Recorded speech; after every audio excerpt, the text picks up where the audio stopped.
The story begins in the middle of a forest at night. A soldier wearing armor is hiding behind a tree. He's in severe pain because he has 3 arrows pierced in his leg. The soldier clenches his teeth and says that he can't feel his leg. Suddenly, he sees another soldier running towards him, and he is screaming and panting. Who? His name is Dale. The soldier asks Dale where the others are. Dale replies that they are all dead. Dale tells him that a monster killed them all. At the same time, a person appears wearing the skull of an animal and the body of a human. The soldier tells Dale to stop talking nonsense. He says that their average level is 40, and they are all pros. He says there's no way all of them died to that naked psycho. At the same time, Dale's head gets pierced by 3 needles, and it gets blown up. The soldier is scared to see that. He starts screaming at the monster and asks who he is. The monster asks if he doesn't know who he is. There are dark clouds hovering in the sky above the castle. Inside the castle, there are numerous dead bodies on the ground. A man is sitting beside a pillar wearing gold and black armor. He says that he took too much damage. He is the battle god Damien. His level is 904, and his field of honor rank is 1. A few notifications appear relating to his abnormal state. The system notifies him that his character has fallen into a state of weakness, and all stats will be decreased. Another notification says that his character has fallen into a state of bleeding, so HP will be decreased. He also said that his character has fallen into a state of being sealed, and he cannot use any skills. Damien wonders if there were always this many abnormal states in this game. Another notification appears and says that his character has fallen into a state of petrification, so he will be slowed down. Damien coughs blood. He looks up and says not even Saint Magnus or the High Heaven Immortal would be able to heal him at this point. Another person wearing the similar armor shows up. He's carrying a magic staff in his hand.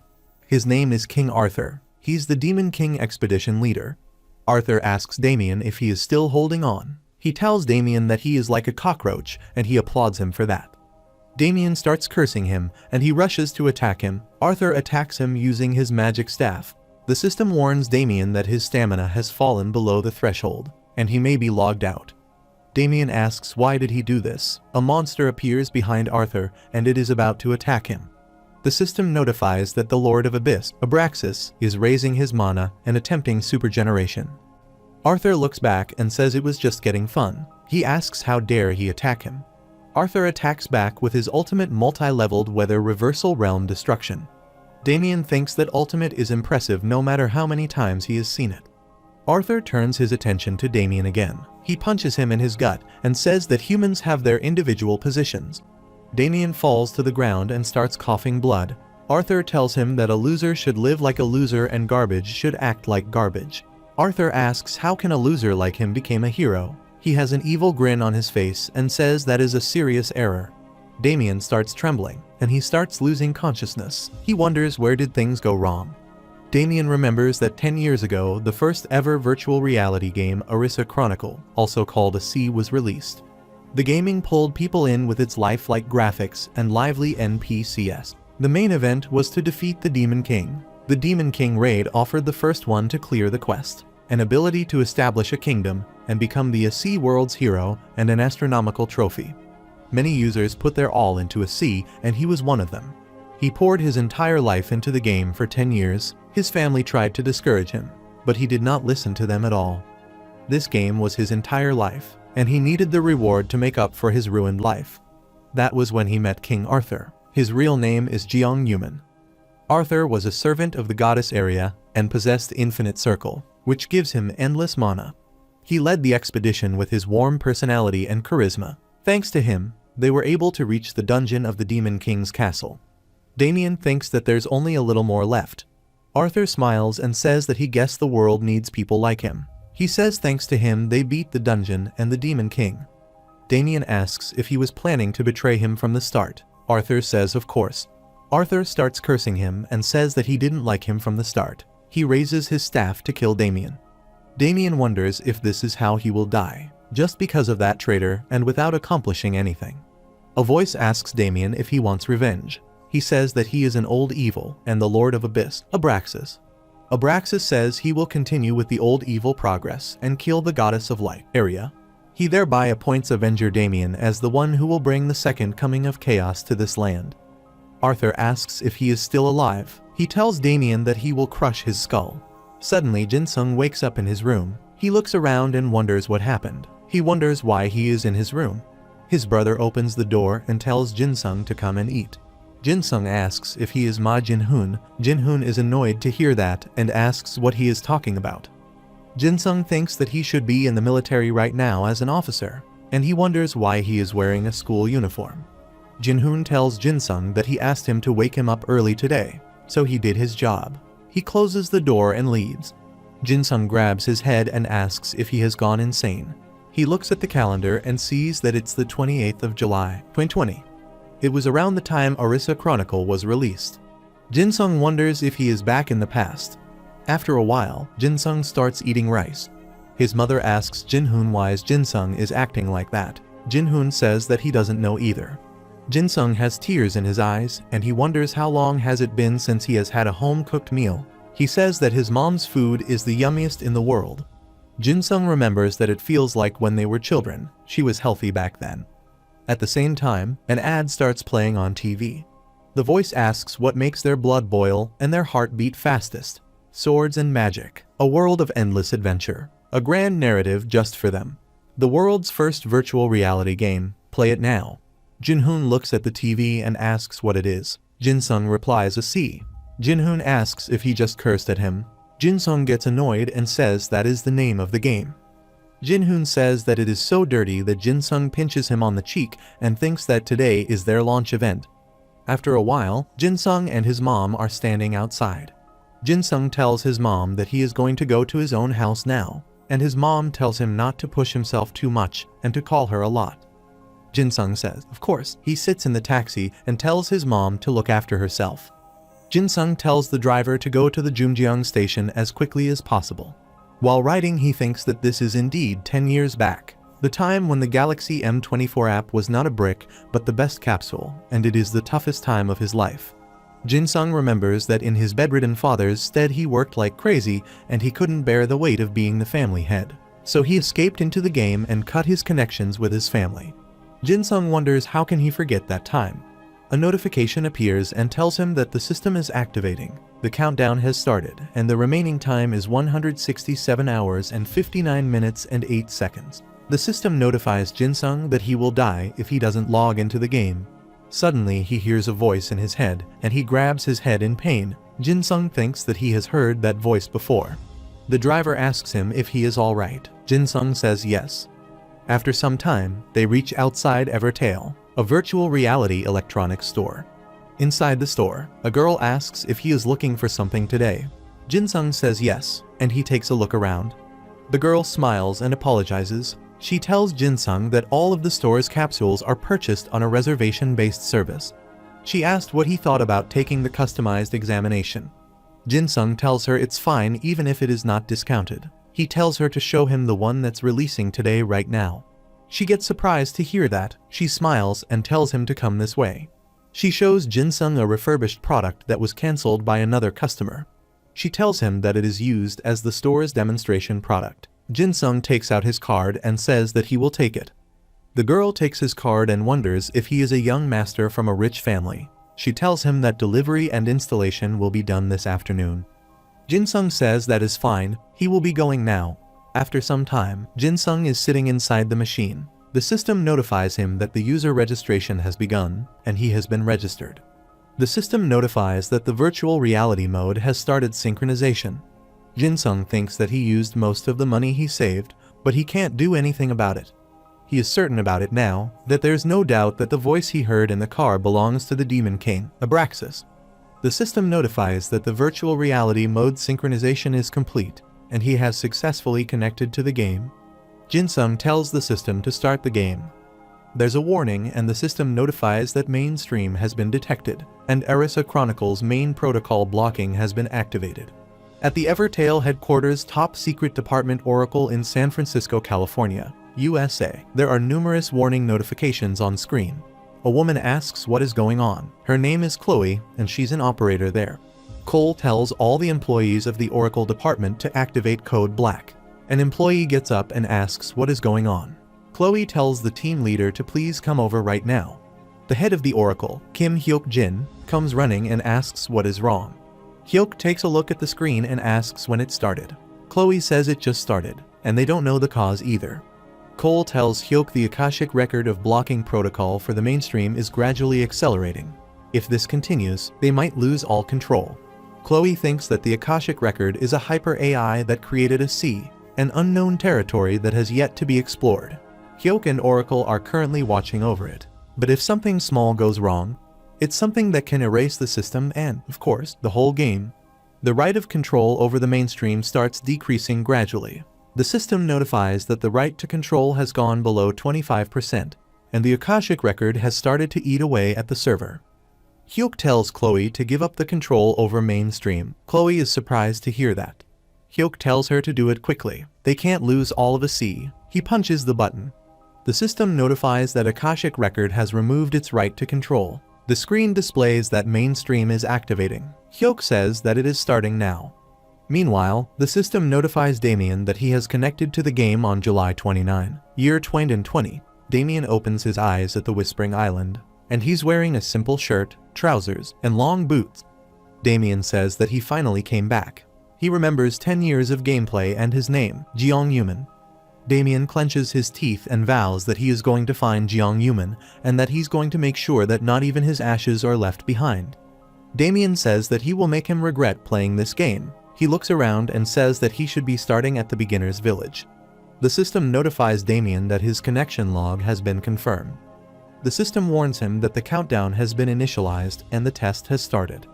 Caution 1, if he does not log into the game within 168 hours he will die, and Caution 2 means when his character dies then he will also die. Caution 3, if his character does not complete a goal within a given time then he will die. Damien is shocked to see that. He grabs his head and asks what is it saying. The system notifies that sense limit has been removed. Damien falls to the ground and starts trembling. The system notifies Damien that his final goal has been renewed. His new final goal is Demon King's Descent and time remaining is 87,599 hours, 59 minutes, and 59 seconds. Damien asks what the hell happened to his body. The system notifies him that a class will be given on the condition of the final goal, Witch Doctor. Damien is surprised to see that and asks what is a witch doctor. Witch doctors, using primitive powers, they are beings who are the closest to death, ancient sorcery, and curses. Their identities are veiled by mystery, and they believe that death is salvation. Damien is now a witch doctor of level 1. He has no affiliation, with atrocity as his title.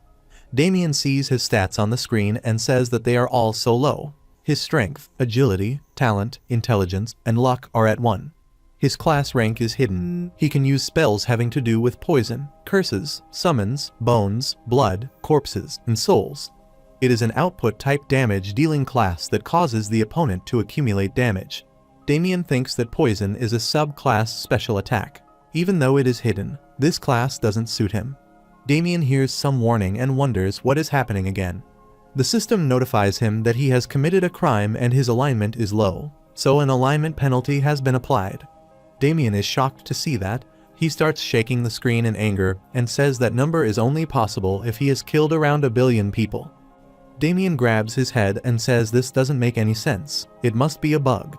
The system notifies him that the penalties are 500 falls and experience points upon death, a 500% increase in the probability of dropping items upon death, a 500% increase in the probability of equipment being destroyed after death, nullification of the safe zone, shield, and he will get attacked by NPCs. Damien starts crying after reading that. He thinks that a penalty like that is basically deeming him to be the Demon King. Damien says that he received this second chance, but his life is at stake right now. He wonders if he should cover his face. After some time, Damien arrives at Dunvaton village to meet the village head, Elmore. Elmore is an old man with a long beard. He says welcome to the adventurer who has recently arrived in this world. Elmore asks Damien why he has a paper bag over his head, and Damien replies that it is cool. Elmore is shocked to hear that Damien is embarrassed and thinks that if it wasn't for the compulsory quest, he wouldn't need to use this paper bag. Elmore clears his throat and says that he respects his taste. Damien tells him that he would like to quickly get a quest. Elmore gets startled to hear that. Elmore gets serious and tells Damien that this island is filled with chicks. The problem is that they've eaten all their feeds, so there is none left in the storerooms. Elmore tells Damien to catch 10 of them. This is the quest he is assigning him. After some time, in the mountains behind Dunvaton village, Damien is glaring at a chick. He shoots a needle at the chick, and the chick falls to the ground. Damien starts panting. He sits on the ground and says that he forgot that he only has 1 strength. The system notifies him that his quest is to catch the chicks, get rid of the chicks on the Whispering Island, and protect the storerooms. As a reward, he will get Elmore's beginner's set. Damien sighs and says that he just caught one. Damien looks at the screen and sees that he has only unlocked shooting of poison needles. He thinks that he can learn the other skills when he reaches level 10. Damien gets up and says that the break is over. He says that he knows how to use this now, so he's going to do this properly. Damien starts hunting the chicks one by one. Meanwhile, at Yushin Group's building, a person comes out of the machine. A person hands him the towel and asks how it is. The person with yellow hair says it is not as bad as he thought. He cleans his face with a towel and asks what the reaction of the country's users is. The man wearing the glasses replies that all the capsules were sold out within the day it was launched. He thinks that the current state of existing VR games will change within 1 week. The phone starts ringing. The man with yellow hair picks up the phone and says yes. Director and asks if he has prepared what he asked for. The director replies, of course, young master, he has prepared the most suitable class for him, the fastest way to level up, and every type of item and equipment. The man with yellow thanks him for that and says now it's time for him to turn this game around. He starts laughing and says that he will call him again. He hangs up the phone and starts looking at birds outside the window. He's the 4th grandson of the Yushin Group's president. He's a pro gamer and his name is Jiang Yuman. AC nickname is King Arthur. Meanwhile, Damien starts panting after catching all the chicks. The system notifies him that he has leveled up. Damien has tears of joy in his eyes after seeing that he has reached level 2. He's excited to see that he has 5 remaining stat points. Damien says one usually only gains 2 stat points when they level up. If one gains 3, they either have an op class or they have a great character. Damien starts smiling and says it must be because he has a hidden class. It is not as bad as he thought. Damien starts smiling and says wait for him, Jiang Yuman. He will soon shred him to pieces. After some time, Damien is running around town and he is being chased by some roosters. Some people look at him. One of them asks what is wrong with the paper bag. Another one says that at this rate he's going to die soon. Damien looks back and attacks the roosters with the poison needles. He hits one rooster and it falls to the ground. The roosters are furious to see that. They start chasing him again. Damien thinks that if he wants to clear Elmore's quest on chicks, hens and roosters quickly, then gathering a mob of them like this is the best way. Damien reaches in the woods. He takes a look around and wonders if it was around here somewhere. The roosters rush to attack him, but they all fall in a ditch. Damien tells them that they have been caught. He grins and tells them to prepare to turn into his experiment. The system notifies him that he has defeated the rooster, and he has reached level 9. Damien starts smiling and says if he keeps this up, then he will be able to reach level 10 and acquire a skill. The system notifies him that due to his participation in battle, his experience has increased by 1. In a nearby forest, someone strikes his sword at the hen and kills it. The system notifies that he has defeated the hen. His name is Chiol Minjang. Minjang starts smiling and says this is amazing. 2 other users are also killing the hen using their swords. Their names are Minyong and Dong. Dong says this is too easy. Jinsang and Namsu also start grinning. Jinsang says he doesn't know who prepared this, but they should feast on it gratefully. Namsu says it always tastes better when it is somebody else's. The system notifies Minjang that he has reached level 7. Damien arrives behind him and asks if he is enjoying that. Minjang turns his head and says, of course. Damien punches him so hard that he spits blood from his mouth. Minjang falls to the ground. Everyone is shocked to see him. Minyong grabs his hand and tells him to get up. Damien asks if they ate his stuff, and he tells them to spit it back out while he's asking nicely. Namsu asks if he has any proof. Damien looks at the hen and he gets furious. Damien asks if they want to die. They are still lying to him when there's clear evidence.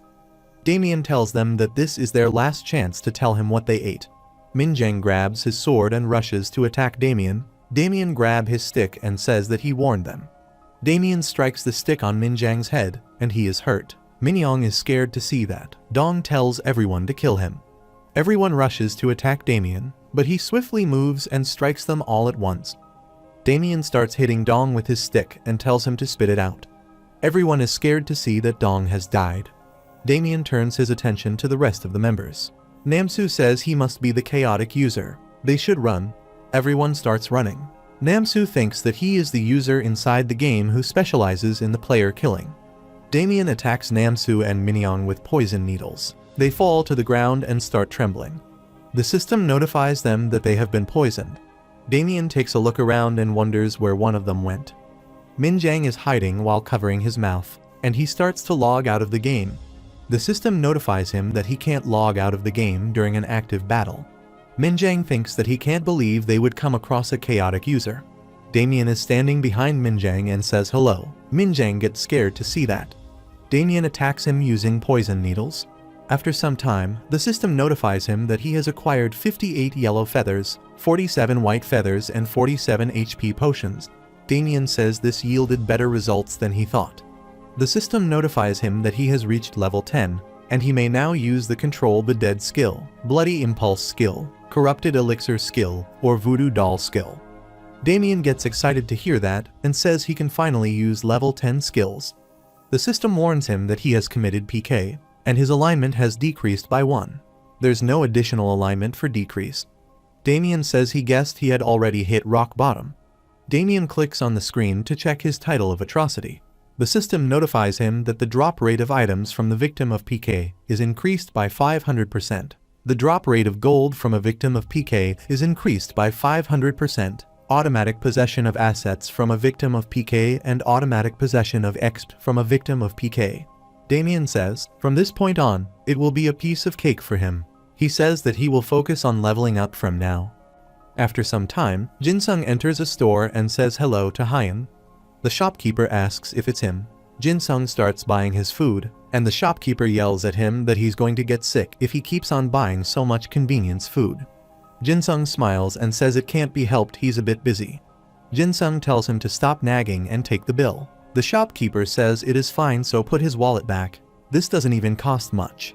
Jinsung says it's over 50,000. The shopkeeper smiles and tells him to buy him a drink next time. There is a news about the youngest player, Jeong Yuman of the Tempest of Time and Space. The reporter says that he is going to retire.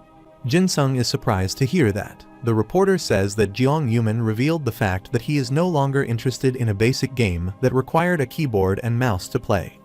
The next game that the player Jeong Yuman has selected is the currently popular virtual reality game, A Sea. Jinsung looks at the screen. The shopkeeper asks if he knows that guy. Jinsung says that he is very famous. The shopkeeper says that he comes from a conglomerate. He's tall, handsome, and amazing at gaming. He tells Jinsung that he will be considered a spy if he didn't know about him. After some time, in a forest nearby Dunbaton village, Damien is hunting the hen. He is angry to think that Jeong Yuman is coming here. The system notifies him that he has reached level 15. Damien thinks that means he can't slack off. He needs to become much stronger than he's now. He looks around and says that it was around here somewhere. He takes a look at the screen. Damien sees his new quest. The name of the quest is the Predator of the Whispering Island. It's an epic class quest. He needs to defeat the mutated wild boar and bring back the hide. The reward will be Elmore's recommendation. Damien thinks it's the last quest on this island. If he completes this, then he can go somewhere else with Elmore's recommendation. The only problem is that wild boars have a tendency to migrate frequently, which makes them hard to locate. If he doesn't find the boar's lair within the hour, he will have to wait another hour until the respawn time. Suddenly Damien's eyes start shining bright, and he says that he found the boar. The boar is eating the worms from the ground. Damien looks at the boar and thinks that its level is 30 and its category is elite, so he could die if he let his guard down. The current monster types that exist in A Sea are categorized into normal, elite, named, and champion. Among them, the elite and higher types have special characteristics, and there are 8 in each of the 3 categories: attack, defense, and crowd control, for a total of 24 variations. Damien uses his skill Corruption Elixir and attacks the boar on the head, and it starts squealing.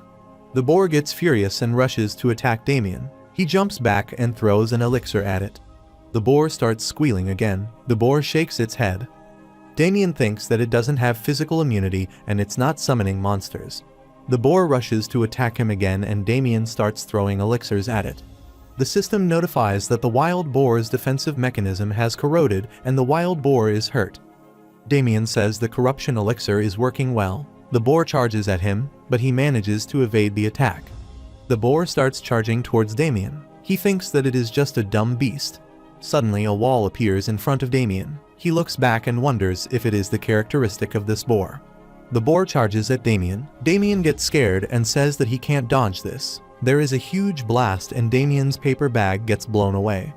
Damien is furious after the attack. He activates zombification level 1, attribute corpse.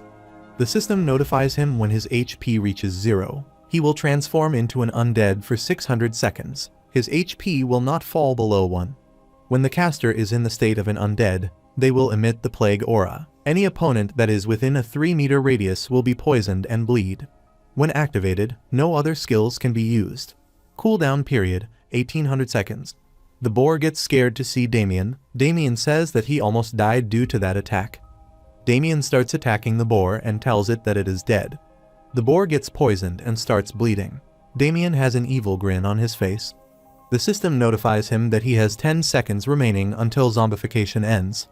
Damien uses his skill to plague aura and punches the wild boar, and it gets pushed back. The system notifies that 5 seconds are remaining. Damien rushes to punch the boar again. He lands a strong punch on the head and boar is defeated. The system notifies him that he has leveled up after defeating the wild boar, and he has reached level 16. Damien starts panting, and he sits on the ground. The system notifies him that the zombification has ended. His body turns back to normal. Damien looks up and says that he won. The system notifies him that he has obtained the wild boar fangs, wild boar hide, and wild boar essence. The system notifies him that he has obtained 30,000 gold. The system notifies him that he received the title of the one who killed the wild boar alone, and he has cleared the quest, the predator of the Whispering Island. Damien starts smiling and says that he got to hog all the rewards. His strength and movement speed is increased by 3% and characteristic resistance by 1%. Damien says he should take a look at the items he got. He can give the hide to Elmore. At the same time, someone says that he is a peculiar person, an otherworld adventurer who rose again after death. Damien looks back and sees a person standing there. Damien asks who he is. He thinks that this old man looks like he has lived for uncountable millennia. The system notifies Damien that his species is human. His age and level is unknown, and this old man is quite ill-tempered, so please watch out and don't get killed. Damien is surprised to see that he can't see his information. The old man puts his hand on Damien's head and asks how he was able to move as a dead man. Damien asks what he's doing. The old man says, judging from the small rune on his forehead, he's indeed an otherworld adventurer. Damien smacks his hand away and tells him to please keep his distance. The old man starts smiling, and he tells Damien that he borrowed the power of darkness to become an undead momentarily. That's not bad since he won't die so easily when he becomes an undead. The old man has an evil grin on his face, and he asks why is an otherworld adventurer harboring a level of darkness that's equivalent to the Demon King. The system notifies Damien that new information about the old man is available.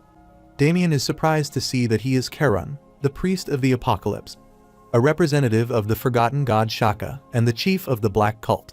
He looks as if he's lived for uncountable millennia. He's currently looking for a talent to defeat Aria, the queen of the gods. Damien wonders if they are some sort of a cult.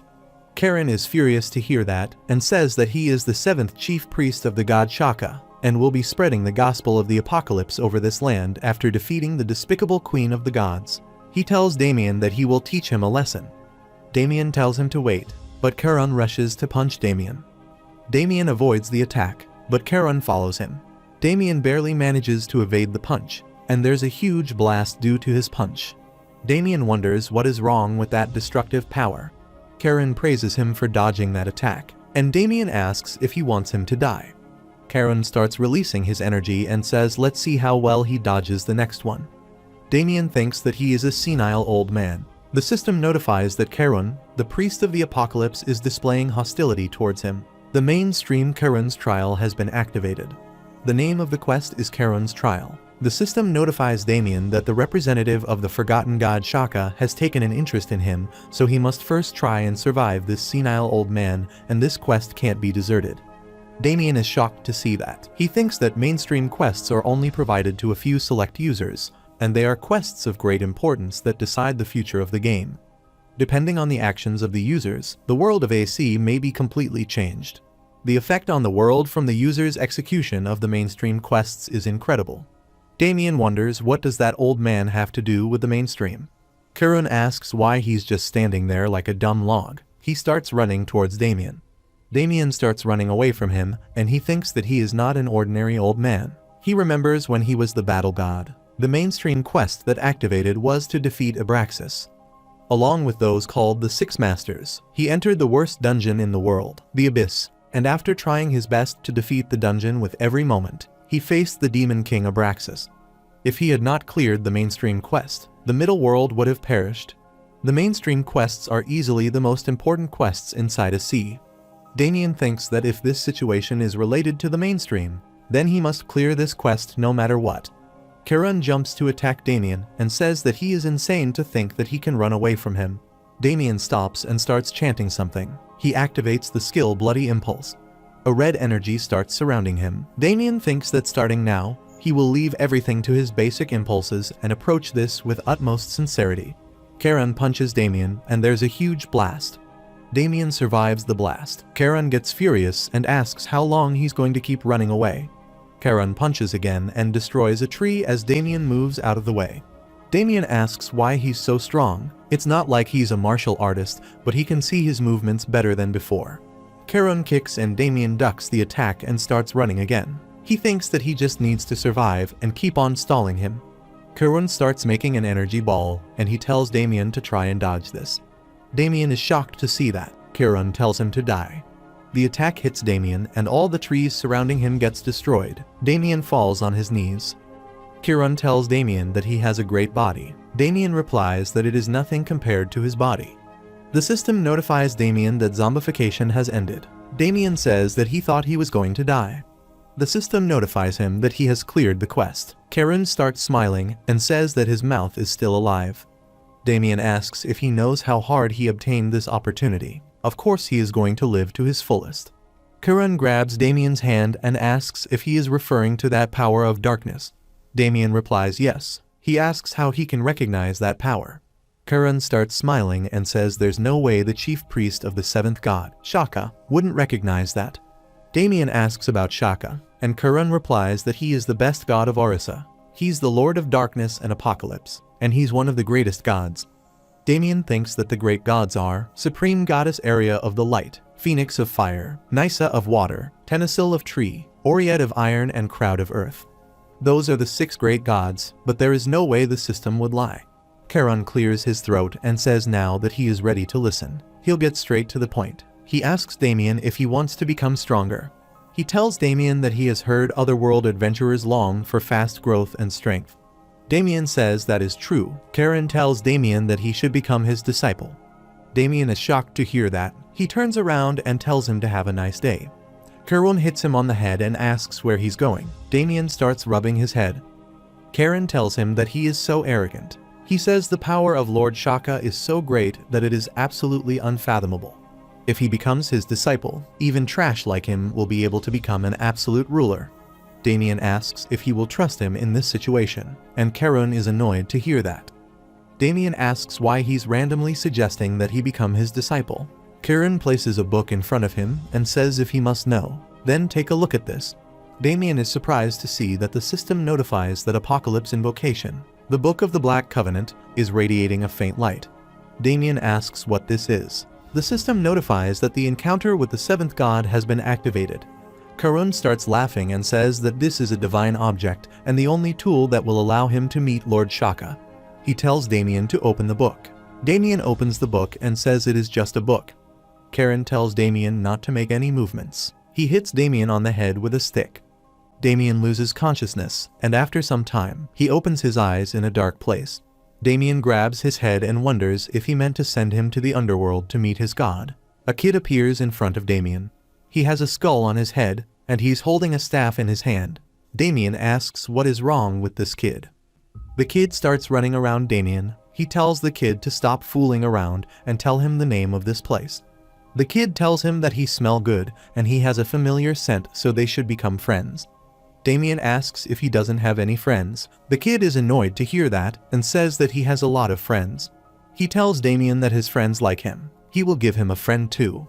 He points in some direction and tells Damien they are his friends. Damien looks and sees some chicks there. Numerous chicks start running towards Damien. The kids start smiling and tell Damien that they are all his friends. The kid asks Damien if he will be his friend now. Damien shakes his hand and says alright. The kid tells Damien they are friends now, and Damien starts losing consciousness again. After a while, Damien regains his consciousness. Charon says he's finally awake, and he asks how he's feeling. Damien is furious at Charon and says that he is a senile old man.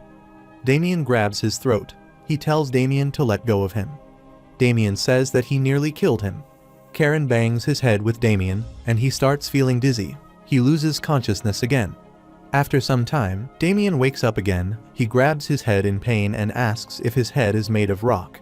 Charon asks what did he say. Damien says nothing and thinks that this old man may look homeless, but he's incredibly strong. He needs to swallow his pride for now. Charon asks what did he speak about with Lord Shaka. Damien replies that he asked him to become friends. Charon says friendship is a relationship of brotherly affection, meaning that Lord Shaka has internally decided that he should become his successor. Damien is confused to hear that and asks how did he reach that conclusion. Charon says that he just need to follow him from now on. The system notifies him that mainstream encounter with the seventh god has been cleared. Damien thinks that it is a good thing. Charon tells Damien to sit. He's going to tell him about their upcoming plans. Damien asks what plans. Charon says this is from a long time ago when there were 7 gods in this land. Thanks to the god of creation, area of light, and the god of the apocalypse, Shaka, the circle of life and death was well balanced. But one day, as if she was afraid of Lord Shaka's power of destruction, Arya approached the other 5 gods. Arya told them that Shaka's power was more than enough to swallow them whole, so they should restrict it. Though there were differences in opinion, nobody denied the claim, and they ultimately decided to restrict his power. Though they were afraid of Lord Shaka's power, they wanted to possess it for themselves. So began the war between Lord Shaka and the 6 gods. The heavens shook and the earth split open, and the war waged on for a long time. Even if he's the god of apocalypse, he could not handle battling all 6 gods. Lord Shaka was finally defeated. He left everything else to his family and fell to his eternal slumber, maintaining only his divinity, and so the 7th god became forgotten by the people. Damien thinks that means this old man is his family. Charon continues and says since Lord Shaka disappeared, the 6 gods were at ease, thinking that there was no longer a force that could threaten them. But from that point forward, the world was overcome by evil because of Lord Shaka's absence. Those who should have died refused to stay dead, which is how demons were born. Damien thinks that Shaka, the source of all darkness, was the pillar of balance that kept everything in place, and due to his absence evil was created. Charon says for thousands of years he roamed the continent for the resurrection of Lord Shaka and to find a force powerful enough to defeat Arya and the 5 gods. Perhaps the reason he had roamed the continent for such a long time was that today, from this moment, he'll become his disciple and the sword of Lord Shaka to defeat the 6 gods, including Arya of Light and their family.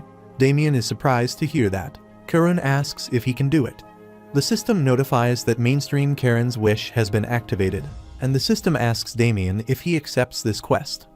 Damien thinks that the forgotten 7th god and the vengeful sword that has been sharpened for thousands of years and an agent who will carry out their plan. Damien remembers that Jeong Yuman is Arya's family, then this will be his revenge, and resurrecting the 7th god in order to defeat the 6 gods is an important quest. So it's not a bad decision on his part. Damien accepts the quest. He bows down and tells Charon to please accept this bow of respect. Charon starts laughing and says that he's definitely worthy of being his successor. The system notifies Damien that he has formed a relationship with the priest of the apocalypse, and he has acquired the title of Agent of Revenge.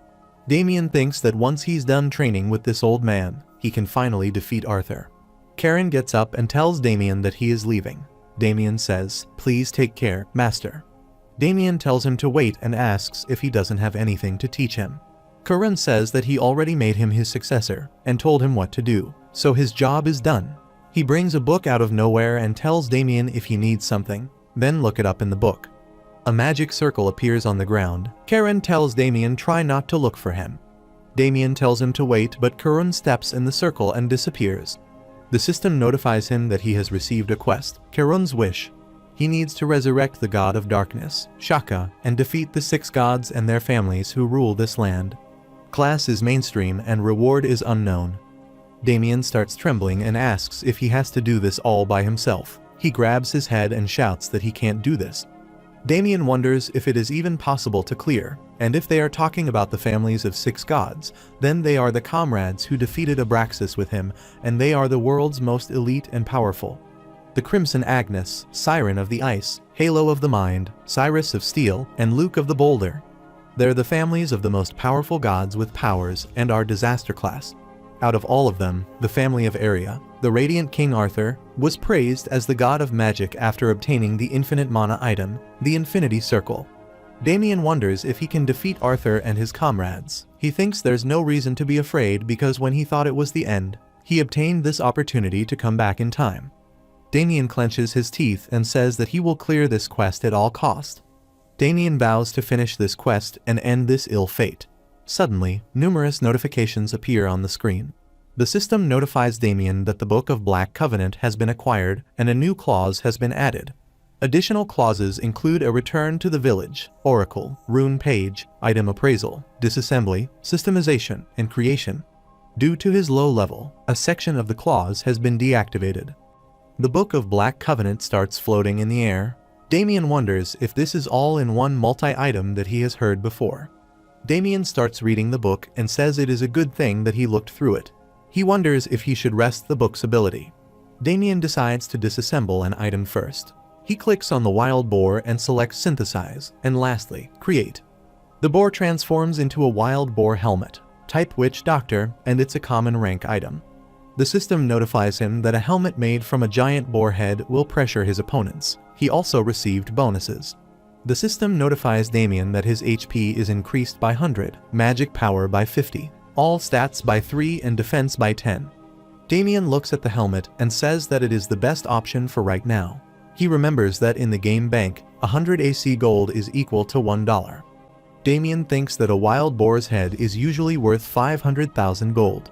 Damien grabs the helmet and thinks that it is great that he can make witch doctor exclusive items. But if he keeps creating items in situations when he has no money, like right now, then he will become a hobo straight away. Damien looks at the screen and thinks that he will give the leather to the village head. The next morning, Damien returns to the village and gives Elmore the leather. Elmore asks if he caught this by himself. Damien says of course, he is certain that it is a wild boar's leather. Elmore grabs a pen and paper and says that he will write him a recommendation because he is not someone who should stay on this island. Elmore hands him the letter and tells him to go to the harbor on the very east of the island and take a boat.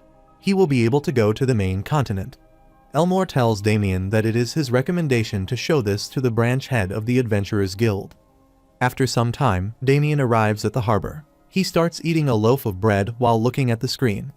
Damien checks his stats. His level is 16, and his titles include Atrocity, the one who defeated the wild boar alone, and the Agent of Revenge. His strength, HP, agility, talent, and luck are at 10, and his intelligence is at 31. His skills include shooting poison darts level 10, controlling the dead level 1, bloody impulse level 2, corrupted elixir level 2, voodoo doll level 1, and zombification level 1. Damien thinks that he still has a long way to go. He looks at the title Agent of Revenge. It says an agent chosen by the 7th god has an unknown power. During PvP, attack power, defense, attribute resistance, and status abnormality resistance are at 100%. Damien is surprised to see that, and thinks that it is basically telling him to PK. He doesn't like killing people. Damien starts pondering for a while. He hears a noise and wonders what is going on. A person starts trembling and falls to the ground. He shouts, "Save him." He's being attacked by some men in the robes. One of them says that he should have listened to him when he was being nice. He grabs him by his hair and says he just needs to pay him. He asks why he's making it hard for them both when there's an easy way to do this. Damien wonders if they are killer mages who use their powers at the beginning of the game to go around and kill people. The mage says that the mood has turned dark, but they are not bad people. Damien thinks that he is the head of the mages. The mage says if he pays the toll, then he will let him go. A person grabs his sword and starts running towards the mage. The mage creates a magic circle and asks who's this foreigner. He attacks with a bolt of lightning and the person starts screaming in pain. The mage has an evil grin on his face and says they can't win against them. Everyone is helpless to see that. The mage tells his subordinates that their friend is leaving. Send him off well. The other mages also create their magic circles to attack the person. Suddenly, Damien cuts off the head of a mage, and blood starts pouring out of his neck. Everyone is scared to see that he was beheaded in one strike. A mage points at Damien and says it was him. Damien glares at them, and everyone starts trembling with fear. The mage asks who he is, and Damien tells them to pay the price for their lives. He will give them 10 seconds, and if they want to live, then pay him immediately. Damien starts the countdown. The mage asks what he's talking about. Damien counts to 3. The mage says that this crazy person wants to die. He orders his subordinates to go and kill him. Everyone surrounds Damien. Damien says 0 and disappears. Everyone is surprised to see that. The mage looks up and tells everyone to dodge. Damien starts attacking everyone with corruption elixir and poison needles from above. Everyone starts screaming. The mage wonders what is going on. Damien thinks that thanks to his new title, the damage of his attacks has increased too. Damien has an evil grin on his face and he is holding another elixir in his hand. After some time, the person wakes up and a girl gives him her hand. She asks Brian if he is alright. Brian asks Wendy where he is. He remembers that he got attacked by those mages. Brian gets furious and asks Wendy where are the mages because he's going to kill them. Wendy tells him that they are in the middle of a stream. She tells him to calm down and wait. Brian asks when a streamer dies. It is not when they lose all their items. It's when they decide not to play anymore. Wendy looks at him in disbelief. At the same time, they see a huge blast. The mages are running away from someone. Damien has an evil grin on his face as he kills another mage. The mage wonders if one person can have that level of control. He starts yelling at his subordinates and asks what they are going to do with their reserved mana. Everyone starts attacking with their full strength. Damien thinks that he will use Bloody Impulse again. They attack Damien with lightning, and there's a huge blast. A mage asks if they killed him. Suddenly, they get hit by poison needles as Damien starts laughing. Damien says that this is amazing. The mage thinks that they will all die at this rate.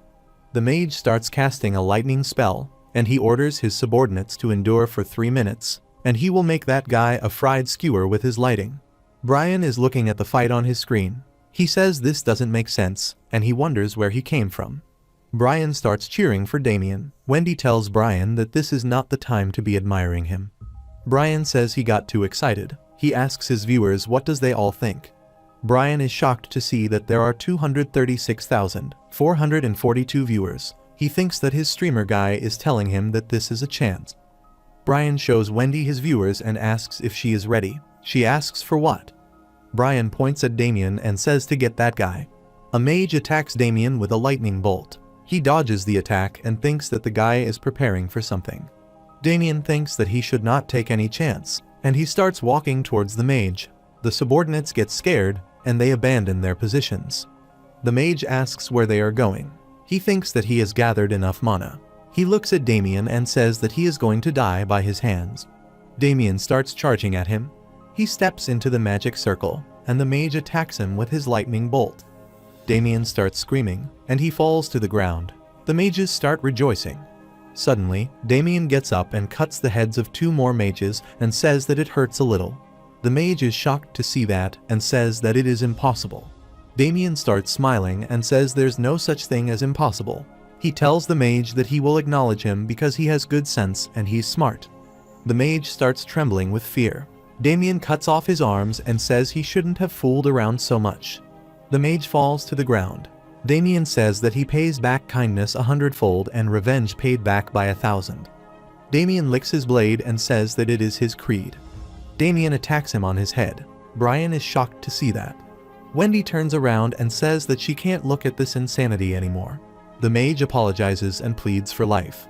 Damien throws a corruption elixir on his face and says he will forgive him. Damien starts stabbing him using his blade. After some time, the system notifies him that he has committed an act of PK. Damien stretches and asks why did he start a fight that he would lose. The system notifies him that he has obtained 184 toothless daggers. 209 beginner t-shirts, and 98 staff made of old wood. Damien says that he got a lot of stuff. Damien is shocked to see that he has obtained 34,29,325 gold.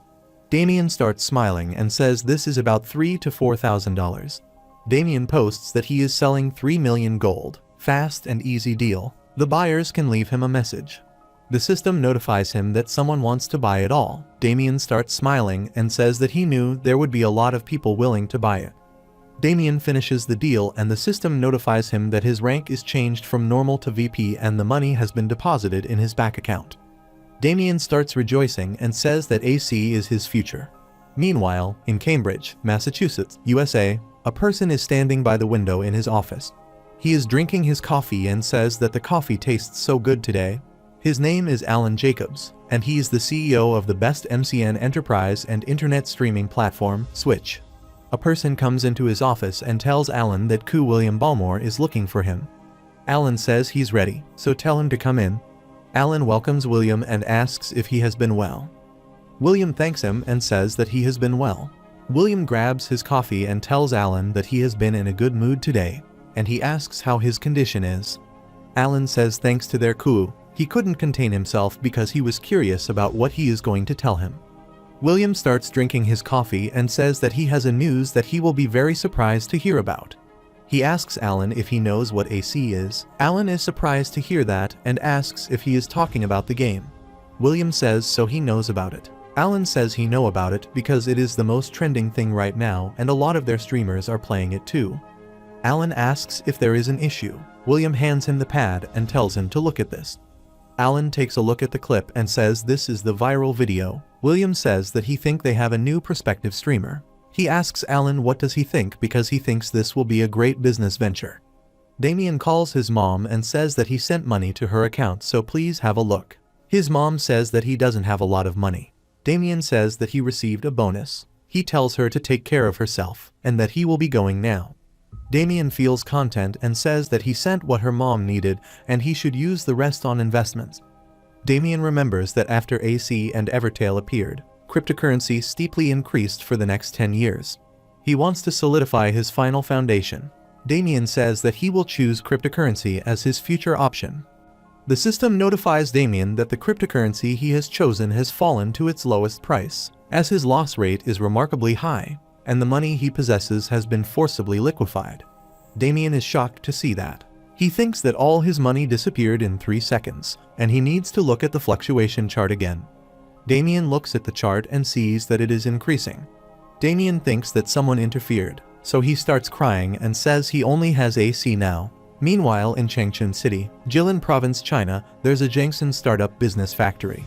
A person comes running with a tablet in his hand. A person starts lighting his cigarette and asks what's so bad that he is destroying the door.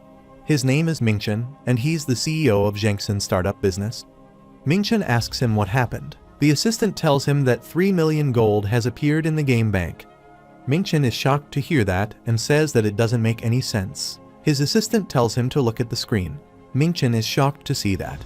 He thinks that it has been 2 weeks since he joined the gaming company called AC. For this business, he took care of all the operational equipment and also got an enormous investment from a higher-up he knows. With the investment, he even purchased a large amount of the Galaxy M24 app capsule, but that amount exceeds the output of Jiangxin. He grabs his head and wonders if a person made that amount. Mingchen thinks if people like him keep popping up, then the good market price of a C will drop dramatically. Mingchen hits his assistant on the head and asks why he didn't tell him before. He gets worried and thinks that it is only a matter of time before he goes bankrupt and can't even pay back the investment. Mingchen yells at his assistant to find out who that person is. Meanwhile, the ship sets sail from the port. Damien is resting on the boat. He thinks that island was filled with many twists and turns, but thanks to that guy, he got a lot of materials and he has a lot of items. Damien starts disassembling some items and thinks that he can make more money than the users who are still on the island. The system notifies him that he has reached level 20. Damien starts smiling and says that thanks to his title of atrocity, he leveled up a lot. Damien thinks that until now, he has invested skill points into Bloody Impulse and Corrupted Elixir. He should also take a look at the other skills. Damien looks at the skill window and sees that he has acquired Shooting of Poison Darts level 10. Control the Dead Level 1, Bloody Impulse Level 5, Corrupted Elixir Level 3, Voodoo Doll Level 1, and Zombification Level 1. When the Bloody Impulse skill is activated, for 100 seconds, the attack and movement speed will increase by 100%, and 1% of the target's stamina will be consumed per second. When using a Corruption Elixir, one throws a special elixir and inflicts 90% physical damage. When the elixir hits the target, then 140% magic damage will be inflicted for 330 seconds, and the target's defense will decrease by 20%. While using Control the Dead, he can summon applicable dead monsters at 50% of their stats. The amount of summons is proportionate to the summoner's magic power. While using Voodoo Doll, he can consume an item and curse his target. Every time he stabs the doll, his target's stamina will drop by 1%. Damien thinks that these skills are not that impressive. The Controlling the Dead skill can only summon chicks or chickens, and for the Voodoo Doll skill, he needs to carry a doll item. Damien thinks that he will be able to use these one day. The system notifies that information about the new location has been activated. The current location is Terra Kingdom's dock.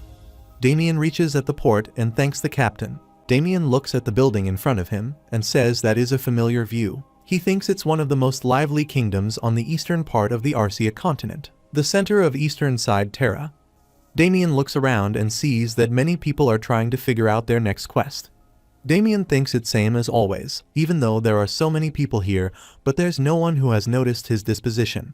Some people are shouting that they are recruiting people who want to raid a dungeon right now. They treat healers favorably. Anyone want to be a temporary mercenary for 1 week is more than welcome.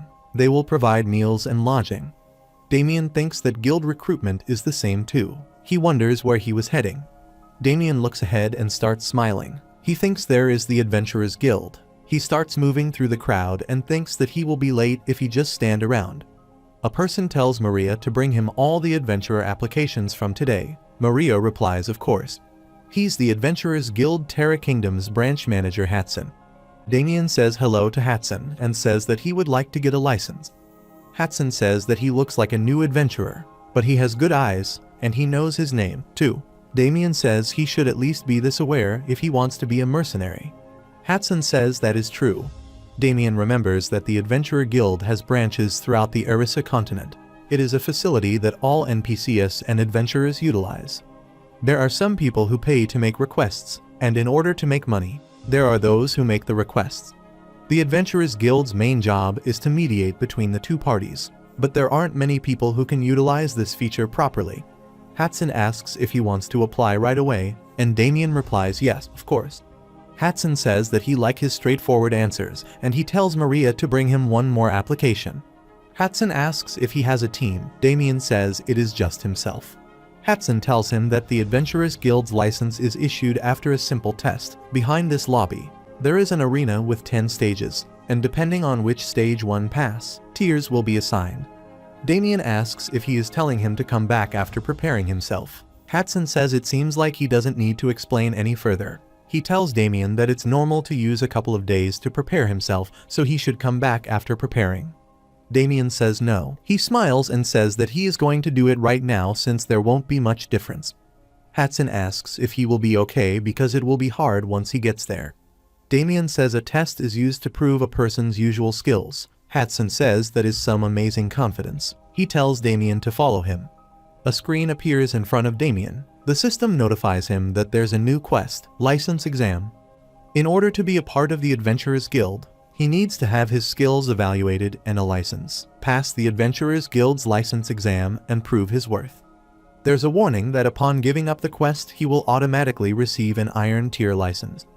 Damien starts smiling and says that it has been a while. He starts following Hatson. There's a big line of contenders waiting for the test. Maria announces on the speaker that adventures from number 301 to 400 to please get ready for exam. Hatson wishes Damien good luck for the fight. Damien thanks him. A summon gate opens and Maria announces that the exam area is beyond that door they will pass when they defeat the summon monster. There are a total of 10 stages, so if one can't continue anymore, please shout that they forfeit. A person asks Maria if they are real monsters. Damien thinks that it's an illusion that the guild mages have created. However, he doesn't think there is a big difference between it and reality. Most of the Adventurers Guild's requests are related to monsters, so this is a practical method. After the contenders enter the gate, Maria has an evil grin on her face and says they shall begin. The gate closes behind the contenders and everyone is shocked to see that. The monsters start attacking the contestants. Everyone is stunned by the sudden attack. Maria announces that there's no need to be scared. It's just illusion magic. She tells the next 10 participants to get ready for the exam. Damien starts stretching and says that it is time for some action. A contestant says that they are trying to kill them all. Maria says, "Please don't misunderstand. The Summons Gate license exam is an exam where, after they clear the monsters, they head to the next stage." She says those who aren't happy about the testing method, please head outside of the testing area. Of course they will lose their adventurer's license too. A person says since this is just a game, they can die and just come back in 60 hours. Maria opened the gate and said it was time for the next exam to start. Maria announces welcome to the Summon Gate. There are a total of 10 stages in the adventurer license exam, and in every testing area, they should clear all the monsters. If they clear all the monsters, the door to the next testing area will open, and if they would like to forfeit during the test, they should raise their hands and yell that they have given up. For solo examinees, who aren't in a team, if they don't defeat a monster, they will automatically be eliminated. For those who have entered, please get ready for the exam. The time until the next test is 9 minutes and 59 seconds, 9 minutes and 58 seconds. Damien thinks that there are a total of 10 people, including him, in this testing area. He doesn't recognize any faces. For a Summon Gate license exam, other than defeating monsters, there should be a battle royale system where participants fight each other too. Damien wonders if these guys purposely did not tell them. Meanwhile, the other participants are busy talking to each other. Amju tells her husband that she's a little scared. He tells her that he will make sure they leave quickly. The gentle-mannered guy tells a couple that it is nice to meet them. He asks if they want to do this together. He tells them if they do this together and clear the last stage, then instead of an iron tier, they can start as a silver tier. Damien looks at him and thinks that he's wearing a super rare 5-piece set full of iron armor. It seems like he spent a lot of money. The gentle-mannered guy introduces his party members and says that he has been playing with them since the open beta. He starts smiling and says they should clear it together. The girl says it feels like they can rely on him. The gentle-mannered guy turns around and says there's still one person he hasn't met. There's a girl standing by the wall. He says hello and the girl tells him to stop spouting nonsense. She gets furious and tells him to stop talking to her and get lost. She has no intention of being a party with the idiots. The gentle-mannered guy is surprised to hear that and says that her words are too harsh. Suddenly, there is an announcement that the test will begin now. Everyone is startled to hear that. Suddenly, the monsters start coming out of the portal. The gentle-mannered guy pulls out his sword and tells everyone to get ready. He says that the standards of Adventurer Guild aren't very high. Suddenly, someone attacks the monster and it falls to the ground and disappears. Everyone is surprised to see that Damien rushes towards the monsters and says that he got one guy. Damien starts attacking the goblins alone. He punches one goblin in the face and jumps towards the rest of the goblins. Damien starts defeating the goblins one by one. The system notifies him that he has defeated 10 illusionary goblins. There's an announcement that the first stage has finished. They will announce the test results, and Damien has received 10 points. The second stage will open. Damien starts walking towards the gate. The gentle-mannered guy gets angry and thinks that he planned everything perfectly, but a thief appears. He starts cursing Damien and asks who defeats all the monsters when someone is talking. Damien asks if a dog is barking somewhere. He thinks that the goal of this test is to see who kills the most monsters. The evaluation is based on the participants' fighting abilities, but the person who survives till the end gets the highest tier license. The gentle-mannered guy rushes towards Damien and says that he is going to kill him. Damien throws a corruption elixir on his face. He starts screaming and says his eyes. He starts swinging his sword and says that he can't see anything. Damien dodges the sword and says not bad. He thinks that this guy is reading his presence and attacking. The gentle-mannered guy starts cursing his teammates and asks what they are doing. He asks if they are going to attack after he dies. His teammates start attacking Damien simultaneously. The priest heals the gentle-mannered guy. He starts smiling and says that his vision is getting better. He uses his swordsmanship skill and attacks Damien, but Damien disappears and kicks him from behind. The gentle-mannered guy falls to the ground. Damien grabs Amju and says try shooting now. He warns them that if they kill her, then they will all die. Her husband tells Damien to let go of his honey. The gentle-mannered guy tells his teammates to shoot. Everyone is shocked to hear that. The gentle-mannered guy tells them to hurry up and attack. Umju's husband grabs his hand and asks if he is truly going to shoot. The gentle-mannered guy pushes him away and says he doesn't care about them. He asks his teammates if they are deaf. His teammates are confused about what they should do, and the gentle-mannered guy gets furious and kills the husband. Umju starts screaming. The gentle-mannered guy rushes to attack Damien and says that he will kill them all. Damien has an evil grin on his face. Damien tells him that he is more idiotic than he thought. He thinks that this isn't something unusual. Idiots who look like big shots often turn out to be nothing in the end. Once they run out of options, they start showing off. He didn't want to get involved with him while they were waiting, but he has finally shown his true colors just as he had expected. The gentle-mannered guy swings his sword at Damien and tells him to die. Damien dodges the attack and kicks him on his shoulder. He falls on his knees. His teammates attack Damien at the same time. Damien kicks him again towards the direction of incoming attack. The attacks hit him on the back and he falls to the ground. Damien gets furious and says that he is annoying, so he will kill him in one blow. Damien kills the gentle-mannered guy with his punch, and the system notifies that the gentle-mannered guy has left. Umju's husband has left. Ro has left. Damien thinks that all his party members and solo participants who were fine just left. He thinks that something is strange. Damien looks around and sees a girl calling for help. Suddenly she gets stabbed from behind and the system notifies that Luobong has left. Juma kills her. She asks Damien if he is the only one left, and Damien looks at her blade and says he thinks so. The system notifies him that it is a sashimi knife. It is a one-handed weapon with very fast attack speed and rare rank. Attack power is 200, critical damage on normal attacks is 50, and in sneak attacks, it is 100. Damien thinks that a sashimi knife with +9 enhancement is crazy. Jumoa tells Damien that he is very good for someone who doesn't have any items, so he must be hiding something. Damien picks up the sword from the ground and thinks that this woman might be a little difficult. He might need this sword just in case. Jumoa asks what he is going to do with that. She doesn't think that he is a knight. She asks if he has even used a sword before. Damien tells her that she's more talkative than he thought, just like the guy from before. Damien thinks that assassins are usually strong in one-on-one fights. Her synergy with the sashimi knife is probably no joke either. Damien says that he doesn't have much time, so she should come at him. She gets annoyed to hear that and says that she'll make him regret saying that. Jumoa rushes to attack him. She starts spinning at insane speed and attacks him using her skill Tiger's Molar. Damien blocks her blade using his sword and thinks that she's no joke. If he didn't have his titles or equipment, he would have died already. Damien tells her that she has a good fighting spirit, but her arms are too weak. Jumoa gets angry to see that he blocks one of her strongest attacks. She asks what he's. Damien pushes her back and says that he is a wonder. Jumoa uses another skill called Missteps.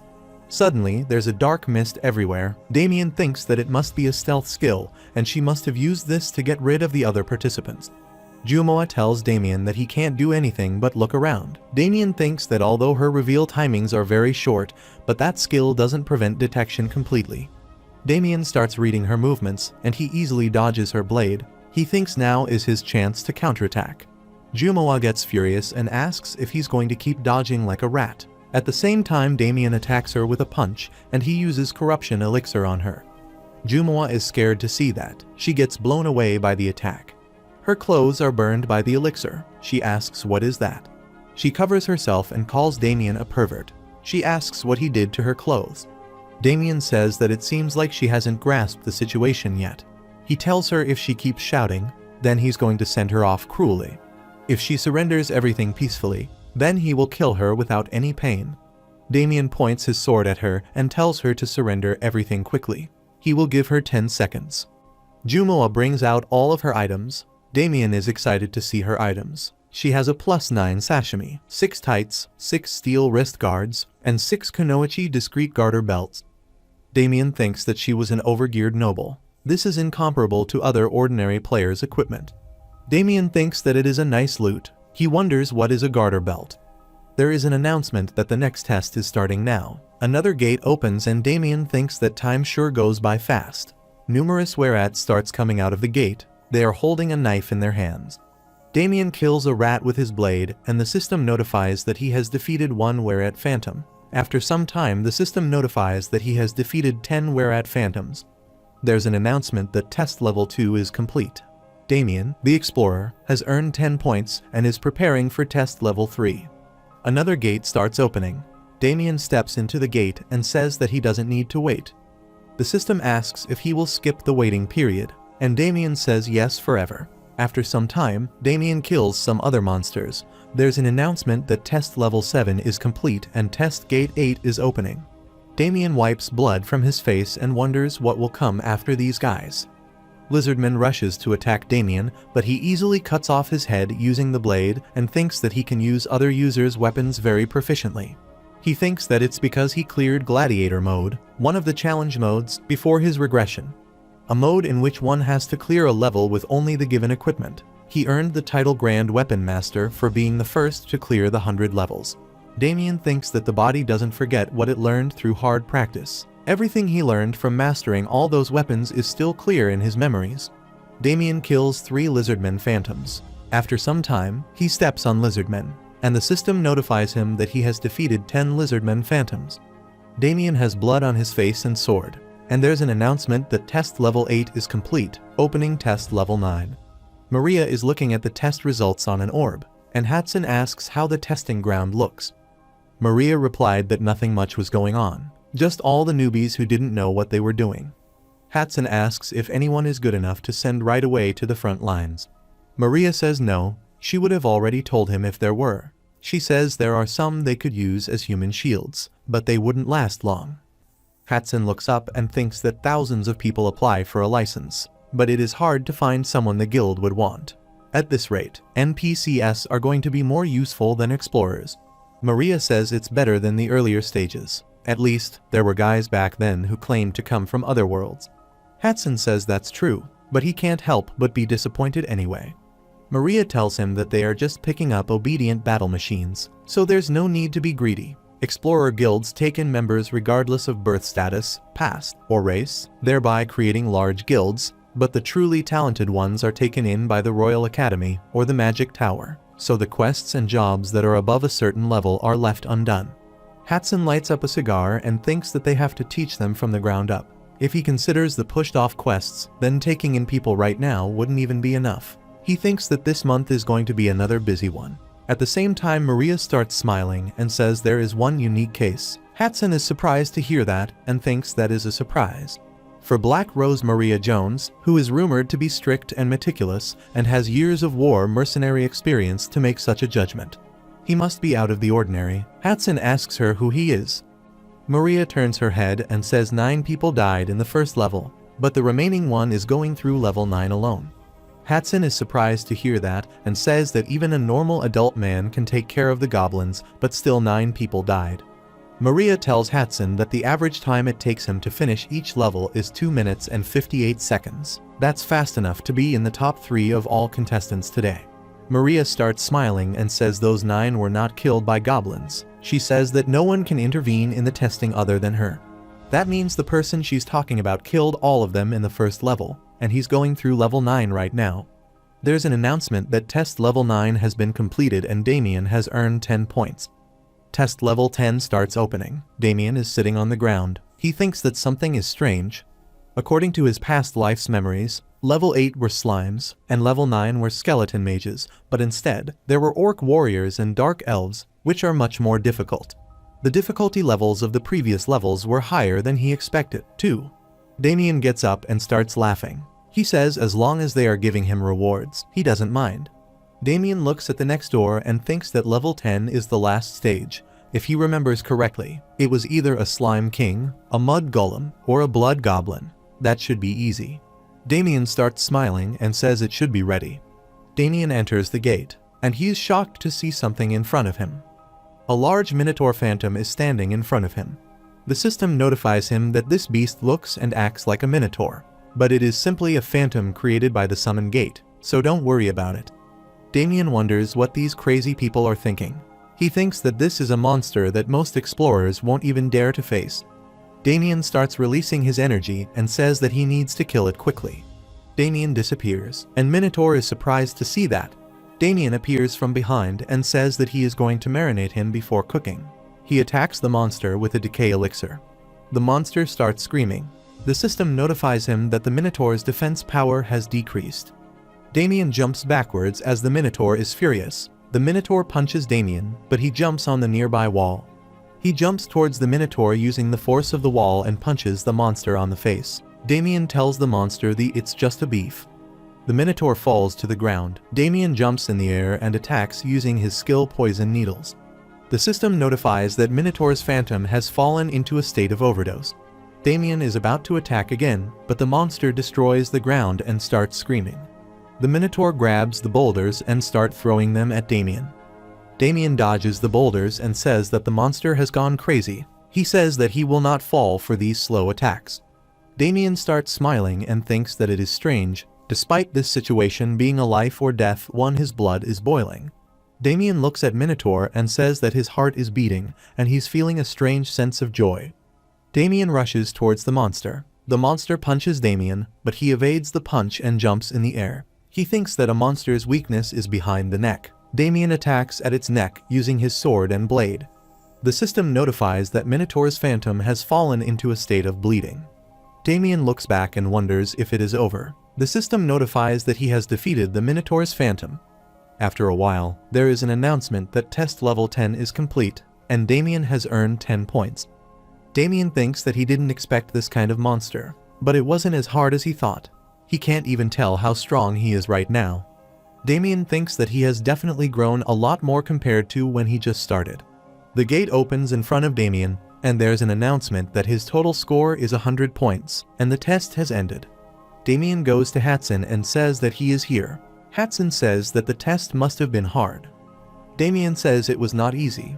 Hatson thinks that the summon gate cleared in record time, first ranking in general combative skills.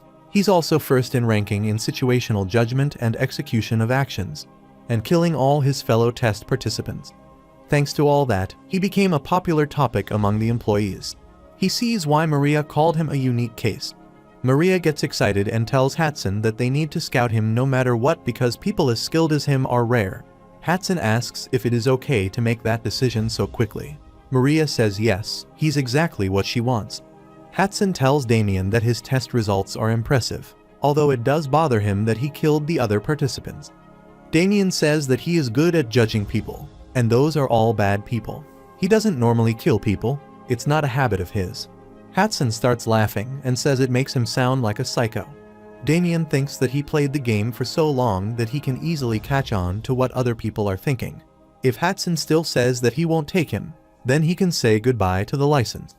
Hatson tells Damien that he doesn't seem like someone who would cause trouble for them, but he can't act like he did during the test from now on. He tells Damien that a guild member's blade should be facing a monster, not a human. Damien says of course he is aware of that. Hatson asks him if he will take the license and work as the Adventurer Guild's mercenary. Damien starts smiling, and he tells Hatson that it would be an honor. They shake hands, and Hatson says from now on, he's a part of the Adventurer Guild. The system notifies him that his affiliation has been changed to the Adventurer Guild. Damien says that it is finally over. He receives the Adventurer license of Gold 5 tiers. Damien thinks that now he has been acknowledged as part of the guild. He will be able to take quests and news from all over the continent. The system notifies him that he has received the title and record time clear. A title is given to the person who clears the summon gate test given by the Adventurer Guild the fastest. This title is given to only one person. His attack speed and movement speed has been increased by 3. Hatson says he hopes that he likes his new title. Damien says of course. Hatson thinks that the gold tier is given to those who have accomplished various difficult quests or passed Maria's harsh promotion test, but this is unprecedented. Hatson tells Damien that gold tier licenses are given to those who are worth 10 iron tiers and 3 silver tiers. He will be able to accept pretty high ranking quests too. He shows Damien some quests and tells him to choose his first mission.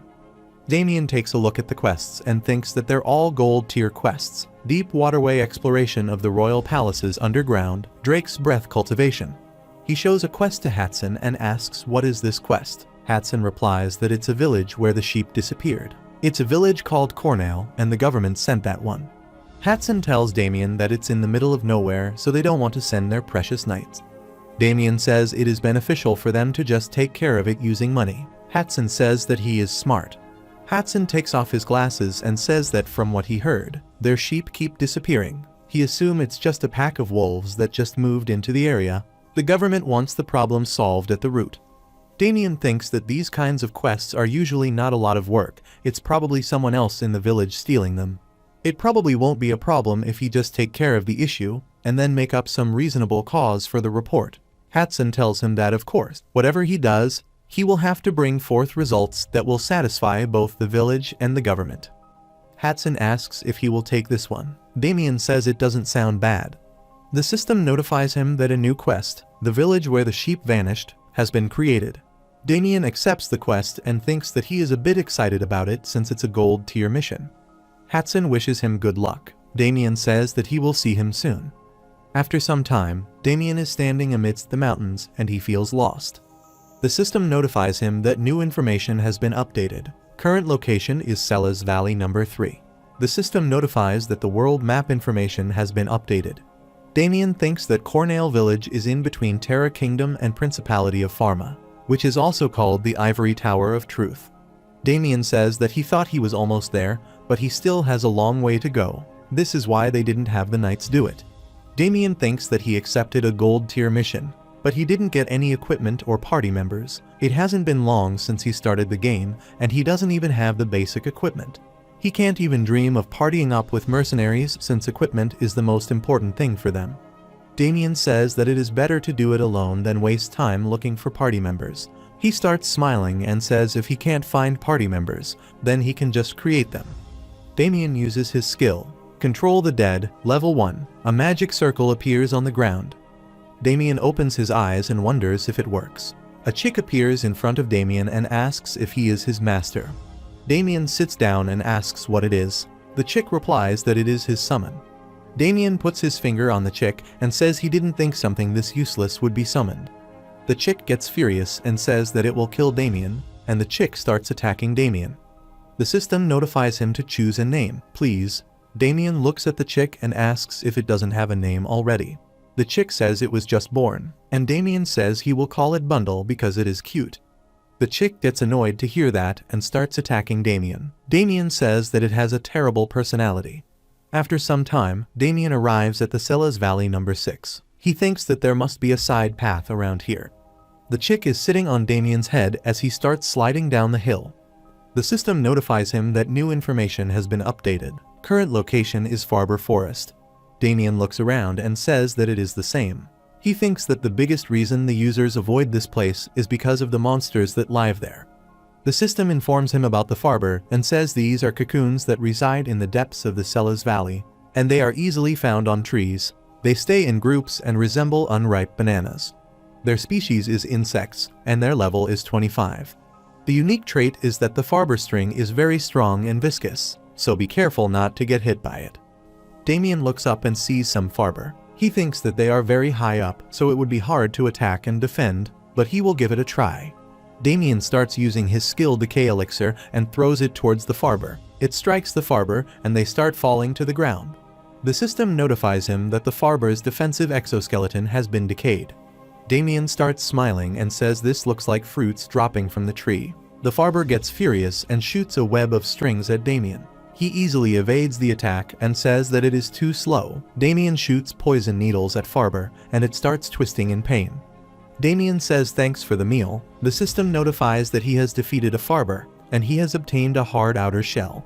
Hard outer shell is a type of ingredient. The system notifies him that it is a shell taken from monsters hard like a rock, but light in weight. It could be made into something great. Damien starts smiling and thinks that it is the item that has such a high demand to the point where the supply can't keep up with it. Exp is nice, but he came all the way here just for this. Damien starts receiving requests from different players to buy the hard outer shells. A player says that he is buying hard outer shells for 300 gold. Damien thinks that they're all desperate to buy some. The number of people seeking them will just increase with time, and with that, the price will also go up. He'll become a millionaire if he can monopolize the supply. Damien starts running and says that it is time for gold hunting. After some time, they reach at the hideout of Farber. Bundle asks Damien if that is all money. Damien replies yes. There's about hundreds of thousands worth of gold here. Damien tells them that he is taking over this place from now on. He tells all the farber to get down here and peel off their shells, then he will spare their lives. All of them start attacking him out of nowhere. Damien activates the bloody impulse and starts running. Damien thinks that he can clearly see all their attacks and movements. Damien throws a corruption elixir towards and tells them to come down. The farber starts falling to the ground one by one. Damien starts walking towards them and says they should prepare for the needle. All of them starts shooting their web strings at Damien. He's shocked to see that. Damien thinks that it is too late to dodge. He will definitely get hit. He looks at the chick. Bundle asks why he's looking at him like that. Damien throws the chick towards the strings and thinks that it is close. He gets furious and rushes to attack Farber with his sword. After some time, Damien starts panting and the system notifies him that he has reached level 25. Damien falls to the ground and says that he could have died. He thinks that it has been a while since he was pushed this close to the edge. He fought with everything he had. Bundle starts attacking Damien and asks why did he throw him like that. Damien says that he didn't have any other choice. He can't come back alive if he dies. The system notifies him that he has received hard outer shells. Damien starts counting the shells and tells Bundle that he will give it 1 seed per hard outer shell. Bundle gets happy to hear that and rushes to pick them up. Damien says it will be much faster this way. The system notifies him that a farber can sometime drop 2 hard outer shells. Damien thinks that considering how valuable these things are, it's definitely worth fighting for them even if it's dangerous. Currently, these cost more than 500 gold. If he remembers correctly, it'll double in value soon unless there's a big change in supply. Damien thinks that nothing has changed much between here and the game he remember. He cleared the summon gate using his memories from the game, so in other words, he will have an easier journey if he keeps on using the memories of the game. Damien says that the farber's levels are about 25. That's same as his level, so he guess he won't be receiving any level penalties. Bundle returns with numerous hard outer shells. Damien picks them up and says that he was planning to get to Cornale Village in 4 days, but he is changing the plan. He will collect as many hard outer shells as he can for 2 days and then hurry on to the village for the next 2.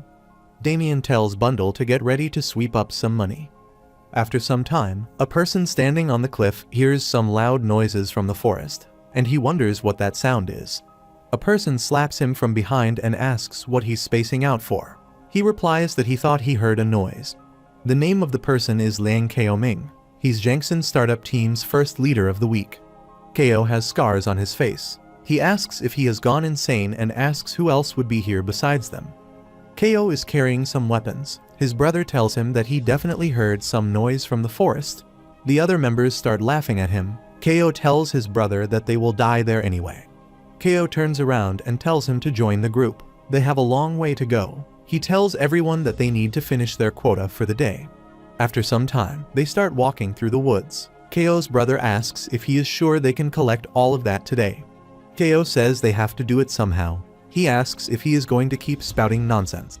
Kao thinks that this forest is hidden and dangerous, so most users won't take the risk. But considering the value, the hard outer shells are Jensen Startup's major profit item.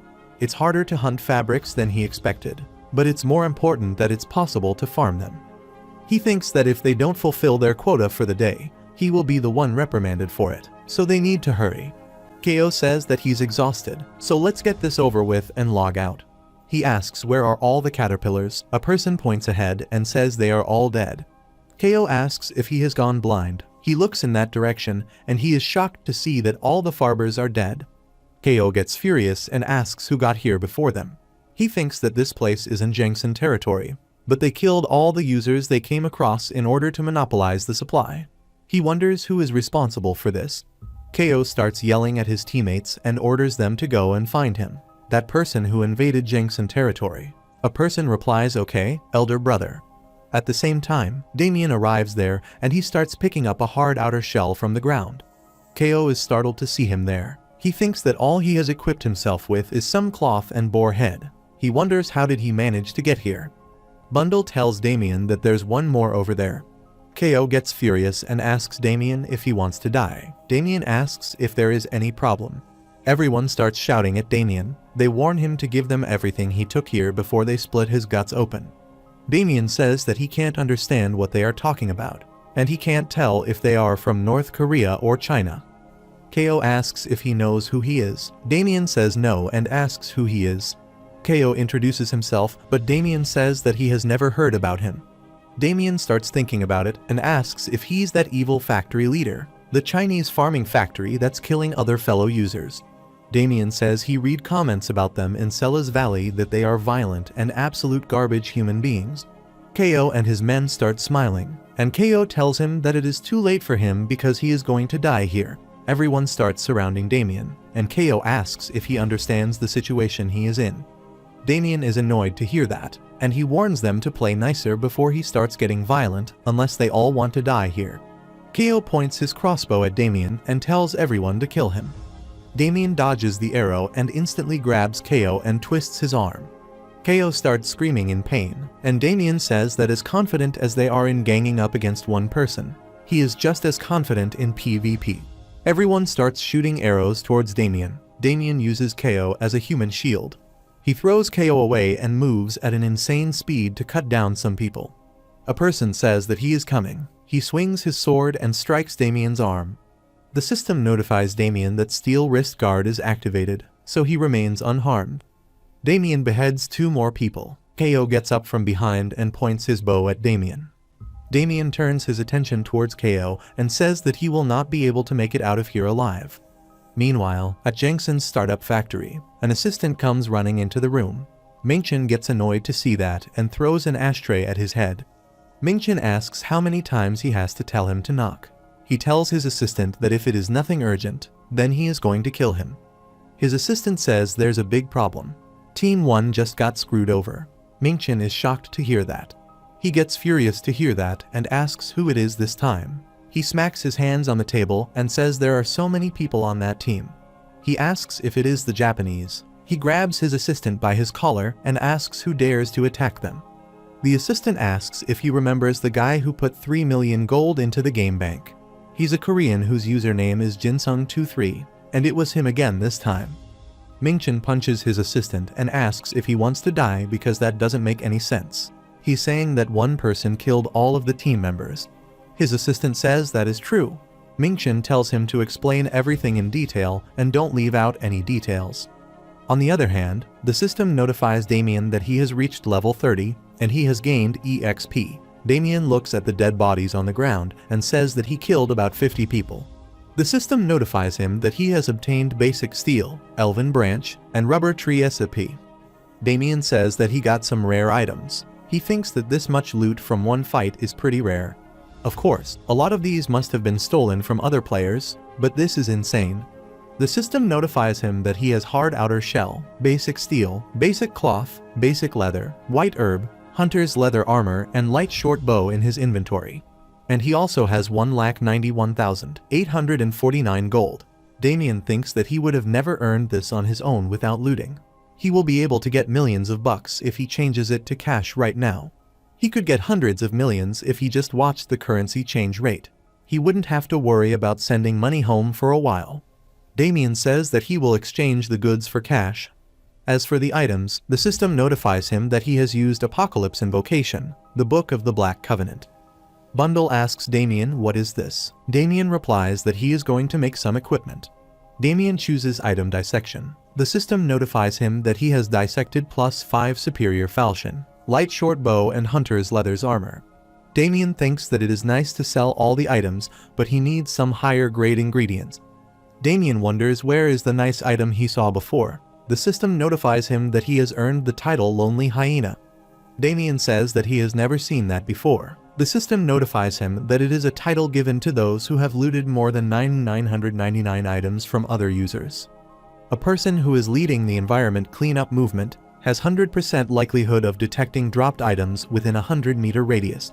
Likelihood of detecting someone's item and likelihood that an opponent will drop an expensive item is 100%. The system notifies him that too much of anything can lead to obesity and various health conditions. Damien is surprised to see that. He thinks that it makes sense why it's his first time seeing this title. Before his regression, he only fought in large-scale wars with blood alliances or organizations, so he never really had the time to pick up dropped items. He also didn't really need them, but the title's effects are pretty okay.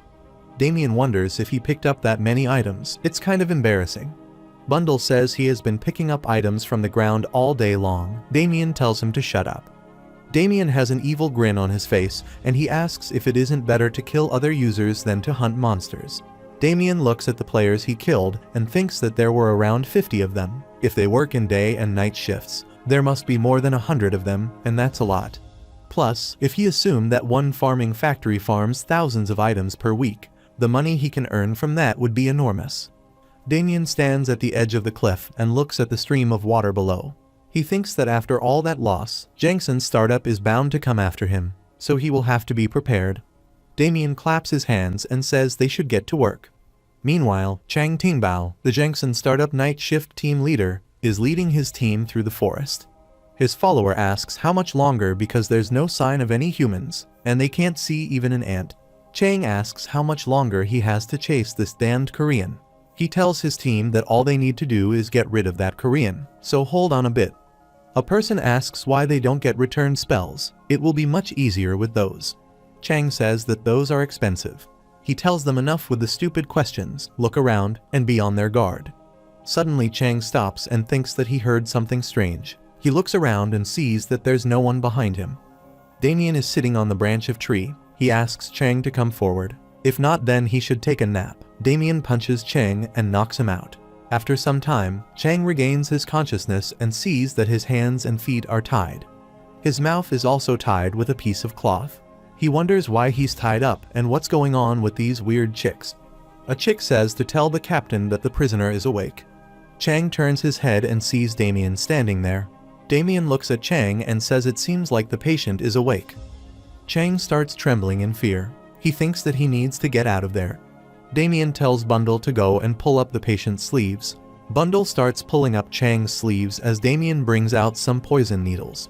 Damien tells Chang that they have not even started yet, so he should not get scared. He tells Chang that this is going to sting a little.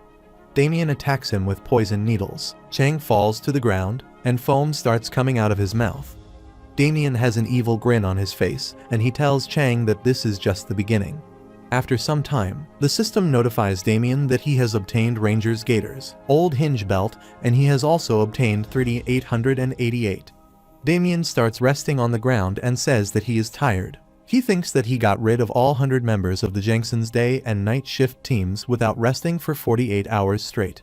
He thinks that he is even more tired from summoning all the chicks. Damien says that he will check the status window now. Damien looks at his skill, Necromancy. He's still at level 1. Damien thinks that he never would have thought that the stats of the summons would be so low because he had no limit on how many he could summon. Plus, summon skills usually have a time limit, or the summons will disappear once you use up all your mana. But this skill doesn't have any of those restrictions. The summons don't vanish until they're depleted of HP. Damien tells the chicks that they should go home. They are done with work here. The chick replies that the Soul Realm is boring. It is much more fun here.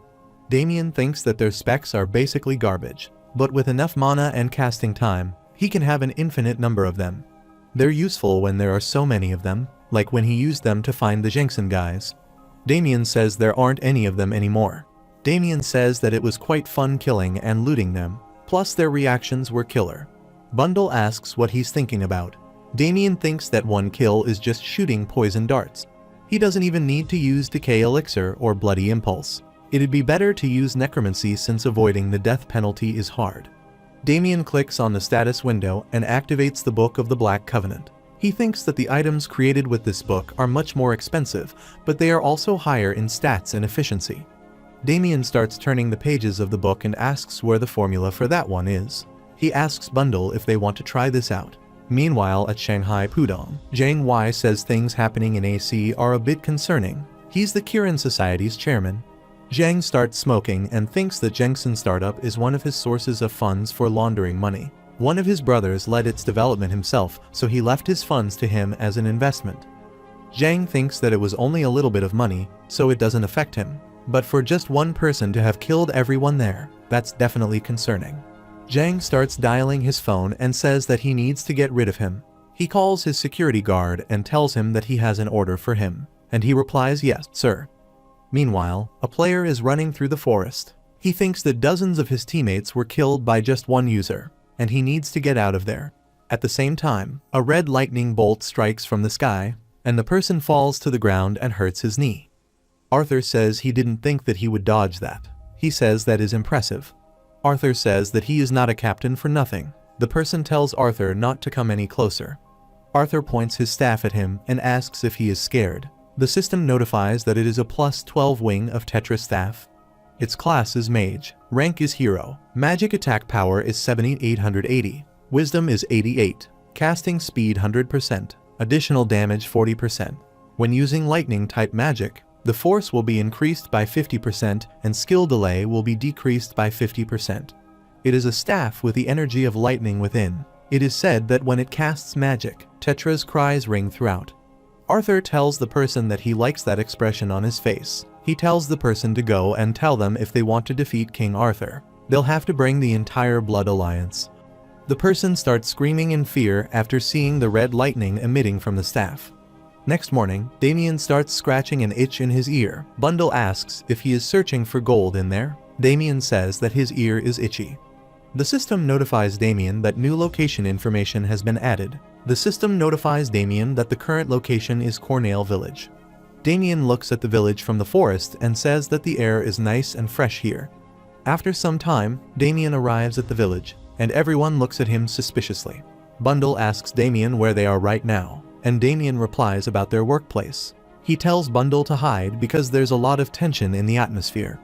Damien thinks that he wasted quite a bit of time because of Jensen. He arrives at a strange house built on top of mountain. Damien starts climbing the stairs and wonders why is the chief's house so high up. Damien thinks that it is not good to be late to his first quest. After some time, he reaches at the door. He knocks at the door and asks if anyone is inside. The old man asks who it is, and Damien replies that he is from the Adventurer Guild. He asks if they made a request for support to the government. The old man starts crying. His name is Albert, and he's the Cornell Village chief. Albert tells Damien to come inside and have a seat. He starts pouring him a drink and says that he must have come a long way. Damien thinks that the problem must be very serious. Albert tells Damien that the village sheep keep disappearing and the village people are also on edge because of dwindling numbers. Damien asks how many have died. Albert tells him that 20 disappear every week, and he can't fathom where they are all going. Damien asks when did it all start, and Albert replies that it has been a month. Damien asks who herds the sheep and if there are any shifts. Albert replies that there's an orphan named Joseph who takes care of them all. Although he's such a troublemaker that he can't tell whether he's actually herding sheep or just fooling around. Albert tells Damien that according to the boy it was wolves. Damien says that makes sense if 20 are disappearing each week. Albert tells Damien that he liked pranking everyone since he was younger, so he would always lie that wolves appeared. That made the village people dislike him, and now he's been imprisoned because people think it was him, but the sheep keep disappearing, even though he's in jail. There must be something else going on. He grabs Damien's hand and requests him to please do something because at this rate, the village people might starve to death. Damien asks if he can meet the boy named Joseph. The old man is surprised to hear that. After some time, Damien reaches to greet Joseph and sees two people standing guard at a tiny house. The door is closed from the outside with the help of wooden planks. Joseph is continually knocking at the door and shouts that it wasn't him. A person shouts back and tells him that Chief Albert said to be quiet until the issue is resolved. Damien wonders if all the humans here like that. They probably think that Joseph is the culprit. He thinks that he only cares about getting his reward. Damien thinks that Joseph's guardian died recently from a disease, so he's been going around doing other people's jobs and herding sheep to be fed. That's pretty mild treatment for an orphan sheepherder when the sheep are disappearing. He thinks that this village seems to be rather rational for a rural one in the middle of nowhere. Either way, it is time for him to greet them. Damien goes near the people and says hello. A person asks what brings him here. He thought he was talking to Albert. Damien says that he finished talking to Albert and asks if Joseph is fine. The person replies that he is the same as ever. Damien tells them to open the door, and at the same time, Joseph starts knocking at the door again. The person tells Damien that, as he can see, Joseph is perfectly fine. He keeps screaming as if he has endless energy, and he is getting tired of hearing him. Damien cracks his knuckles and says that he is going to meet him, so they should get out of the way. He tells Joseph to get far away from the door. Damien punches the door and knocks it down. Joseph is shocked to see that. Damien asks Joseph if he has time because he wants to ask him a few things. Joseph asks who he is. Damien introduces himself and says that he is a mercenary in the Adventurer Guild. Bundle also introduces himself.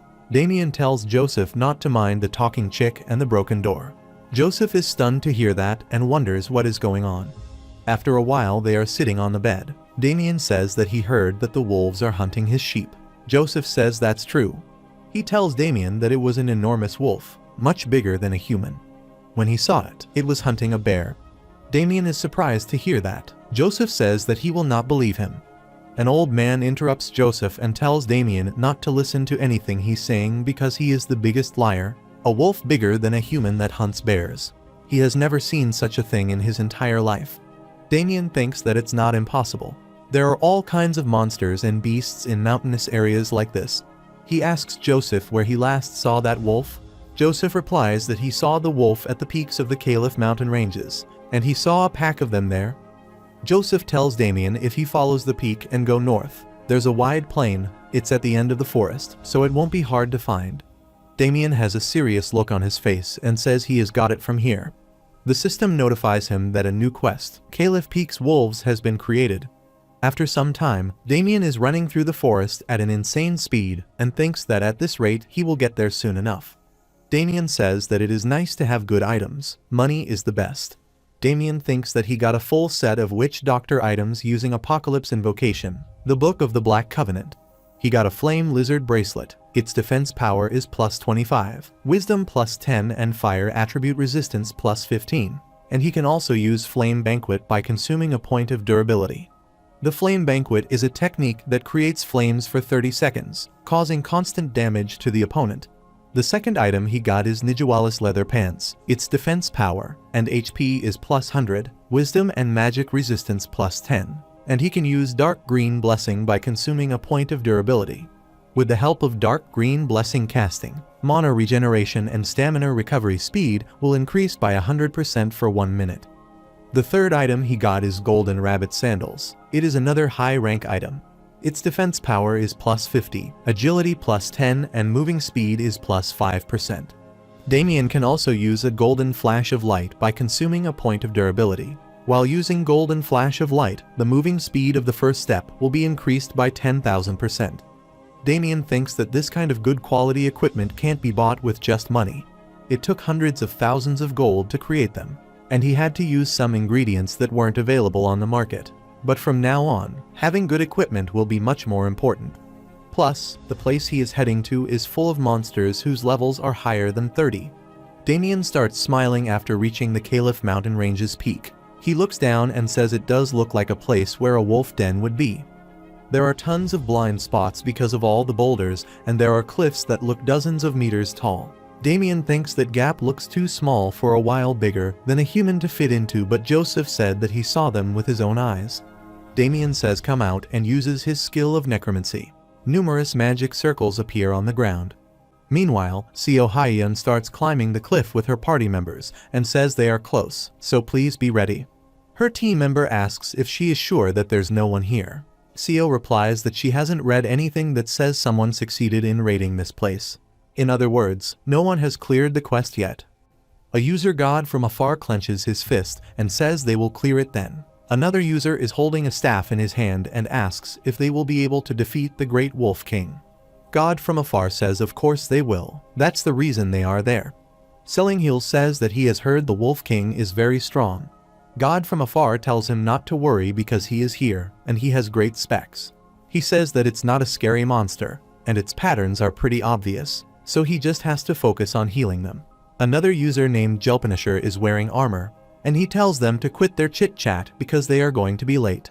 He says just because no one has been successful yet doesn't mean no one's trying. He warns them that there could be people up there right now with similar quests. God from afar says that he is so impatient. Jelpanisher gets annoyed to hear that, and he tells God from afar to watch his mouth.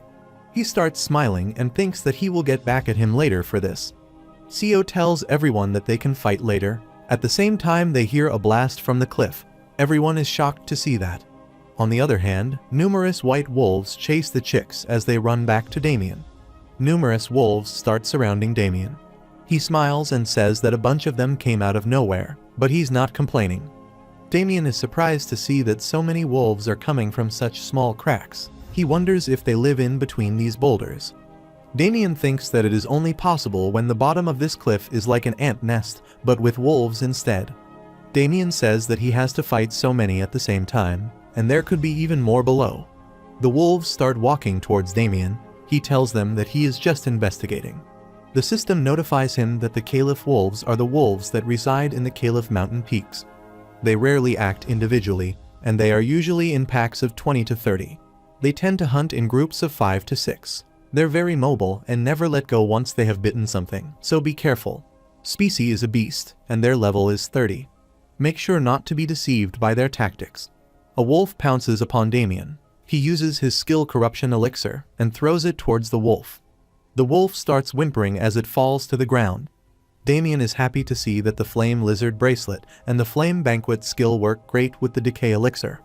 The synergy is great because both continue to cut away the opponent's HP. On top of that, he got to level 34, so he should be able to handle these wolves on his own. Damien says that his equipment looks good, too. He has a +9 sashimi knife, Bon Clay's poison darted rooster as his shield, a wild boar helmet, a beginner shirt, Nijiwalis leather pants, and golden rabbit sandals. Damien looks back and realizes that the wolves are still there. He tells his soldiers to get ready to fire. Numerous chicks are present on top of the cliff. Damien orders them to shoot, and they start shooting poison needles at the wolves. Damien grabs the Bon Clay's poison darted rooster and says that it was worth all the money. It is a rare rank item and has a charm against evil. It has defense power of +50, intelligence +30, MP recovery +10. It changes the chick's default attacks into level 10 poison darts. The system notifies that the totem of a rooster that Bon Clay used to care for said to have copied the actions of the owner. Damien thinks that it's the most expensive item that he can create using the Apocalypse invocation, the Book of the Black Covenant, but it's worth it. By turning all the chick's attacks into level 10 poison dart attacks, there's no better item than this to deal with a group of enemies. Damien says, of course, he can take care of them himself, but he is a bit too lazy for that. Damien points at the wolves and says that he can't let a single wolf live. All the wolves are hit with poison needles and they start whimpering. The system notifies him that he has defeated the Caliph wolves. Damien thinks that he didn't expect to be able to kill all these Caliph wolves without even moving a finger. He activates the Bloody Impulse level 10. For 180 seconds, the target's attack and movement speed will increase by 200%. Damien thinks that if he applies this skill to the chicks, he can make up for the chicks' low attack power and specs. The sheiks start collecting the items from the ground. Damien thinks that the skills he has mastered are shooting poison darts, decaying elixir, and bloody impulses.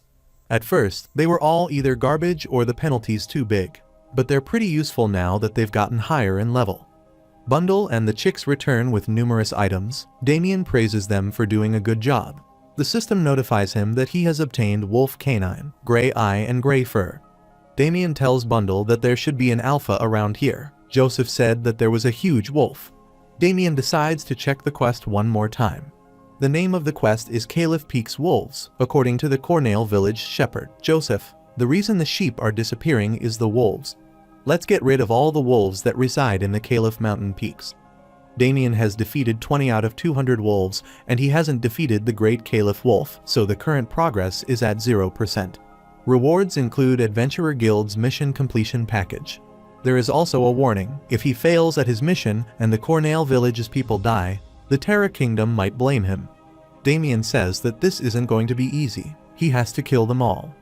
Suddenly, the system notifies him that chick number 34 has died. Damien looks back and sees a giant wolf glaring at him. The giant wolf starts howling. The system notifies that the Great Wolf King has summoned his pack, so he should prepare himself for the pack's ambush. Numerous wolves arrive there. Damien and Bundle are scared to see that many wolves there. The system notifies that the Great Wolf King is the dominator of the Caliph mountain peaks and seems to have grown larger due to some unknown causes. It is the dominator of the Caliph mountain peaks. It seems to have grown larger due to some unknown causes. The leader of the Caliph wolf pack is strong enough to hunt down a bear. It is an elite beast with a level of 45. The Great Wolf King is standing at the edge of the cliff, and the pack of wolves starts getting closer to Damien. Damien activates his skill Bloody Impulse and says that he should at least give it a try. He tells Bundle to take care of the minions, and he will take care of the big one. Bundle starts waving a yellow flag and tells his subordinates to prepare for the attack. The chicks start shooting poison needles at the wolves. Damien says the small wolves won't bother him now. He activates Golden Rabbit Sandals and uses his skill Golden Flash of Light. Damien starts moving at an insane speed and he jumps in the air. Damien tells the Wolf King that he is fighting against him. Damien activates another skill, Dark Green Blessing, and the system notifies him that his casting speed has increased by 100%. His mana recovery speed has also increased by 100%. Damien thinks that it feels like he can do anything right now. The Wolf King starts glaring at Damien. The system notifies him that the Wolf King has decided that he is the most threatening enemy, so watch out for his attacks. The Wolf King attacks Damien using his claw. Damien swiftly dodges the attack and jumps high in the air. Damien brings out the Decay Elixir and says that he is going to melt the fur first. He throws the elixir at the Wolf King. The system notifies him that the Great Wolf King's defense has been decayed and the Great Wolf King has been burned. Damien thinks that something's weird. The Great Wolf King must be an elite type monster and should use an attack or defense skill or order his pack to do something about it. The Great Wolf King starts shaking his head to put out the fire. Damien brings out the +9 sashimi knife and says that he will get this over with as fast as he can. The Great Wolf King starts howling again. Damien thinks that considering its behavior pattern, its trait is probably either an attack type or a leading type. He thinks that he needs to finish this quickly. Damien rushes towards the wolf and says that he will chop it up in no time. Meanwhile, there's a battle going on between the chicks and the wolves. Damien starts slashing the Great Wolf King using +9 sashimi knife. At the same time, Seo arrives there with her team and asks what is happening there. Jelpanisher asks if the monsters are fighting amongst themselves. He asks if someone got there before them. Seo tells everyone that it is probably not a user because the quest only popped up recently, and they left first thing in the morning. Selling Heels says that she is probably right. It's probably just the monsters fighting over territory. Seo asks Healer if his buff memorization is ready, and she tells everyone to get ready for battle. The healer points in the wolf's direction and says the fog is clearing ahead. Everyone is shocked to see that Damien is fighting the Great Wolf King alone. Seo shouts that their kill is going to get stolen. The user god from afar rushes towards them. The Great Wolf King is hurt after fighting Damien. Damien says that it just won't die. He thinks that even after he cut down its defense power and HP with a Decay Elixir, and used the synergy of the Deep Green Blessing and Flame Banquet, but even after all this, the Great Wolf King still has half of its HP left. The Great Wolf King jumps towards Damien. He rolls on the ground and barely dodges the attack. Damien thinks that it is getting harder to dodge the attacks, but it is still doable. He will have to switch to a ranged weapon first. The Great Wolf King starts closing in on Damien. Damien dodges the attacks a couple of times and shoots a poison needle at the wolf. Damien thinks that he should be careful because he doesn't know what trait the Great Wolf King has, but it is easier to fight him from a distance. The Great Wolf King pulls out the tongue and starts panting, and the wolf starts howling again. Damien is surprised to see that, at the same time, the wolves appear out of nowhere and start attacking Damien. He thinks that it is too late to dodge. Its elite trait is summoning its pack. The wolves start biting Damien on his shoulders. The system notifies him that his character has been inflicted with bleeding. Damien starts losing consciousness and sees that the Great Wolf King is smiling. The system notifies him that his character has been inflicted with muscle rupture, and his HP is falling beyond standard levels. Damien starts bleeding from his mouth and says that he is going to die at this rate. Damien barely manages to activate the skill zombification level 1. The system notifies him that when his HP reaches 0, he will transform into the undead. For 600 seconds, his HP will not fall below 1. When the caster is in the state of the undead, they will emit the plague aura. Any opponent that is within a 3-meter radius will be poisoned and bleed. When activated, no other skills can be used. Damien easily tears the wolves apart, and his body turns dark in color. The Great Wolf King starts growling at Damien. Damien tells it to shut up before he rips out his throat. Damien says that it hurts like hell, so he is going to kill it for sure. He says that it has been a while since he felt pain like this. A wolf pounces upon Damien from behind, but he grabs it and says it looks like they all want to die quickly. Damien throws the wolf on the ground, and the wolf starts whimpering. The system notifies that the wolf has been poisoned and it has been defeated. The system notifies that the attribute of Plague Aura is poison. It inflicts opponents within a 3-meter range with bleeding and poison. The damages depend on the user's mana amount and can even be useless depending on the opponent's level. Damien cracks his knuckles and tells the Great Wolf King to come at him. On the other hand, God, from afar, thinks that his weapon made him seem like he was a short-range class. He doesn't want to do this, but he also doesn't want to go back without having gained everything. He will not accept that. He looks ahead and sees that Damien punches the Great Wolf King, and the system notifies him that he has defeated the Great Wolf King. The system notifies Damien that he has gained exp and reached level 36. The system notifies him that he has obtained the Essence of Wilderness, the Great Canine, and the Wolf Head Leather. Damien starts smiling and says he managed to kill it in the end. The system notifies that he has obtained a Token of Heresy, and he has cleared the quest. The system notifies him that he should return to the Caliph village to Chief Albert and receive his rewards. Damien thinks that he even got a high-value material like Essence of Wilderness. He sits down and the chicks start running towards him. Damien thinks that he leveled up a bunch too, thanks to the chicks taking care of the other wolves. He thinks that these guys have gotten very useful. Damien thinks that he cleared the quest, so he should get going. At the same time, someone attacks Damien. He blocks the arrow with his arm and thinks that it is aimed at his head. Damien thinks that he didn't notice their presence, so they must be strong. He tells them to come out while he's still talking nicely. The user, God from afar, comes out. He points his crossbow at Damien and tells him not to try to take even a single step unless he wants to die. Damien starts smiling as he pulls out the arrow from his arm. He asks who the hell he is. Damien throws the arrow aside and thinks that the weapon looks familiar. It's the same one that the Jengson startup factory guys used. Considering the crossbow and the 2 semi-automatic catapults, he must be a ranger class, which is a more mobile type than a destructive type, so this might not be that hard. The God from afar shoots another arrow, and it grazes Damien's face. He says that he told him not to move and just follow his orders. Damien wipes blood from his face and thinks that he stands corrected. He is faster than he thought, and he looks at least at level 30. His equipment is a level or 2 better than the Jengson guys. The system notifies Damien that the zombification has ended. Damien thinks that he was waiting for his zombification to be done, so he's definitely no ordinary enemy. The God from afar says that he doesn't know how he managed to kill the Great Wolf King when it's not easy to kill a boss as a close-range fighter. Damien asks what he wants. He smiles and says he truly doesn't know.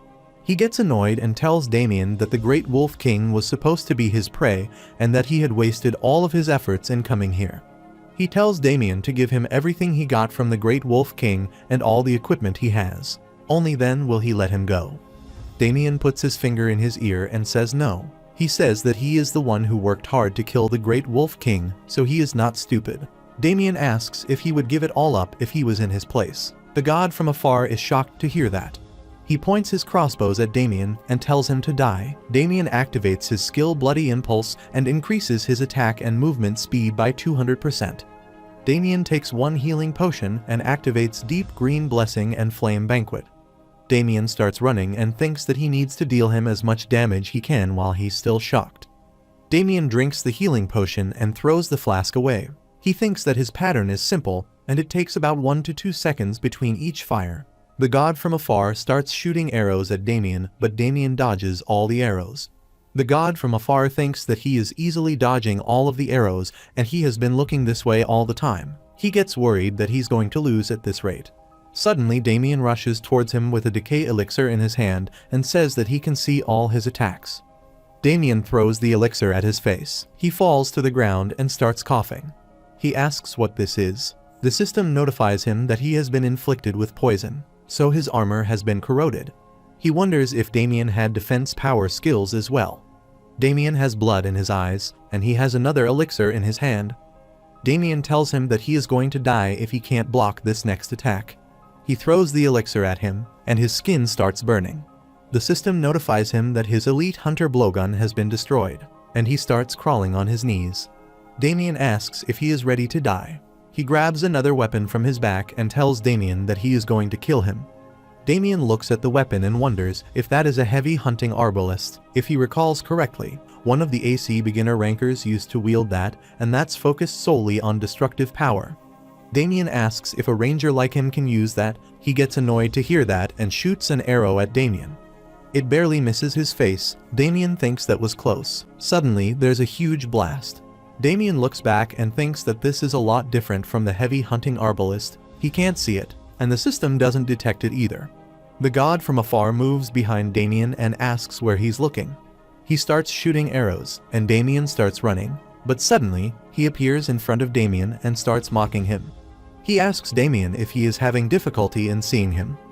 Damien thinks that he is not using the invisibility cape or a potion. There is no alchemist that advanced yet. He thinks that it must be an exclusive skill. The god from afar tells Damien that he should have stabbed him when he had the chance. This is why he's going to die now. Damien tells him that he talks too much. He replies that he will not be able to hear him talk once he's dead. He has an evil grin on his face, and he tells Damien to try holding on for longer if he can. He uses the skill Dark Hunter and Invisible Bowshot.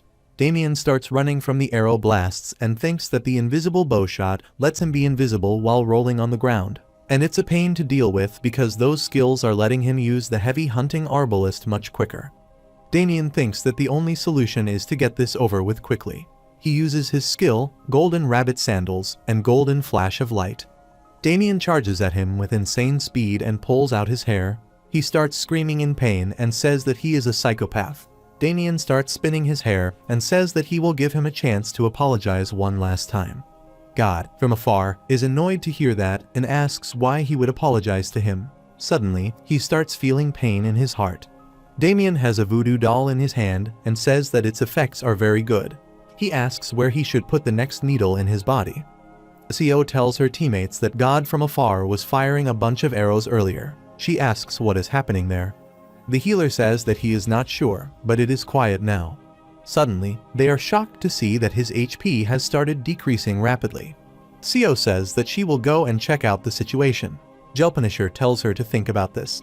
CO asks if he wants her to watch him for sure. Jelpanisher wonders if she is in her right mind and says that God from afar isn't so weak that he would be so easily killed by another user. Jelpanisher thinks that if his HP decreases that fast, then the other user will be frighteningly strong.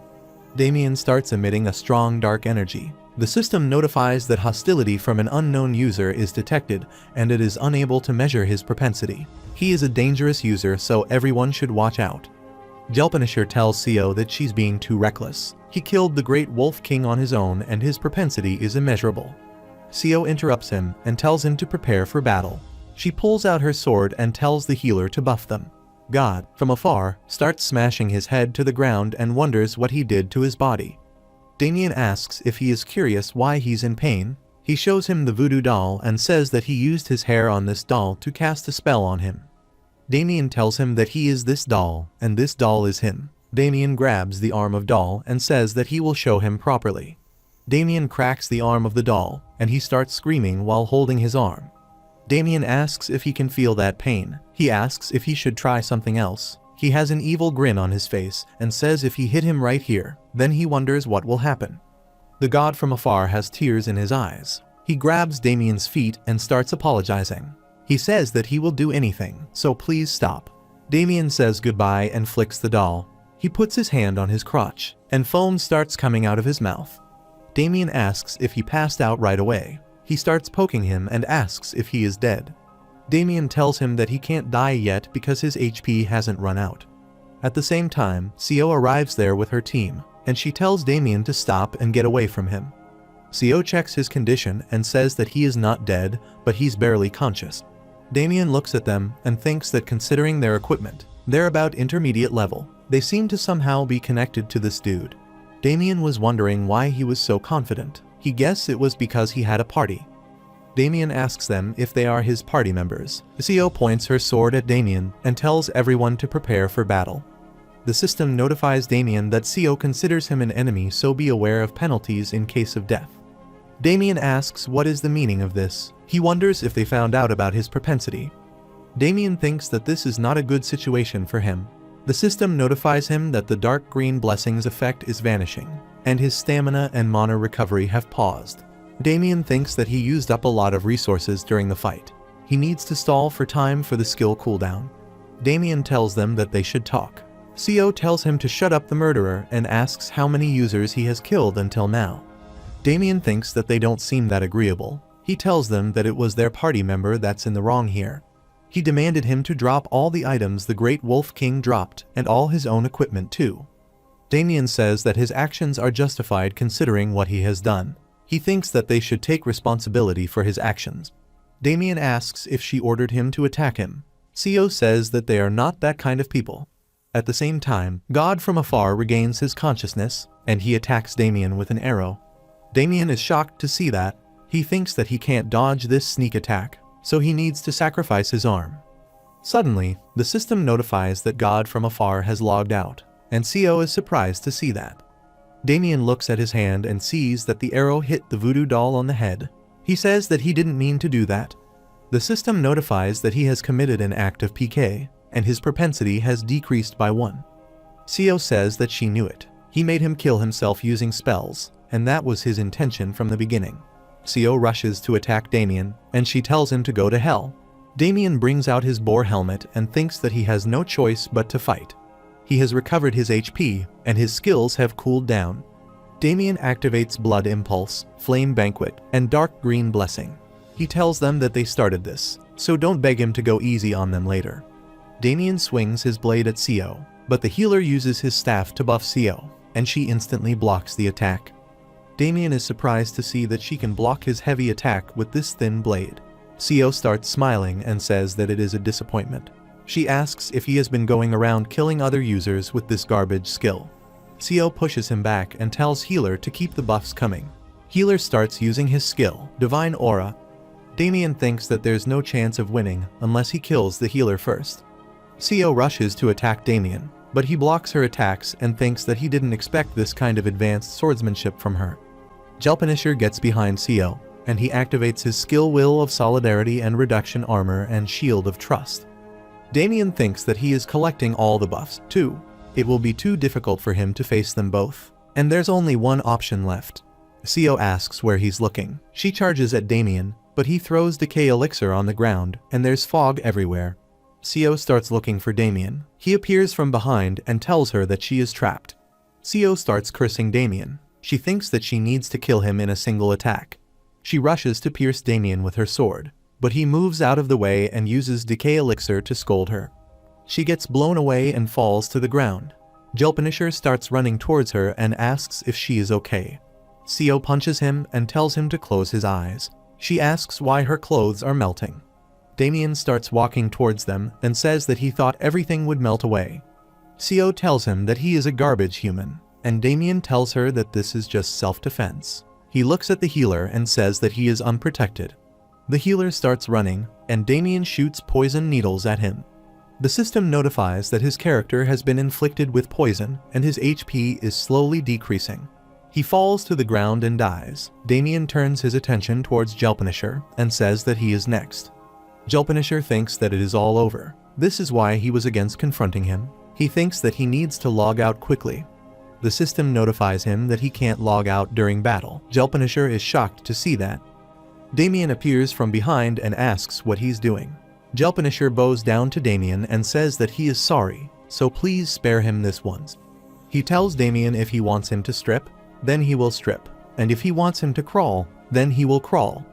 Damien thinks that he's equipped with full plate armor and a kite shield, but he couldn't get a dart if he wanted, yet he's begging for his life.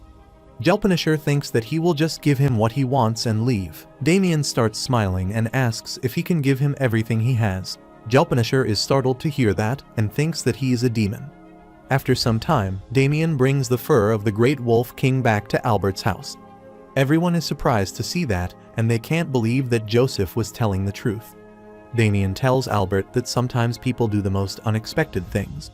Albert says that they were too harsh on Joseph. He doesn't feel good about having treated such a young kid like that. Damien tells him that he should treat him better from now on, and he doesn't seem like the type to hold grudges. The system notifies Damien that he cleared the first mission of the Adventurer Guild. Return to the Adventurer Guild and report it. Albert tells Damien that here is his reward. It is not a lot, but they are not doing too well. He tells Damien to come visit them anytime. Damien is happy to get the reward and says, of course. He asks if he can go now. Albert says that he will see him out. He thinks that he needs to apologize to Joseph and calculate the damages caused by the wolf to the village. He needs to also have a meeting about what they are going to do from now on. He opens the door and sees that Joseph is running towards him. Joseph starts panting and asks Damien if he is leaving. Damien tells him that he got rid of the wolf so the sheep will not vanish anymore. Damien wishes him good luck and tells him that he should quit lying. There's a saying that if one gets caught lying, then they will get their hands cut off. Joseph is scared to hear that. He bows his head and thanks Damien for saving the village. Damien waves him goodbye and says that he is going so he should live a good life. Meanwhile, at Terra Kingdom Golden Lark Lodgings, Damien is lying in bed. He says that 4-star lodging is the best. He looks at the screen and sees that a lot of his stats recovered, and he got a lot of loot too. Field boss items, quest completion rewards, and CO parties equipment too. Damien says it is all thanks to his title of atrocity. The system notifies that it is a title given to those whose propensity rate cannot fall any lower. It's not an exaggeration to call these people the reincarnation of the devil. The drop rate of items from a victim of PK and the drop rate of gold from a victim of PK increases by 500%. It helps in the automatic possession of assets from a victim of PK and the automatic possession of EXP from a victim of PK. Damien opens the trade center and sees that he possesses full plate mail, eagle kite shield, 8 staff of recovery, 6 heavy hunting arbalist. Damien says that all of these must be hundreds of thousands of gold combined. Bundle asks if he stripped all of this from the party. Damien says that he never stripped them. Damien says that he had to spend a lot of money on my equipment. This should cover my living costs for this month. The system notifies him that he has an unread message. Damien asks who is it from. There is a message from Wiz Entertainment on the screen. Meanwhile, an individual is looking at the screen and he says that it is over. A mysterious dark presence asks him about the progress. He replies there was some. He couldn't completely conquer the body, but he was able to manipulate them to start a fight and sense exchange became possible too. The dark presence says that's interesting. The person says that it'd be great to be able to conquer without a medium, but he haven't succeeded with that yet. The dark presence tells him that the authority he received from God, allowing him to create and conquer monsters' bodies, will be very necessary in the future. So this assignment is the most important thing in the world. They are the most important and true followers of God. Let them recite their prayers once again, and let them repent and praise God in joy. The person starts praying and says that a new era has come upon them. It's not long until the Messiah will descend, and the flames of salvation will save us from the false gods and kith and kin. The dark presence tells Aleister that the grand plan is near. Their duty is to open the eyes of the poor and ignorant and expose lies of this world. Aleister says that he is aware. The dark presence tells him to keep in mind all that they have done to prepare for the day. He was just checking in on his progress today because they cannot afford any mistakes. Aleister says that there's one thing that is bothering him, a unique explorer he saw through the test subject. Jinsung receives a message from Wiz Entertainment Korea, and they ask if they can meet. He looks at his phone and thinks that Wiz Entertainment is the world's biggest internet streaming platform, Twitch's subsidiary company and management. They are also connected to the social network Twitter. They are superior in terms of marketing. Before his regression, it was where countless streamers and Korean rankers were affiliated. In short, it is where all streamers wanted to go. Jinsung wonders why they are contacting him. He never recorded anything during gaming, and he never formed parties with anyone. The only people he met were thieves or people who wanted to fight because they knew he was a chaotic user. Jinsung wonders if there were a streamer or gamer associated with Wiz amongst the users he comes across. He thinks that this doesn't seem good because Wiz Entertainment was famous for being good at caring for their streamers, and any player who made an enemy out of a Wiz streamer ended up in bad situations. Damien receives a call. Young says that he is speaking from Wiz Entertainment Korea, and he asks if he is talking to Damien. After some time in Seoul Gangnam, Jinsung and Young have conversations. Young thanks him for replying and says he hopes that he didn't have any issues getting here. He asks if the desert is okay. Jinsung replies that it is all fine. Young starts smiling and says that he is glad. He was worried that he might not meet him because the request was out of nowhere.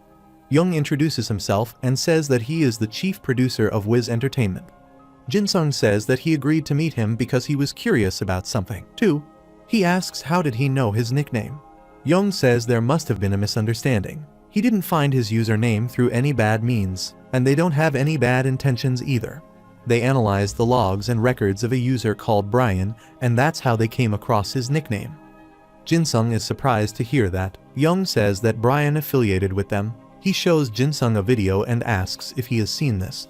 Jin-sung takes a look at his video of fighting the mages. Young tells him that it was a part of the hot clips of the week. It was when Brian and Wendy were struggling to escape the Whispering Island because of some evil users. He tells Jin-sung that 165,000 people were watching that scene. They wanted to get into contact with him and asked Brian for his game logs, and Brian agreed because he also wanted to meet him. Young tells him that the reason he wanted to see him today is to thank him for his help at the Whispering Island and to ask if he would like to join them. He shows Jin-sung the contract and asks if he would like to try being a streamer. After their meeting is over, Young hands Jin-sung the contract and says goodbye. Jin-sung thinks that it is super convenient that he explained the conditions of the contract and support and management contents. He wasn't satisfied by most of the contracts of other management companies, but this one is impossibly good and it would be crazy to reject them. Jin-sung calls someone and asks if he is busy. He thinks that it is time to repay his debt.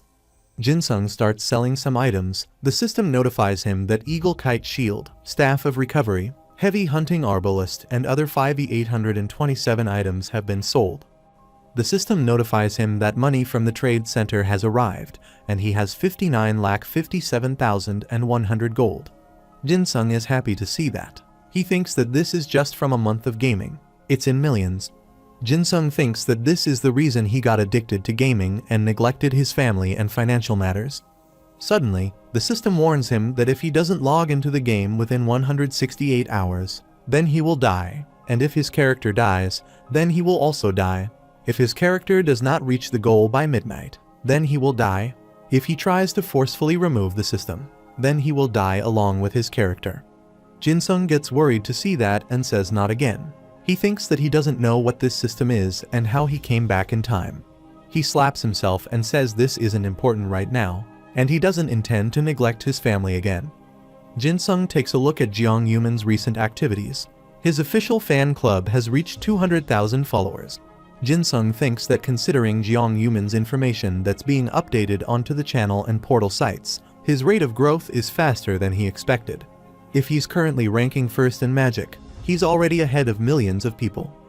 As far as he remembers, Jeong Yuman forms the Blood Alliance half a year after starting the game, and it didn't take more than a year after that for him to get within the top 10 of the Blood Alliance and the 6 Masters. He obtains a hidden class called Dragon Mage and becomes one of the 6 Masters as Radiant King Arthur. Jin-sung thinks that he needs to keep an eye on what Jeong Yuman is doing and think about when the 6 Masters will appear. It's important to figure out what happened to him, too. But having received the hidden class, Witch Doctor, and the mainstream Kiran's wish, he needs to keep track of the 6 Masters' growth. Jin-sung thinks that there's something he doesn't know about when he thinks back to that day when only Jeong Yuman and he survived, and they had only the Demon King Abraxas to kill. Jeong Yuman stabbed him in the back, but the reason for it might not be as simple as him being a psychopath. If he had not regressed to 10 years back and instead lived the life as he had, he wonders if Jeong Yuman have been able to deal with the consequences of having betrayed the entire raiding party. Jin-sung thinks that Jeong Yuman would have gained a ton of popularity from being the last person to defeat the final boss. If he had lived the life before my regression, he might have opened a press conference with the raid members or maybe sued Evertail headquarters for their rule on not interfering with users since he had lost everything and hit rock bottom. Jin-sung thinks that he doesn't intend on letting go of that betrayal. He needs to find out the reason for his betrayal. After some time, Jin-sung starts eating food, and he checks the messages. He is selling 5 million gold for cheaper than regular price. Many users are interested in buying the gold. Jin-sung says that there are so many people messaging him. His friend asks what he's looking at. Jin-sung says he is looking at messages to buy an item he put up for sale at the trade center in a game, and his friend asks if that brings in good money. Jin-sung says there are a bunch of people asking him to buy it right now, but he doesn't know whom to sell it to. The The system notifies him that the deal has been completed and money has been transferred to his account. Jin-sung thinks that he will pay for a nursing home, and the rest will be good for the family's living costs. Jin-sung receives a call from his mother. She says that she just wanted to hear his voice because they have not seen each other in a bit. Jin-sung tells her that he is a little busy. He tells her that he will come visit her soon, and he tells her to take care of herself. Jin-sung thinks that he is more determined after hearing her voice, and he will never go back to the way he was before regression. Jin-sung asks his friend if he is interested in a C. He replies that he is thinking of reducing his hours at the convenience store and moonlighting with the game because it looks like it brings in quite a bit of money. Jin-sung asks if he wants a capsule. His friend says that he doesn't know how much it would cost. Jin-sung tells him that he shouldn't worry about that. He should just take it as a repayment for the debt. His friend starts laughing and says there's no such thing as a debt between them, and they start drinking. After a while, Jin-sung thinks that he intends to keep doing nice things for people who were nice to him before regression. After some time, Damien arrives back at the game. He looks at a card and says that it is a token of heresy. It is a wooden card with an ominous symbol. It has an unknown aura, and it looks like it was cursed somehow. Damien says that is suspicious. He thinks that its rank is unknown. Items like this need to be taken to an appraiser, or you need to use a special item to find out the real value. He thinks that there is a possibility it might be super valuable, so he will keep it for now. He will use the Book of the Covenant later to find out its value. Someone appears behind Damien and says that is an interesting item. Damien looks back and he is shocked to see Karun standing there. He wonders why he is back. Karun asks how his idiot student is doing. Damien asks what brings him here. He asks if he is back after running away for his life. Karun gets furious and asks what did he say. Damien says nothing. It just has been a long time since they last saw each other. Karun tells Damien to watch his manners and asks where did he get that thing. Damien tells him that he went to the Caliph mountain range for a gold tier rank quest from the Adventurer Guild, and he got this when he killed the boss monster there. Karun says that he thought he was a lost cause, but that's impressive. Damien hands him the card and says he can't be worse than him. Karun takes a look at the token of heresy and says that he should also take a look at him. He sees that Damien has reached level 38 with the title of Atrocity, the one who defeated the wild boar alone, Agent of Revenge, and record time clear lone hyena. His strength is at 35, HP and agility at 20, intelligence at 76 and talent and luck is at 20 each. He has +9 sashimi knife, Bon Clay's poison, darted rooster, wild boar helmet, beginner shirt, Nijiwalu's leather pants, flame lizard bracelet and golden rabbit sandals. Karun starts laughing and says that is fitting for his student, but he still has a long way to go. He needs to get on a level where he can take 3 of his punches without dying. Karun tells Damien that if he is unable to make the things inside him his own, then he will end up being eaten by it. Damien is surprised to hear that and asks what things. Karun points at him and says the darkness that is comparable to the Demon King, the power that is his foundation. Damien thinks that he knows what that means, the OVO system he earned and the stats that he got from regressing because of Abraxas. Damien thinks that Karun saw right through all that. He's an impressive old man. Karun tells Damien that the important thing right now isn't getting stronger, but finding a way to renew his body. Damien asks how they can do that. Karun replies that they need to get everything in him out so he can make those things his own.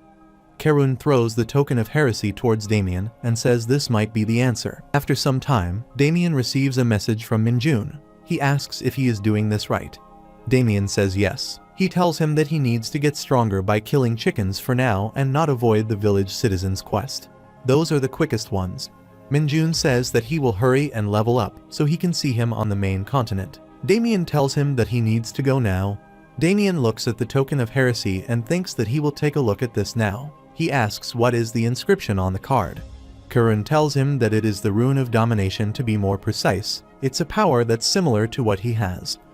Damien thinks that Karun said this is supposed to either amplify the force of a spell or complete an incomplete spell. If the penalty he's suffering from is a kind of curse, then the solution is to find the origin of it and destroy it. He doesn't get why a curse in the game is affecting him in real life too, but if it is Karun, then he can trust him. The system notifies him that there is a new quest, Heresy's Traces. A strange aura is coming from an item coincidentally obtained. According to Karun, it's supposed to be a power similar to the one he has within him. Its type is epic, and he needs to find out more about the organization that's using the token of heresy. Damien thinks that it is the next most important quest after the mainstream Charon left him. This might show him a way to escape this stupid penalty, and this might help him find out how he was able to regress for 10 years. After some time, Damien returns back to the Adventurer Guild. Hatson compliments him on the completion of his first mission, and he tells Damien that everyone knows about him now. Damien starts smiling and says that is embarrassing. Hatson says he hopes that he likes the reward the government liked how he got the job done. Hatson asks if he wants to work with the government. Damien says that he is only a gold-tier adventurer, but thanks for the offer though. Hatson tells him that the gold-tier adventurers aren't that common. If he wants, then he can connect him to a renowned family or even the castle. People are desperate to hire gold-tier adventurers all over the nation. Damien thinks that he is getting such a nice treatment, but he did go through all that hard work, so he deserves this. Hatson tells him that his debut in this guild went smoothly, and with his skills, he will be able to get the job anywhere.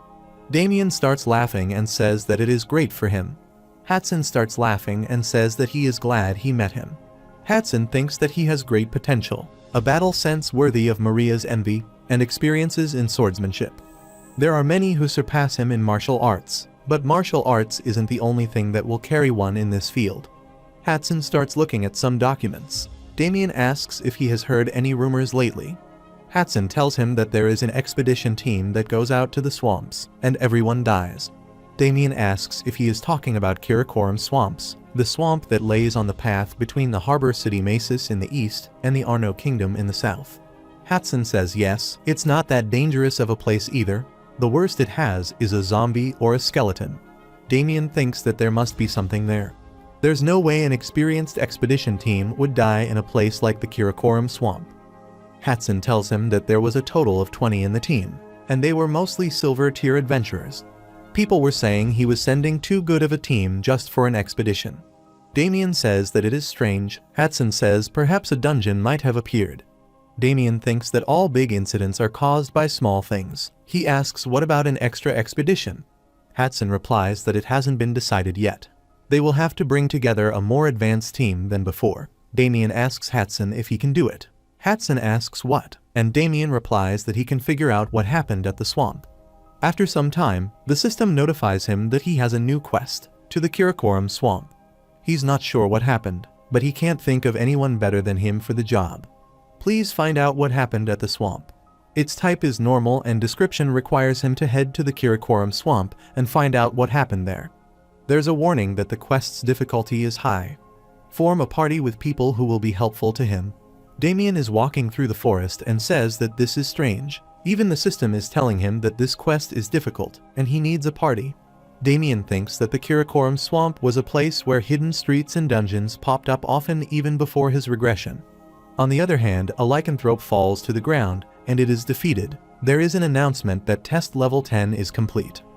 Chang starts walking towards his subordinates. They all bow down and congratulates him. Chang is the Business Kirin Society's CEO and the first dragon of the Eastern Five Dragons.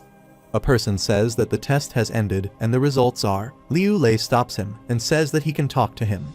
The person gets scared and thinks that this person is definitely a higher up, and he informs him that he passed the test faster than anyone. But when they look at the leader's leadership and the overall teamwork in general, he doesn't think there will be much change. He asks if they will register. Liu replies that they will send a teammate over. He asks they just need to know if they will be joining their guild. He thinks that they seem to run under an absolute obedience system and have a very precise teamwork system too. The most noticeable was their battle style. The leader did not cooperate with others. It was as if his purpose was to get as much experience fighting as possible. The other teammates hunted all the other monsters that weren't boss level. He doesn't understand Liu's methods. He hunted monsters with just a gloved hand. He thinks that they are definitely not normal group of adventurers. Liu asks Chang how does he feel. Chang says not bad. It is just as that guy said.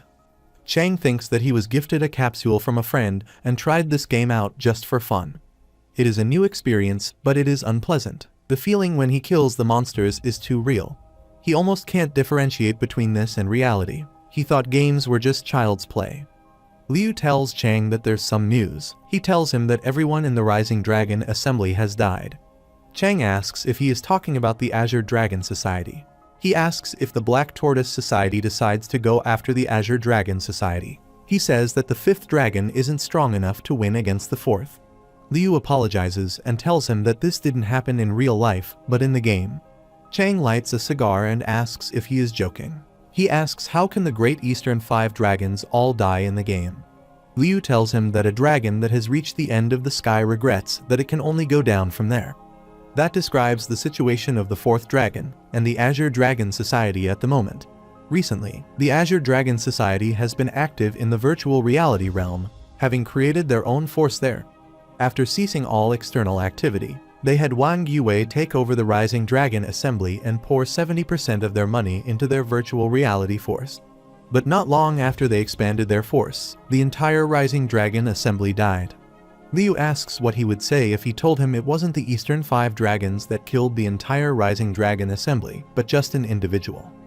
Chang is shocked to hear that they all died to just one individual. Chang asks if that is how the 4th dragon went down, and Liu replies yes. Chang starts smiling and says that his reputation is at rock bottom. He remembers that decades ago, blood was spilled on all sides because of a fight within the factions of the Triad. The groups began quickly rallying into 5 forces, including the Business Kirin Society. That is how the Eastern 5 dragons were formed. They quickly recovered from the losses from the era of the Triad and became a much larger and more powerful organization than the previous one. He wonders how the Eastern 5 dragons fell to some unknown person. Chang thinks that the 4th dragon, Chungbing of the Azure Dragon Society, must be enraged. He's always putting his focus on gambling and entertainment, and he must have taken a big loss from the investment. Chang wishes that he could have seen his face when he heard the news. Chang crushes his cigar and says that he's starting to get curious about this person who's challenging the Eastern 5 dragons. He thinks about the death of the Jingson startup farming factory and the Rising Dragon Assembly. There's no way it was the same person, but he doesn't have a good feeling about this, and he can't let this go. Chang asks Liu to tell him who it is. Meanwhile, at Shinsa Donggarasu Gil Road, a drama scene is being shot. The director says cut and tells everyone that they did a good job. A person thinks that today is the last scene filming of the Friday and Saturday K-drama. The drama became a big hit, and the actors gained popularity. Jeong Yuman benefited the most from the drama, and he's incredibly good too. The name of the assistant director is Jang Yiha. Everyone starts taking a group photo. Jang says that the director has such a big smile on his face, and he's usually so strict, even if he can't yell at Jeong Yuman. Jang says that he has the only chance to have a connection to the Yushin group. Jang asks how can he be so bright after 15 hours of filming a day. He heard that he used to be a pro gamer. Plus, he's a great actor, and has a rich family. He's multi-talented and kind too. Another person says that he has got everything. Life is so unfair. Jang tells him that they should get some drinks. The girl asks Jeong Yuman if he is going to come to the after-film party. He asks when was that. She says that she will let him know. She starts blushing and wonders what is wrong with her. She has never felt like it about a fellow actor before. Jeong Yuman says that he will have to go, although he doesn't know if his schedule will allow it. Jeong Yuman starts smiling and asks if she would like him to come. She starts blushing and tells him to stop joking. Jeong Yuman gives her his personal number and tells her to call him anytime, even if it is not about the party. She takes his number and says that she will. Jeong Yuman thinks that she looks fun to play with. He sits in his car and asks his executive secretary what's next. Kim Woo-sung replies that he has a contract with the Sunghai Group to sign, a talk show filming that he is a guest in, and a brand commercial filming. Jeong Yuman asks if there is a fan meeting too. Kim replies that is in 15 days at Sangam-dong. He tells Kim that he logging on to AC so message him when they reach there instead of waking him up. Jeong Yuman is using mobile virtual reality capsule Galaxy H55 Apple. He asks Kim if he found guys. Kim informs him that they have a very hefty organization. They're called the Rising Dragon Assembly. They're connected to the Triad. He doesn't think they're directly connected. They're funded by a part of the Triad. They do anything to expand their forces in the game, but it seems like they ambushed him just to get some valuables. Jeong Yuman says it must be because he was equipped with expensive items. He starts smiling and says they just came at him like dogs without even knowing who he's. Jeong Yuman says that considering their past behavior they might come for him again. He thinks that Yushin Group's influence won't work on them because they are an overseas organization and he doesn't know what kind of people are in it. He has an evil grin on his face and says that is why he can't quit this game. Meanwhile, Damien activates the streaming service. He starts smiling and says this is Damien, and it is his first time streaming. Damien says today they are going to the Karakoram swamps. It's a great hunting spot for those who aren't level 50 yet, so let's go together. Bundle asks what he's doing. Damien tells Bundle that there are people all over the world, and they are watching them through this screen. Damien says they should get going. He will think over the contract conditions on the way.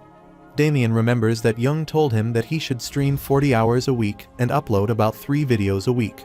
Damien says it sounds like a lot of hard work. Young says that he promises him the best treatment and support because his value is very high. Damien starts running and thinks that getting a contract with Wiz Entertainment is a great bonus. He can't just sit and do nothing. He says that Karakoram Swamp is easy to find if they have a map from the Academy or the Adventurer Guild, but he will explain the directions anyway. If one goes around the Great Guys mountain range and go down the opposite side, they can find a very creepy swamp area in the northwest region. But remember, going into the Great Guys mountain range is an act akin to suicide. Great Guys mountain range is called the continent's roof because it's in the middle of the Arcia continent. It's hard to traverse because of the terrain and weather. The deeper one goes in, the worse the terrain and monsters become, even before his regression. The Great Guys mountain range was one of the most dangerous places in Arcia continent, and even an ancient dragon's nest was found there. Bundle starts trembling with fear and says that he is scared. Damien tells him to stop worrying because they are not going anywhere scary. After some time, Damien arrives at the Karakoram swamp and says that they are finally here. He got here so quick because of the shortcut. Damien says most people here get confused on how they should walk around, but once that problem's solved, this is a perfect hunting spot. Damien starts walking towards the water. Bundle tells him that he is going to drown because it looks very deep. Damien tells him that it is just an illusion. This lake has a different index of refraction than other lakes. If one knows this route, then going around the swamp is a piece of cake, but there's still very few people who dare to come here. Damien starts walking in the lake and thinks that there aren't any popular farming items and most of the monsters are extremely difficult. An alligator attacks Damien from behind, but Damien kicks it away and says that monsters can pop out like this out of nowhere, so be careful. Damien says the swamp alligator is an alligator that resides in the Karakoram swamp. It possesses triple the amount of jaw muscles and teeth. Its jaw strength is strong enough to drag most beasts. It has a protective coloring unlike normal alligators, and it can swim underwater without creating a single ripple on the surface. Its level is 40. And its unique trait is that this monster has the ability to completely blend in with its surrounding environment when underwater. The alligator jumps out of the lake to attack Damien, but he brings out his knife and pierces the skull of the alligator. He cuts off its body in pieces and says that is how they should hunt them. Damien says that it is so easy. Bundle tells Damien that he is such a liar. Damien starts laughing and says that the warm-up is over, and now it is time for the main event. Meanwhile, a programmer is working on his computer. He's wearing glasses, and he has a cigarette in his mouth. His name is Jamie, and he asks why he doesn't get a single day of vacation. He's going to rot to death at this rate. Jamie has multiple screens in front of him. He says that there's nothing to watch, and even if he wants to take a break, there is nothing fun to do. Jamie says that it feels like he's going to lose his mind. He asks how long he has to live like this. Suddenly, a notification appears on his screen, and it says that Jinsung has started streaming. Jamie takes off his glasses and wonders if he is a new streamer. He asks why are they recommending him someone he doesn't know. He clicks on the screen and a zombie appears on the screen. Jamie gets scared and falls from his chair. Jamie gets back up and wonders if there was a stream with that kind of stuff before. He sees that the stream has 23,435 viewers. Jamie says there is no way he wouldn't know him if he is such a major streamer. Damien kills the zombie with a knife and says that is all they have to do. It is not difficult at all. Numerous people start commenting on his stream, and Damien wonders why he has so many viewers. Damien tells everyone that he is surprised to see that he has so many viewers. He tells everyone that he is at Karakoram swamp. Bundle tells him that there are zombies behind him. Damien thanks everyone for subscribing, and he turns around and starts killing the zombies. Damien thinks that from level 30 and on, the monsters quickly get stronger, and considering the potion and equipment prices, it's not worth it. That's why it's hard to fight elite or named monsters with just items, but he can make up for that with his physicals. The system notifies him that a swamp skeleton has appeared. Swamp skeleton is an undead residing in the Karakoram swamp. It was cursed with this fate hundreds of years ago with dark magic and has since been attacking invaders that come into the swamp. They are resummoned after a specific time because of the mana and old magic summoning seal that is still in the swamp. Their level is 38. One may be inflicted with weakness if attacked. The system notifies him that zombie that appear in the Karakoram swamp. A case in which humans that drowned in the swamp turn into monsters because of deep resentment. They have lost their rationale because of the inability to move on to the afterlife. They tend to hunt the living. Their level is 36 and one may be inflicted with bleeding if attacked. Damien says that he will start with them first. A skeleton attacks him, but he dodges and hits the head of the skeleton. The skeleton's head falls to the ground. Damien says the undead doesn't get inflicted with status abnormalities other than burn. Damien thinks that his sixth sense has improved a lot. He can easily see the opponent's weak spots. Damien pierces the head of a zombie and says that it is much better to suck them physically. Damien tells everyone to like and subscribe to his channel. He starts drinking the recovery potion, and the system notifies him that he has reached level 40. Damien tells everyone if they go back to the location they came from, the monsters will regenerate, and then they just need to hunt them again. There are other small islands, but there are alligators there, so it's better to avoid them. At the same time, the monsters start coming out of the swamp again, and a subscriber tells Damien that it looks like he is going to need a lot of attacks at his disposal in order to deal with all the regenerated monsters. Damien thinks that the reactions are very good. He thinks that most streamers are getting popular nowadays for figuring out monster patterns or for exploring new areas and item conditions. Damien starts cutting the monsters again, and he thinks that if he keeps explaining about the hunting spots and giving tips, then he is bound to get more views. Jamie is shocked to see the stream and the number of subscribers keeps increasing. Damien thinks that this is a good place to show off his hunting performance. Bundle asks Damien if he is done. Bundle tells Damien that they picked up some useful things for him. Damien tells them good job. The subscribers ask Damien to show them his pets.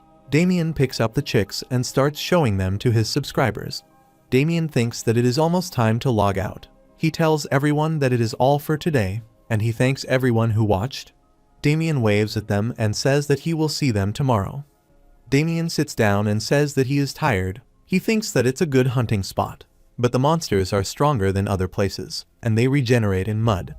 Plus, their default attacks can cause status abnormalities, so he should be more careful when using Bloody Impulse next time. Bundle asks if he is tired and says that he should give them his weapons.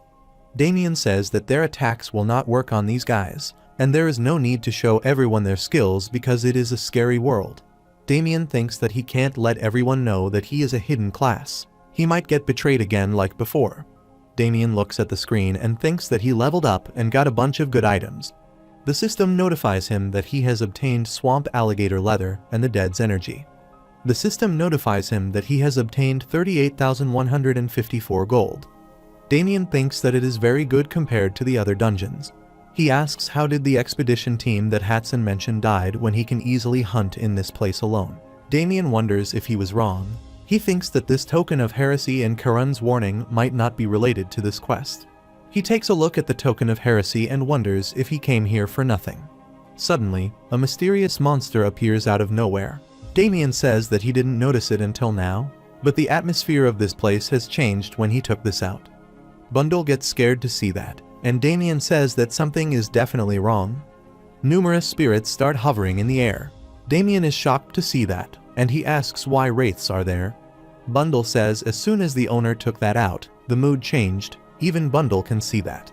Damien thinks that this caused a phenomenon that even Bundle can see. Damien thinks that he needs to be ready for the attack, but suddenly, the wraiths start getting pulled behind him. Damien is shocked to see that. He thinks that wraiths immediately attack anything alive, but it is as if someone is pulling them deep into the swamp. Damien thinks that something's definitely weird. Before he returned, he spent quite a while in the swamp, and he never saw anything like that, and there were no ghost-type monsters at all. Damien thinks that something is suspicious, so he needs to track them. He tells Bundle to be ready for combat just in case. Damien starts chasing the wraiths, and he remembers Hatsun mentioning that the adventurers who went on the expedition at that time said they didn't die to monsters or traps.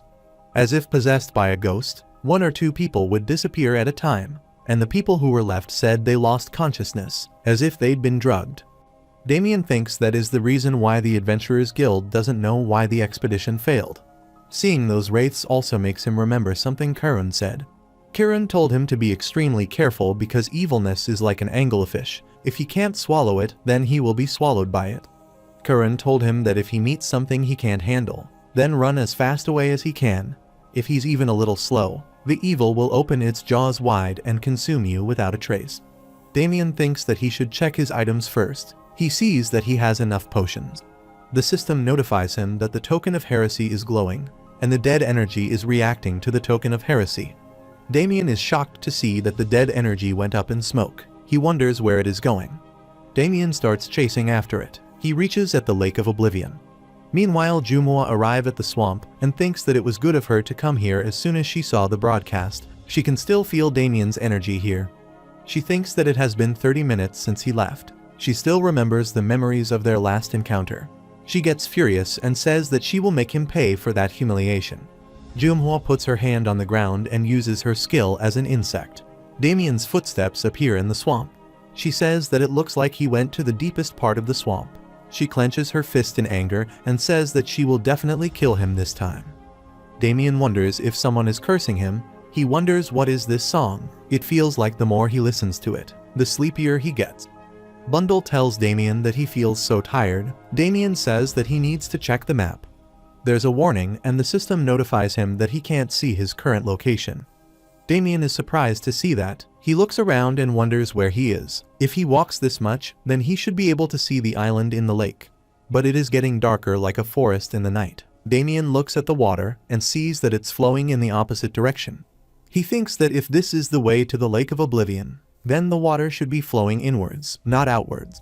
He looks up and sees some wraiths hovering in the air. Damien clicks on the screen and activates the token of heresy, and the system notifies that the dead energy is reacting to the token of heresy. Damien releases the dead energy and it starts going backwards. He starts smiling and thinks that his prediction was correct. He wasn't going to the Lake of Oblivion. He was heading towards the Forest of Death.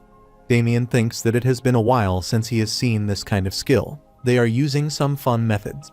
Damien tells Bundle to close the ears. Bundle asks why he should do that. Damien pulls out some fur from its body, and he tells Bundle if it doesn't block the ears, then it will fall asleep and fall from his shoulder. Damien thinks that the song from earlier must have been mental magic. That's the only way to bypass his sixth sense and afflict confusion on him. Damien thinks that the longer he stays here, the more dangerous it will be, so he should turn back immediately. The wraiths start attacking him.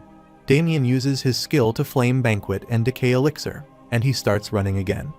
After a while, the system starts working again. The system notifies him that he is at the Lake of Oblivion. Damien looks at a mysterious dark presence standing there. He pulls out the fur from his ears and says that he can hear the sound and those wraiths slowly disappearing. The mysterious dark presence starts hovering in the air and says that it is him, the source of that disgusting energy. He looks at Damien and says that he understands now the body of a heretic, filled with the energy of the false god. He tells Damien that everything inside his body is an affront to the living gods. He calls Damien a heretic black beast, the one who shouldn't exist. Damien is surprised to hear that and asks what is that thing. Damien takes a fighting stance and says that it looks weird. He wonders if he is a dimension walker or a parasite. The person tells Damien that he knows too much of what doesn't exist in this world. He will give him a punishment befitting that. Some branches start coming out of his hand, and he tells Damien that he will make him regret coming here. The monster punches the water, and a whirlpool appears. The system warns Damien that there's a strong mana reaction from the Lake of Oblivion. A strong monster has appeared, so be careful not to die in battle. Damien thinks that even the ground is shaking. He wonders what is coming out of the lake. A strange mask with the body of water appears in front of Damien. The system notifies him that it is a modified siren. One can see sirens in the rocky areas of deep bodies of water or lakes. They call human men to the water with the sorrowful voice of a woman. Due to an unknown power, it has changed and completely lost its original form. It has vastly higher abilities and skills than normal sirens, so be careful while facing it. Damien is shocked to see that monster and asks how is such a hideous monster a siren. The system warns him that the modified siren is preparing a strong attack, so be careful not to die. The siren shoots a hydro pump from the mouth. Damien starts running to dodge the attack, but the attack starts following him. Damien wonders what is wrong with that pattern. The monster tells Damien that although it is incomplete, but this is the evidence of his faith and the fruit of his research. He tells Damien that getting rid of someone like him is nothing. Damien looks at the monster and sees that he took out both of his arms. Damien wonders what he's trying to do. Damien thinks that he hasn't attacked him since earlier. Instead, he stayed in place and just moved his two arms. Not to mention, when he moves his finger bones, the color of the mana in the air slightly changes, and every time, the modified siren's movements also change. If so, that means that the modified siren isn't an independent entity, but is being manipulated using a type of spell or sorcery. Damien thinks that it is not easy to face a monster whose level can't even be measured, and its mana keeps getting stronger. He needs to do something. Damien activates Bloody Impulse, Flame Banquet, Dark Green Blessing, and Decay Elixir. Siren shoots Hydro Boost Water at Damien. Damien moves at incredible speed to dodge the attack and thinks that he can see the angle of that unsophisticated cannon now. Damien jumps in the air and uses a strong Decay Elixir on the siren. The mask of the siren is destroyed. The system notifies him the modified siren is in the state of burning, and its stamina is falling drastically. Damien says that it looks like the attack worked, but he's shocked to see that the face of the siren is recovering immediately. Damien thinks that he needs to try a different method. He orders Bundle to attack. Bundle jumps towards the siren. The monster tells Damien that it is useless. Damien is surrounded by numerous chicks. He tells the monster that they will see if it's indeed useless once he gets hit. Damien says that this one will hurt a lot. He uses the skill Flame Banquet and amplifies it by 125. The chicks start shooting fire arrows at the siren, and the body of the siren starts evaporating. The monster wonders what is that. Damien appears from behind and asks where he's looking. The monster turns around and sees Damien jumping towards him. Damien attacks the head of the monster with a +9 sashimi knife. Damien wonders why isn't the knife going in at all. The monster tells Damien to leave. He gets pushed back by some tentacles. Damien thinks that he didn't expect this. He didn't think the monster had protective measures for his actual body. The system notifies him that the modern siren is recovering its body, so he should get rid of modified siren before it completely recovers its body. Damien is frustrated to see that and says it is way stronger than he expected. Damien looks at his arm and thinks that he used up all of his flame lizard bracelet. Thinking he would finish the siren in one go, he wonders how can he physically damage that monster. The monster asks if this is his last struggle. Damien is shocked to see that the siren is completely recovered. Siren opens its mouth for another attack. Damien covers his ears and starts running. He tells the chicks to cover their ears too. The ground starts shaking and Damien falls to the ground. The system notifies him that the modified siren is performing the Song of the Deceased. His movements and attack speed has been decreased due to the effects of the Song of the Deceased. Damien thinks that it is similar to what he felt in the Forest of Death. The system notifies him that his mana is depleting rapidly due to the effects of the Song of the Deceased. The chicks start falling asleep. Bundle tells Damien that it is feeling sleepy. Damien thinks that he realized it was too late, and most of them had already fainted. Damien thinks that if he dies here, then he will die in real life. He grabs the knife and stabs his leg. The monster tells Damien that he is so foolish. He thinks that doing something like that will help him escape it. Suddenly Damien hears a strange voice. He looks back and sees that wraiths are being dragged towards the siren. The monster says traditionally, spirits are energies with the highest purity. Even though the entirety of this land is corrupted, if he lets go of his physical body, repents with his soul, and worships the Messiah who will come again, then he will receive salvation. On the day the world ends, they will defeat the false god, and the Messiah will open a new world and era. Damien thinks that the evil spirits are going to the siren because he's using them as fuel. Although the Song of the Deceased is temporarily stopped, it keeps recovering. He wonders how he can inflict physical damage to it. The monster tells Damien to give up and accept his fate. Even if he is a heretic, he tells him to repent and offer his soul to the Messiah. Damien tells him to stop spouting nonsense. He has a piece of the monster's cloak in his hand and asks if he thinks that he will lose obediently. The monster says that it looks like he has gone crazy from fear. At the same time, the monster starts feeling pain in the body. Damien has a voodoo doll in his hand and says it seems like this function works in him too. The monster asks how he did that. Damien stabs the voodoo doll with the needle and says that he took one of the torn pieces of his clothing and put it in the doll. The monster starts bleeding from his neck. Damien says that he doesn't know what his body is made of, but this isn't simple sorcery. The monster attacks Damien, but he breaks the arm of the doll. Damien asks if he is deaf, and he tells him that he will not be able to manipulate the siren for a bit. Damien orders the chicks to take out their blowpipes. He asks if the flame banquet is still in effect. He orders them to shoot at the monster and see how strong he is. The chicks start shooting fire arrows at the monster. Meanwhile, Jumoa takes a look around and thinks that she definitely passed by here. She thinks that something is strange, and she's hearing some strange singing. She wonders if she is hallucinating, to think she would fall for such shallow tricks. She gets angry and says that this flimsy hallucinations means nothing to her.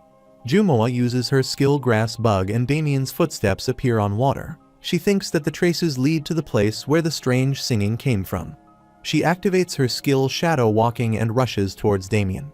Jumoa sees that Damien is fighting a strange monster. She rushes to attack Damien, but he turns around and dodges the attack. Damien wonders where did she come from. He thinks that he has definitely seen her before. He thinks that she is interrupting him at such an important moment. They start exchanging blows with each other. Damien kicks her and asks if she is crazy. Jumoa gets pushed back. Damien asks why would she suddenly appear right in the middle of his important battle. Jumoa tells him that she has waited for this day. She says that he will die by her hands today. Damien takes a look at the monster and thinks that he was finally about to win, but an uninvited guest appears. The system notifies him that the unknown monster has recovered his fallen defense power and his stamina. Damien points at the monster and asks if she can't see that. He warns her to get lost when he is talking nicely. He tells her that he is extremely busy trying to get rid of them. If she doesn't want to die, then leave. Jumoa says that she doesn't care about them. She will kill him no matter what. Jumoa uses her skill Tiger Molar to attack Damien, but he manages to block the attack. Damien gets furious and tells her that she is insignificant to him. He punches her away and says that he is already furious because he wasted his equipment. The system notifies him that the unknown monster has escaped the influence of Voodoo Doll and the modified siren has also recovered. The monster starts laughing and asks if this is the level of a heretic. The pain inflicted by a mere mortal can't bend his faith in the Messiah. He tells Damien that his name is Aleister and that in the name of the Messiah, he will kill him, and with his death, he will let all of the corrupt and false people know the judgment and punishment of the Messiah. Aleister tells Damien that his body and soul will be used without waste as evidence of faith in the Messiah. Damien wonders if he is insane. He had never heard of the name Aleister before he regressed. Damien says that he has no information on him and he has used all of his attacks, so his chances of winning are less than 10%. But he can't back down. He needs to get rid of the curse placed on his body. Even if the odds are low, even if he can't escape, he's going to risk it all. He needs to solve his problems all by himself. Damien wonders how will he beat Aleister. He looks back and sees that Jumoa also gets back up and says that she will kill him. Damien feels trapped. He thinks that at this rate the siren will activate his pattern again. He tells Jumoa that this is not the time for such childish games. Jumoa gets annoyed to hear that. Damien points at Aleister and tells her to look at that monster. He tells her that it will be best for her to run away quickly. She gets furious and tells him to stop acting pretentious. At the same time, the system notifies him that the modified siren is performing the song of the deceased. The system then notifies them that their movement and attack speed are slowed down due to the effects of the song of the deceased. Jumoa starts falling asleep. She asks what this is, and Damien starts laughing and says that he did warn her. Damien thinks that he covers his ears well so it will not affect him, so he decides to get all the buffs he can. Damien rushes forward but stops in the middle. He thinks that he will have to use as many items as he can. He snatches the +9 sashimi knife from Jumoa and some other items. Damien thinks that she has a lot of useful things and a time bomb. Damien thinks that his preparation is almost done, and now he just needs to finish things as planned. Aleister asks if he has finally given up. He manipulates Siren to attack Damien, but Damien starts walking towards him and asks if he wants to know something funny. Damien tells Aleister that he has been building up mana inside his body since earlier. This means that the mana hole inside of him has puffed up to the point where it's about to explode. Usually, if someone gathers this much mana, it's normal for the person's mana hole to explode and for the person to die from their body exploding.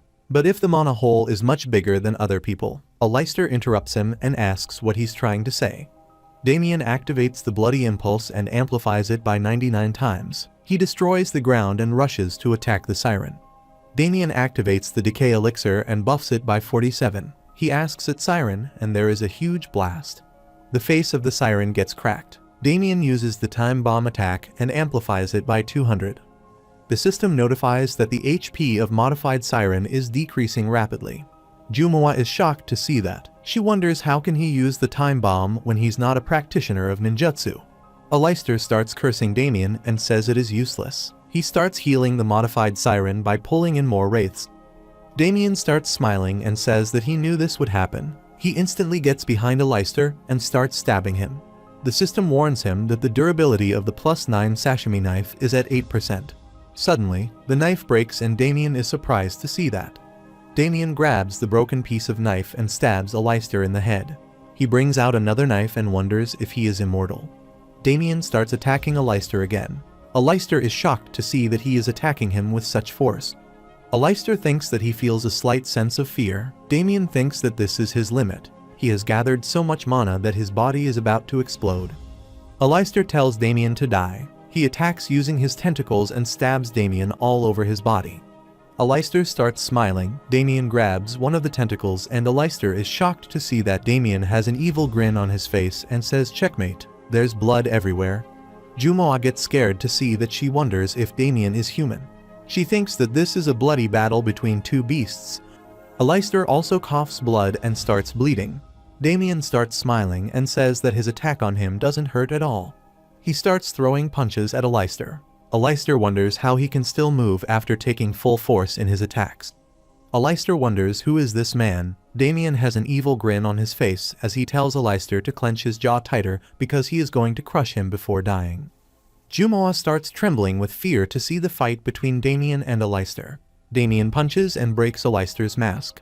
He has a dark black face and red eyes. Damien wonders if this is how he will die. Suddenly, the system warns him that Aleister is attempting to self-destruct. At the same time, a strange light starts coming out of his body. The system warns Damien to please be careful not to die from the impact of the explosion. Damien says that this is crazy. Aleister explodes and there is a huge blast. After the blast, Damien is still standing in the water. He survived the blast by activating his skill of zombification. Aleister tells Damien that he underestimated him. Damien looks above and sees that Aleister is flying in the air. He looks like a monster with red eyes. Damien gets furious and tells him to come down so he can rip him to shreds. Damien wonders if that was not his main body because he thought he was self-detonating. Aleister tells Damien that he will acknowledge this as his loss. He couldn't even find out the identity of someone inside of him. Aleister tells Damien that with his puny strength, he can't avoid the coming dawn. The day the Messiah comes, his fate, just like a shroud of dust, will go flying. On the coming day, he will sit on the Messiah's right side and watch his destruction, and he will become the spearhead that tells the gospel of this land's salvation. Aleister self-destructs himself. The system notifies Damien that he has defeated Aleister's other self and the modified Siren. The system notifies him that he has reached level 44. The system notifies him that zombification has ended. Damien falls on his knees because he is in a lot of pain. The system warns him that the player's body signal is more unstable than the threshold. Please log out. Bundle asks Damien if he is okay. The system notifies him that he has cleared the Kirakoram Swamp quest, and he can receive the rewards from the Adventurer Guild's branch manager, Hatsun. The system notifies him that he has found a hint of heresy. He should find his teacher Karun and find out more. Damien thinks that this isn't time to feel happy about it because he almost died. He is the strongest opponent he faced since his regression. Damien thinks that it isn't even his main body. He wonders what the identity of that monster is. Damien turns his attention towards Jumoa, and she starts screaming in fear. She tells him not to get any closer. Damien wonders what is wrong with her. Bundle says he doesn't know. Jumawa starts running away from Damien, and she falls to the ground. Damien has an evil grin on his face. He reaches out to her, and she starts screaming louder. Damien flicks her forehead and tells her that he will truly kill her if she chases him again like that. Damien starts walking away from her and tells her to go and get some rest. Jumawa is shocked to see that. Damien activates the Book of the Black Covenant and tells Bundle that they are leaving. A light strikes from above and Damien disappears. Jumawa shouts at him to give her back the weapons. After some time, at Terra Kingdom Golden Lark Lodgings, Damien opens the door, and he's shocked to see Karen standing there. Karen is eating an apple, and Damien asks why he entered someone else's room without permission. Karen says, obviously because Damien's is also his. Damien asks why he's here. Karen replies because there's a reason. Bundle tells the old man to give him food. Damien sighs and thinks that they are so alike. Karen asks if he met the Rune of Domination. Damien tells him that he didn't just meet them. He had a close fight with them, and he almost died. Karen tells him that the one he fought is part of a group that calls themselves the Crucifix Dawn, and their goal is to descend the existence that they worship as the Messiah to this land. Damien asks if they are some kind of a cult. Karen tells him that they are a very dangerous cult. They are religious fanatics who believe that this world, which is ruled by the 6 gods, including the goddess of light, Aria, is a fake world, and that the world of the Messiah they follow is this world's real state. Damien thinks that Karen is a religious fanatic too. He asks who is this Messiah they believe in. Karen asks if he knows about the evil god. He's the living embodiment of evil and a type of demon. The hidden monarch, the sinful saint, big fire, 6-eyed beast. He has a lot of names, but in the end, he is the first evil born from the great god of darkness, Shaka. His name is Balak in ancient language. His name means the one who annihilates, and he is an ancient evil who's been trapped on the other side of the world, unable to appear on this continent. Damien is shocked to hear that and thinks that the scale suddenly got so much bigger. Damien suddenly realizes something and says he said earlier that all kinds of evil are rampant because of Shaka's absence. Damien asks if he is saying that the source of all evil is Balak. Karen smiles and says yes. He says that his disciple isn't that dumb. Karen tells Damien that the thing inside of him and their origins are the same, the demon king Abraxas. Karen tells him that they simply worship the beginning evil that became rampant in Shaka's absence and are mere robbers who only know a part of the truth of the end, and they are Shaka's enemies. In other words, they are their enemies as well as their worst enemy's enemies. Damien is surprised to hear that and thinks that before he tells him that the goddess of light is his enemy, he wonders why Shaka has so many enemies. Karen looks at him and asks if he is complaining that they have too many enemies. Damien says he does not at all and wonders if he can read minds. Karen says there is no need to worry because, in the end, they rose using the twisted power of darkness and are vermin who deny the gods and kill their creation. Their deterioration will become his bravery, and their subservience will one day become his strength.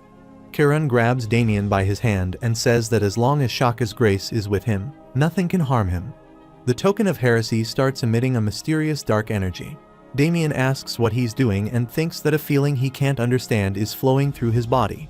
Karen shouts at Damien and says that he needs to swallow it whole and take it as his nourishment. Damien clenches his teeth and starts cursing Karen. The system notifies him that a strong fragment of darkness is permeating inside him. Damien starts screaming in pain. After some time, the system notifies him that he has cleared the quest token of heresy and he has reached level 45. Damien starts panting as he falls to his knees. The system notifies him that the items that were disabled due to his low level have been unlocked. Damien looks at the screen and the system notifies him that Oracle and Rune Page has been activated. The system notifies him that he has gained a Rune of Greed Extortion hand. Damien looks at his hand and sees a strange symbol on his palm. He wonders if this is a charm. The system notifies him that Rune Page is opening. Damien looks at the Book of Black Covenant and he's shocked to see Sephiroth's tree. Karen tells him that he is wrong. It's the 7 deadly sins and they are Balak's subordinates and are the 7 evils of the beginning. Unlike Balak, who is trapped on the other side of the world, they undoubtedly exist in this world, and they are planning certain things through their disciples to bring him back from the other side.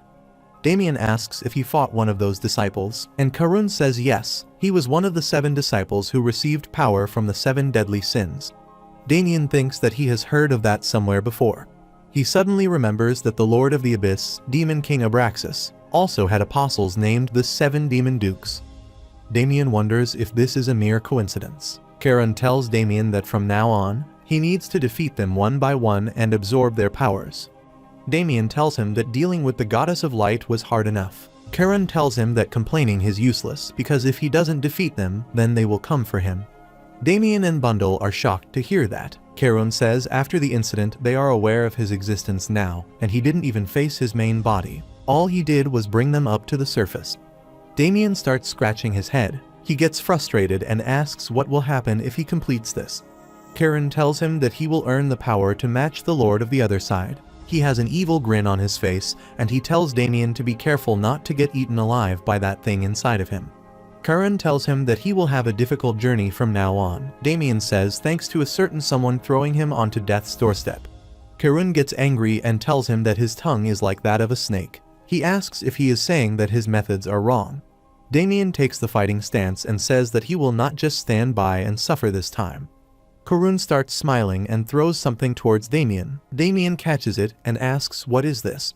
Karen tells him that it is an item that detects evil energy. If there is impure energy around him, it'll respond, so he will know if they are approaching in advance. Damien starts smiling after hearing that, and says that he gave him something useful for once. He looks at the window and sees that Karen is gone. Damien says that he is so weird. Damien starts resting and says that he is still taking care of him because he is still his teacher. He takes another look at the item. The system notifies him that this is Tesser Ring. It increases defense by 10, magic resistance by 35, intelligence by 66, and skill power by 35. The system notifies him that when this ring senses evil energy, it glows red. Damien is shocked to see that. He asks how did that old man get such a precious item? Bundle asks if it is expensive. Damien says that he can buy a sedan if he sell this. Damien remembers that he also unlocked Rune Page. The system notifies him that Rune of Greed, extorting hand when struck. A fixed amount of HP is extorted. Damien takes a look at the Book of Black Covenant and asks what blood absorption and mana absorption are. This is the first property, and it is already op. Bundle says being op means good, but Damien says that it is too good. He wonders how strong will the next opponent be if the reward of the first stage of such an amazing item. Damien wonders if he can defeat them all by himself. At the same time, he receives a message from Minjun, and he tells Damien that he has arrived at the main continent. He asks where he should go next. 37. In the morning, Damien is taken to Minjun and asks if he is in Jushin. Minjun says that's what the system window said. He tells Damien that everyone is wearing old-fashioned clothes, and he can see Chinese characters. It's almost like it's a half historical drama and half martial arts novel. Damien is surprised to hear that. He tells Minjun that he has hit the jackpot. Minjun asks what is that supposed to mean. Damien tells him that he's in the Eastern Continent and he must be one of the first AC users to get there. Minjun is shocked to hear that. Damien asks how did he get there. Minjun tells him that some old man was picking clams at the dock, so he helped him a bit, and he gave him a ride. Damien tells him that this must be a sign from God, and he is telling him to be a streamer. He tells Minjun to start streaming. Minjun thanks him and says that he got it for now. He thinks that if he is the first AC user to reach the Eastern Continent, he wonders how Damien knows about this place. Damien starts laughing and says that he never imagined Minjun being the first user to reach there. Damien remembers that the nation where the sun rises from the east is known as Jushin. It was supposed to be a new continent discovered after a year. Damien thinks that Master's Rising Thunder Sky was from Jushin, too. He was in an average hand-to-hand fighting class before regressing, and he was taught outstanding internal energy arts and martial arts of incredible power by this NPC. He knows a lot because NPC is from the Eastern Continent. Thanks to him, he defeated the original continent's rookies and received the title. Damien thinks that it is all in the past, the glory of his past. He gets angry and says that now he is using these shitty witch doctor skills. Bundle gets furious and asks if he is insulting them. Bundle starts fighting Damien, and Damien tells Bundle to stop pecking him.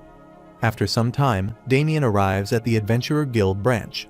Maria says the Pride of Terra branch is here. She tells Damien that she heard that he was injured, but he looks fine. Damien asks where is Hatson. Maria tells him that Hatson went on a work trip, so she's acting as his proxy while he's gone. Damien is disappointed to hear that. He tells her to give him some work that will make him money. Maria asked if he had used all of his money, even though the recent pay should have been good. Damien sighs and says that he wants to rest too. He looks at the screen and sees that the +9 sashimi knife is destroyed. The flame lizard bracelet is destroyed. Nijawalis leather pants have 11% durability left, and golden rabbit sandals have 5% durability left. Damien thinks that he doesn't have a choice because all of his gear got wrecked during his previous fight, and Karan said he doesn't know when the 7 deadly sins will attack again.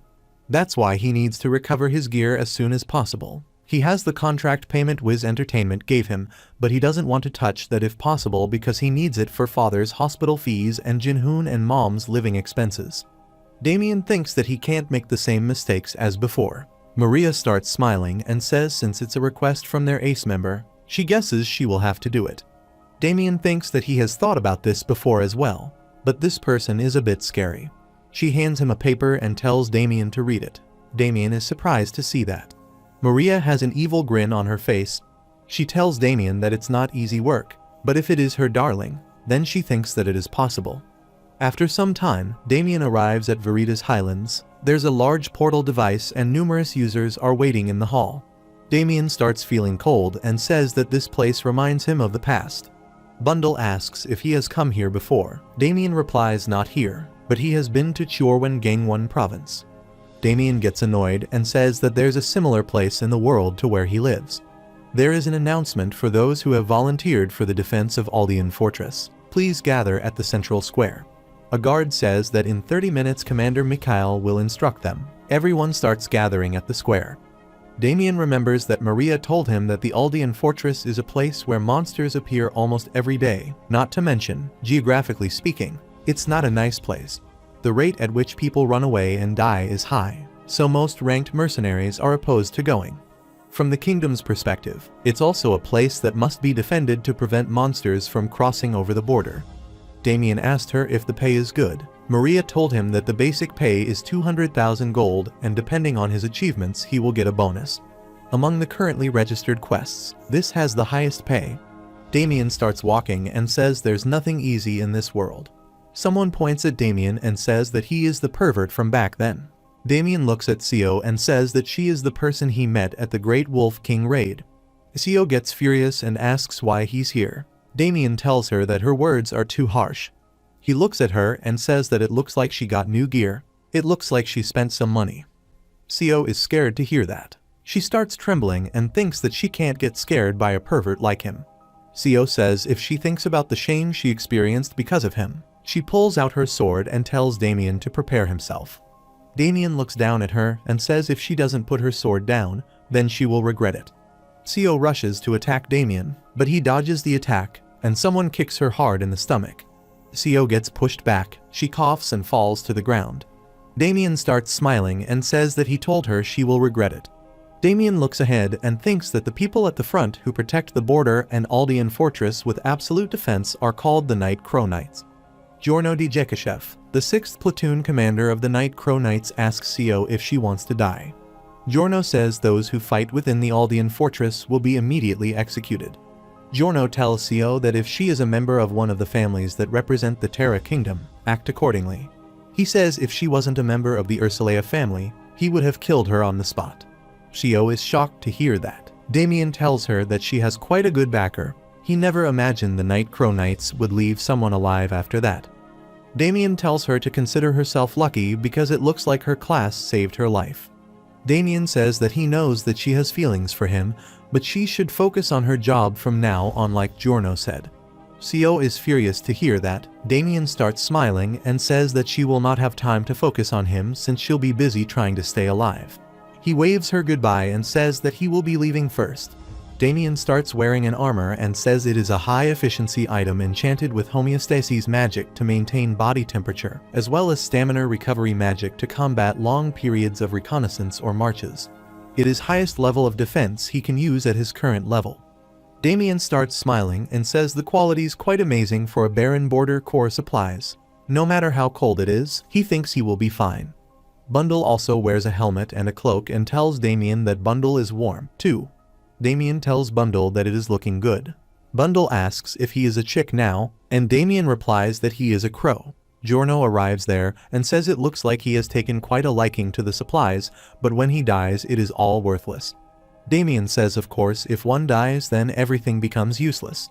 The system notifies him that Giorno is the eldest son of the Jekishev family who avoided and survived the purging of political opponents. After losing everything, he devoted himself to the Aldean fortress. Now, no one knows of his past. He uses the swordsmanship of the Night Crows and the swordsmanship of Jekishev. His current level is 99. His titles are the Last Survivor, Shadow Sword, One Who Has Overcome Their Limits, Monster Slaughterer, and Boss of Steel. Giorno tells Damien that judging from his energy, he's not a rookie like the woman from earlier. However, don't forget that this is a dangerous place where even experienced warriors die overnight, and the only ones who will clean his body are monsters. Damien thinks that he is so pretentious that Giorno tells Damien to go outside, and soon, the commander's instructions for the defense will begin. Damien salutes him and says he understands. After a while, everyone gathers outside the portal. A knight welcomes all the soldiers and says that he is Mikhail Sinister, and he's the commanding officer here. First, he would like to greatly praise their courage for coming to this cursed place on their own 2 feet. Mikhail says some of them may be here for their own advancements, and some because of unexplainable circumstances. Others may be here due to a sense of duty to protect humanity from the monsters outside of the borders. Mikhail says that this place is a cursed land where nothing they want exists. This is a place where they will have to kill in order to survive. This is originally the land of the monsters. It has been that way since before, and it will continue to be that way. From today onwards, they will follow the fortress regulations, prepare for the coming day of the twin moons, and carry out their duty to protect the border with absolute defense. Mikhail says although it will only last for half a month, it will be a difficult battle. This time might be the last for the fortress, so don't forget to protect themselves. Mikhail shouts that after today, they all will be busy fighting, so if they have anything they would like to ask now. A person raises his hand and asks what he should do from now on. Mikhail replies that Aldean Fortress is at the edge of Veritas Highlands and it's located at the summit which spreads out in the shape of a fan. Thanks to their geographical advantage, they have been able to block the monsters on the borders until now. But on the other hand, that's the main reason Aldean Fortress is being invaded periodically. That's why they need to prepare for the invasion of the enemies before the day of the twin moons and get classified into the Annihilation Team, the Reconnaissance Team, and the Pioneer Team. And on the day of the twin moons they need to put all of their power in stopping the coming monsters. A person asks what kind of monsters they will be facing. Mikhail says although they have fought the monsters for a long time, they are unsure of their exact identities. They are irregular and different in kind, with no particular abilities or shapes. If there's one thing they share in common, it's that they're all specialized in killing. Everyone is scared to hear that. Mikhail tells everyone that he will split them into teams. He tells everyone to move according to Peterson's regulations. A strong, muscular person starts walking towards the portal. A person starts shouting and says that he's a gold rank adventurer from the Adventurer Guild. He starts cursing Mikhail and says that they are just tools for users to level up. Without them, no one else needs them. Peterson appears behind the user and tells him to keep talking. He crushes the user with his punch and says that he is just an NPC user who doesn't know his place. The system notifies that the user has died and logged out. Due to the use of inappropriate language, his account has been suspended. Everyone is shocked to see that Peterson tells everyone if they go against commands, they will be executed. If they resist, they will be executed. If they try to escape, they will be executed. All acts that go against Aldean's fortress will result in immediate execution. He tells everyone if they want to end their life right now, then it's not a bad decision to keep talking like this dead meat, since it'll be less painful than getting ripped to shreds by the monsters outside the border. Damien is scared to see that, so he asks Bundle if they should run away. After some time, Damien thinks that the Aldean Fortress assignments are divided into 3 teams. The Pioneer Team is in charge of supplying goods and repairing buildings. The Annihilation Team protects from the invasion of monsters on top of the fortress walls, and the Reconnaissance Team analyzes the trends of the monsters outside the fortress. Because the Reconnaissance Team has to search outside the fortress, they are the ones most exposed to danger, and that's where he has been assigned. Amoeba King welcomes Damien and says that he is the last member of Group 6, and over there is no one Dandy Man, Lucky Day, and I love Choco and Sio. Damien thinks that she is also here. Seo points her finger at Damien, and she is about to say something. But Giorno enters the room and says it is a pleasure meeting all of them. He's the leader of the Group 6 of the reconnaissance teams and the Night Crow Knights. Their tasks are simple, and he'll explain them immediately. First, they will analyze the trends, scales, fighting powers, and habits of the monsters outside the border. Second, they will move while following the search path to check whether the place's equipment got damaged and if the camp's conditions are favorable. The system notifies everyone about a new quest, Night at Verita's Highlands. They have to follow the reconnaissance team and search outside Aldean Fortress. The system warns them that if they fall out of line or cause discord, they may die at the hands of the Night Crow Knights. Damien starts smiling to see the quest window, and thinks that it is much simpler than he thought. Damien thinks that there are a lot of modified monsters here, but if he just carefully hunts and waits until the day of the twin moons, he can level up a lot and earn lots of money. Giorno tells everyone that they will carry out the tasks as of this moment at the 3 bunkers that are built in the search paths area in groups of 2. Giorno shouts that they will leave in 5 minutes, so go get their gears ready. After some time, Damien's team arrive at 2nd Western Bunker. Damien and Seo are on the watch duty. Damien says that he is so tired. Not only they are in the same group, but they are also on the same team. Seo gets angry and says that is her line. She asks if he knows what she had to go through because of him. Damien asks what, and he says that he should be the one complaining about what he went through while catching the Great Wolf King. Damien tells her that they ganged up on him first, and Seo says that it was misleading from their point of view. Damien starts laughing and says that if she came at him first, then she should have won. He starts teasing her and says that she almost died but lived thanks to her family name after taking her weapon out in Aldean Fortress Square. A monster starts flying towards them and Seo is annoyed to hear that, and she tells Damien to stop that. Damien looks at the monster and thinks that it is flying type ghoul, but it shouldn't be here in this area. Damien tells Seo not to move for a bit. He's about to attack the ghoul, but suddenly someone else attacks the ghoul with a blast and the ghoul smashes to the ground. Amoeba King jumps inside the bunker and asks Seo if she is okay. Seo is confused to see him there. Damien wonders why he's here when he should be at a different bunker, appearing as if he knew exactly when the ghoul was coming. Amoeba asks Seo if she is hurt anywhere. She replies no and asks what it is. Amoeba says that he doesn't know. It kind of looks like a vampire. Damien proudly tells them that a Verita's ghoul is one of the most annoying monsters that appear in this place.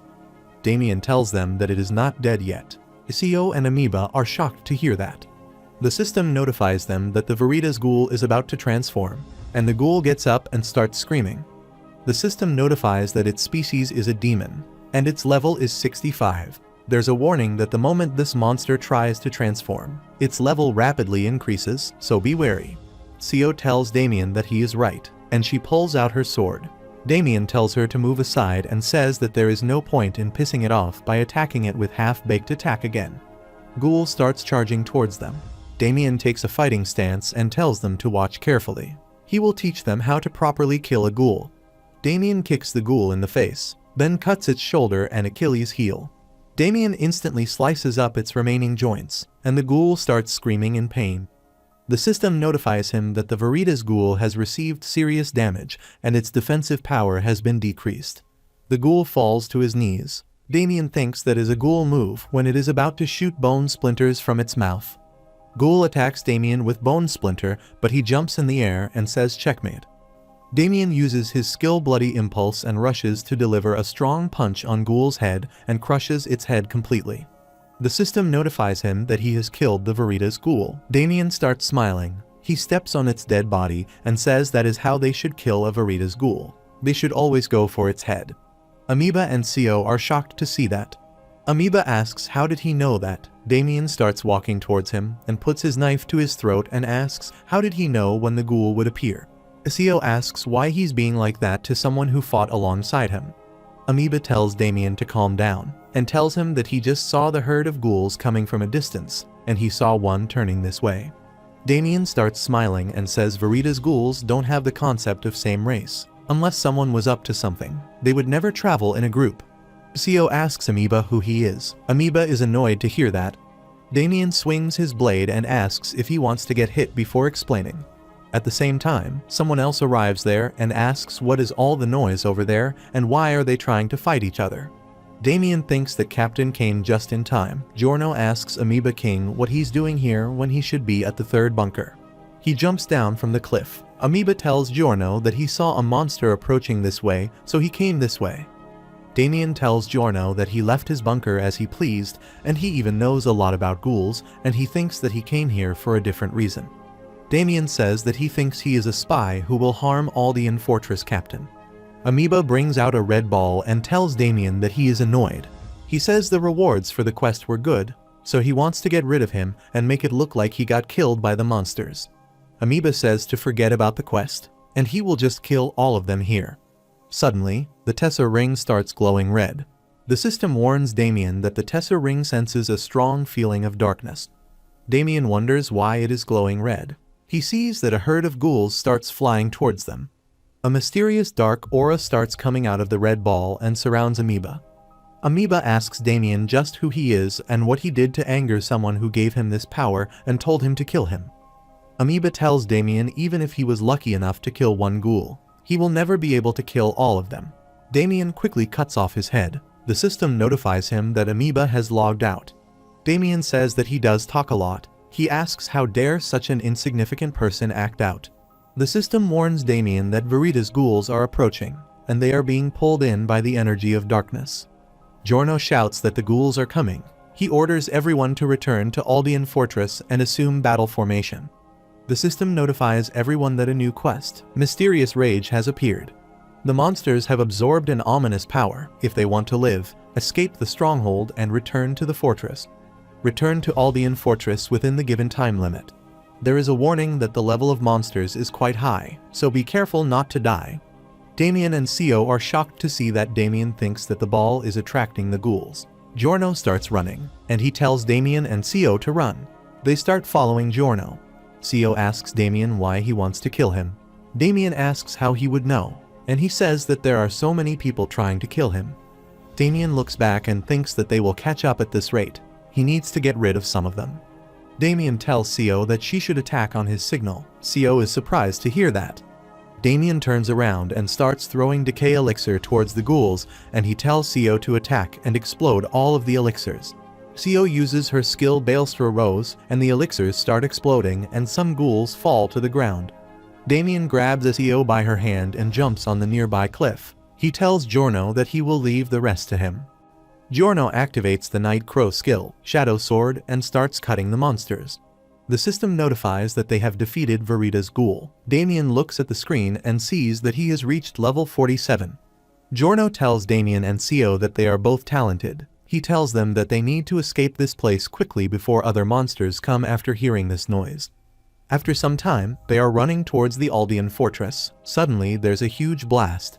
Everyone stops. Sio asks Choco if she is alright as she falls to the ground.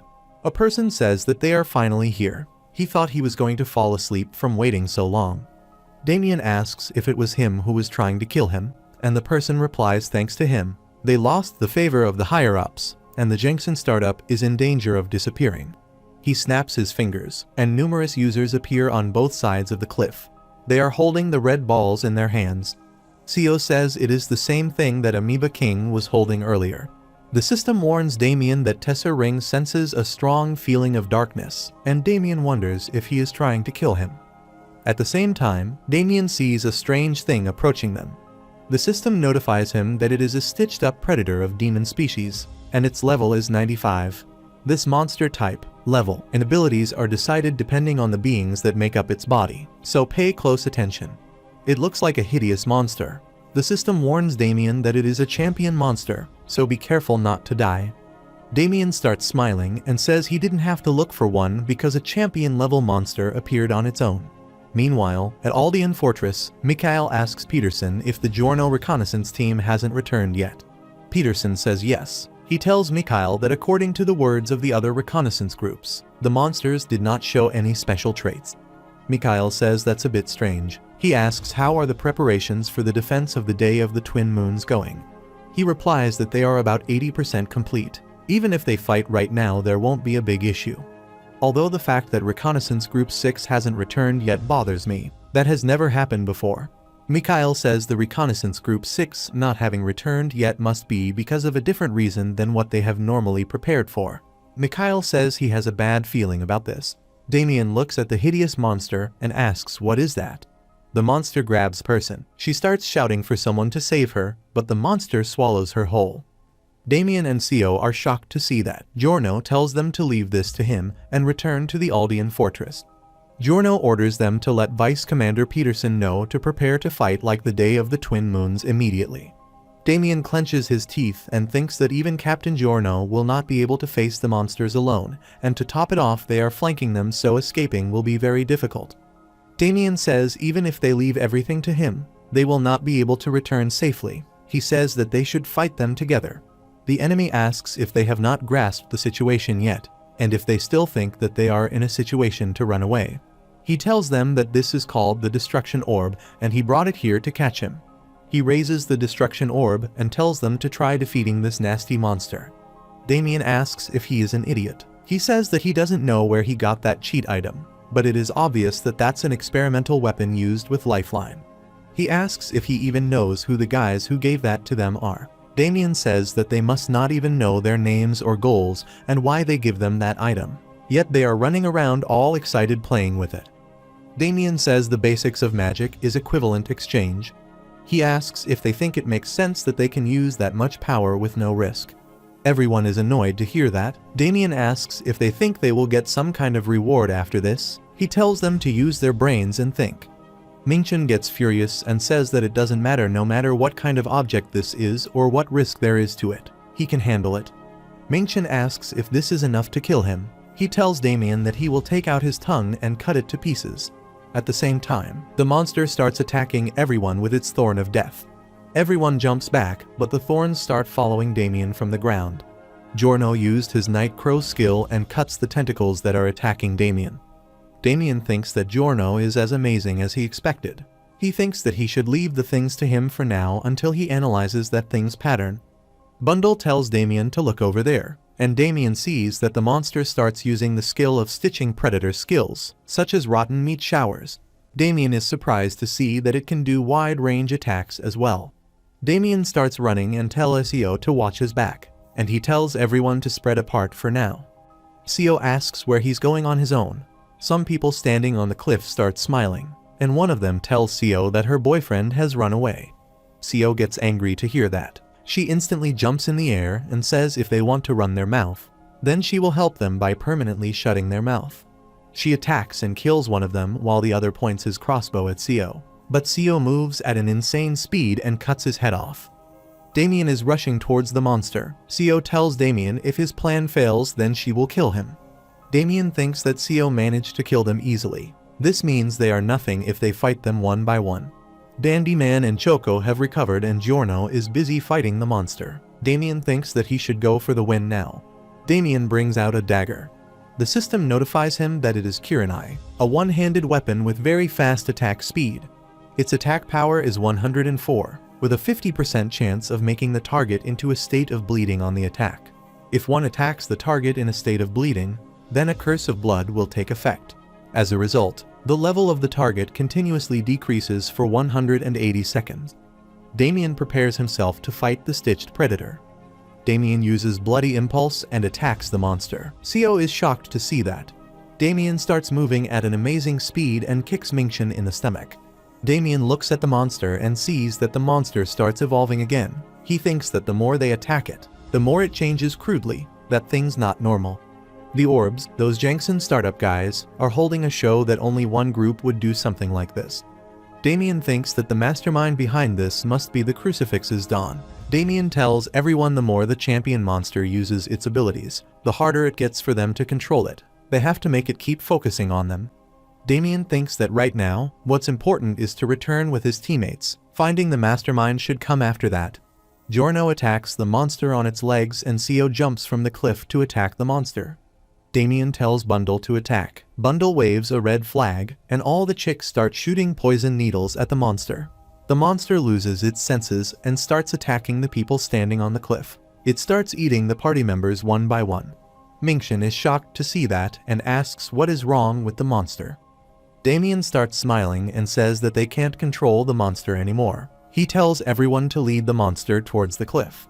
Since they can't control it anymore, the monster will only focus on us now. Dandy Man and Choco have prepared the trap. While running, Damien says that he will lure it at the very end. The two of them should go up the cliff and in front of the trap. The monster starts attacking Damien using the tentacles, and suddenly Damien gets stabbed by an arrow. Mingchen starts laughing and says that he caught him. He asks if he thinks that he would have let him escape. Damien falls to the ground. Seo and Giorno are concerned for him. The monster grabs Damien and he starts bleeding. Damien tells everyone to stick to the plan. Choco starts using her magic skill and Dandy Man cuts the cliff using his skill multi-trait force. Large pieces of boulders start falling down from the cliff and the path is blocked. Seo is shocked to see that Damien and Stitched Predator are stuck under the boulders. Giorno turns around and tells everyone that they can't wait for him because more monsters will come soon, so they need to return to the fortress as soon as possible. Seo thinks that he is definitely alive. Meanwhile, Mingchen asks his subordinates why they are not responding. He sees someone standing in front of him and asks why didn't he die. Mingchen starts using the red ball of darkness to summon more monsters. The system notifies that Boomer has appeared. The system notifies that Boomer is a monster that appears in the extreme lands of Verita's highlands. They are quite vicious and will eat humans and monsters alike. They bring to the species of demon, and their level is 71. This monster has a pattern of leaping several meters above a person and slamming down. The system notifies Damien that Tessa Ring senses strong evil energy. Mingchen is shocked to see that Damien has transformed into a zombie, and he kills his subordinate by piercing him with one hand. Damien tells him that the reason he can't die is an industry secret. Damien tells Mingchen that it doesn't mean that it doesn't hurt. Numerous boomers starts appearing on the cliff. Damien looks at them and thinks that zombification is about to end. If he wants to kill that many monsters, he should use his skills for the first time. Damien smacks his hand on the ground and says come out. The system notifies him that Witch Doctor's skill, Corpse Creed, has been activated. Numerous magic circles appear on the ground. Damien starts smiling and asks if he thinks that he is the only person who can call monsters. Damien summons numerous monsters and says they should fight on equal grounds. The battle begins and numerous ghouls start attacking the boomers. The boomers starts fighting back. Damien thinks that from the start he never thought of losing this battle. A boomer attacks Damien from the cliff, but two ghouls start attacking the boomer. Damien starts smiling, and he starts attacking boomers with Decay Elixir. There is a huge blast, and the boomers get torn apart. Damien looks back and sees that the leader of the boomer is charging towards Damien. Damien wonders if it already jumped down from the cliff. Damien activates the Bloody Impulse and thinks that he needs to kill it with a single attack. Damien stabs the dagger in its skull, and the dagger gets broken. The boomer falls to the ground, and the system notifies him that he has defeated the boomer and obtained the Obliterator's skull. The system notifies him that the effective Rune of Greed Extortion Hand has been activated. Damien says that it is time for recharge on blood and mana. Damien puts his hand on the boomer and starts absorbing the HP. Damien looks at the fortress and thinks that he should chase and catch up to the rest of his team quickly. Meanwhile, Giorno arrives back at the fortress and informs Mikhail that he has returned. Mikhail says he heard that he has been looking for him upon arrival. Mikhail asks if he needs some forces. Giorno says yes, it is an emergency that is equivalent to the day of the twin moons. Mikhail orders everyone to be on the highest level of alert and assume protective formation for a great monster.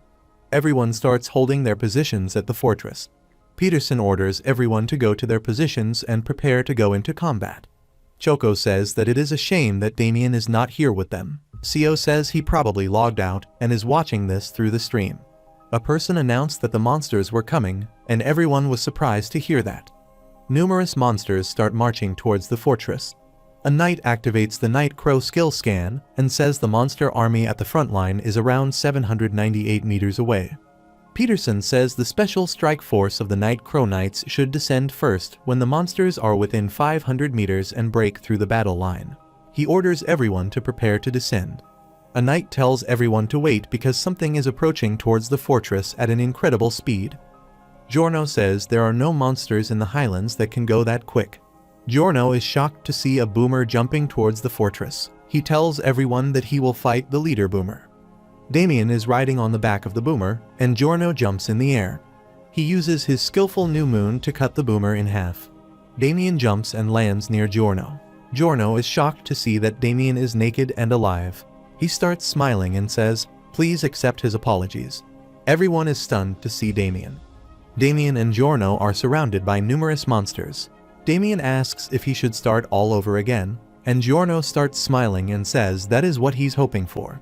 Damien thinks that before he starts, he needs to stream this since a lot of people will watch it because it's the fortress battle. Peterson shouts that when the monsters enter the range, the special strike force of the Night Crows will descend together. Damien thinks that unlike the others who are only going to stream from above, he can show the actual battle and the fight of the Night Crows. Numerous knights arrive there to support Damien and Giorno. A monster rushes towards them. Damien says it won't even give him time to greet the viewers. He starts smiling and tells everyone that he will greet them in a bit. Giorno orders Damien and Karen to attack. They start running towards the monster. Damien jumps in the air and shoots poison darts, while Karen uses Night Crow skill and Thunder Tempest to attack the monster.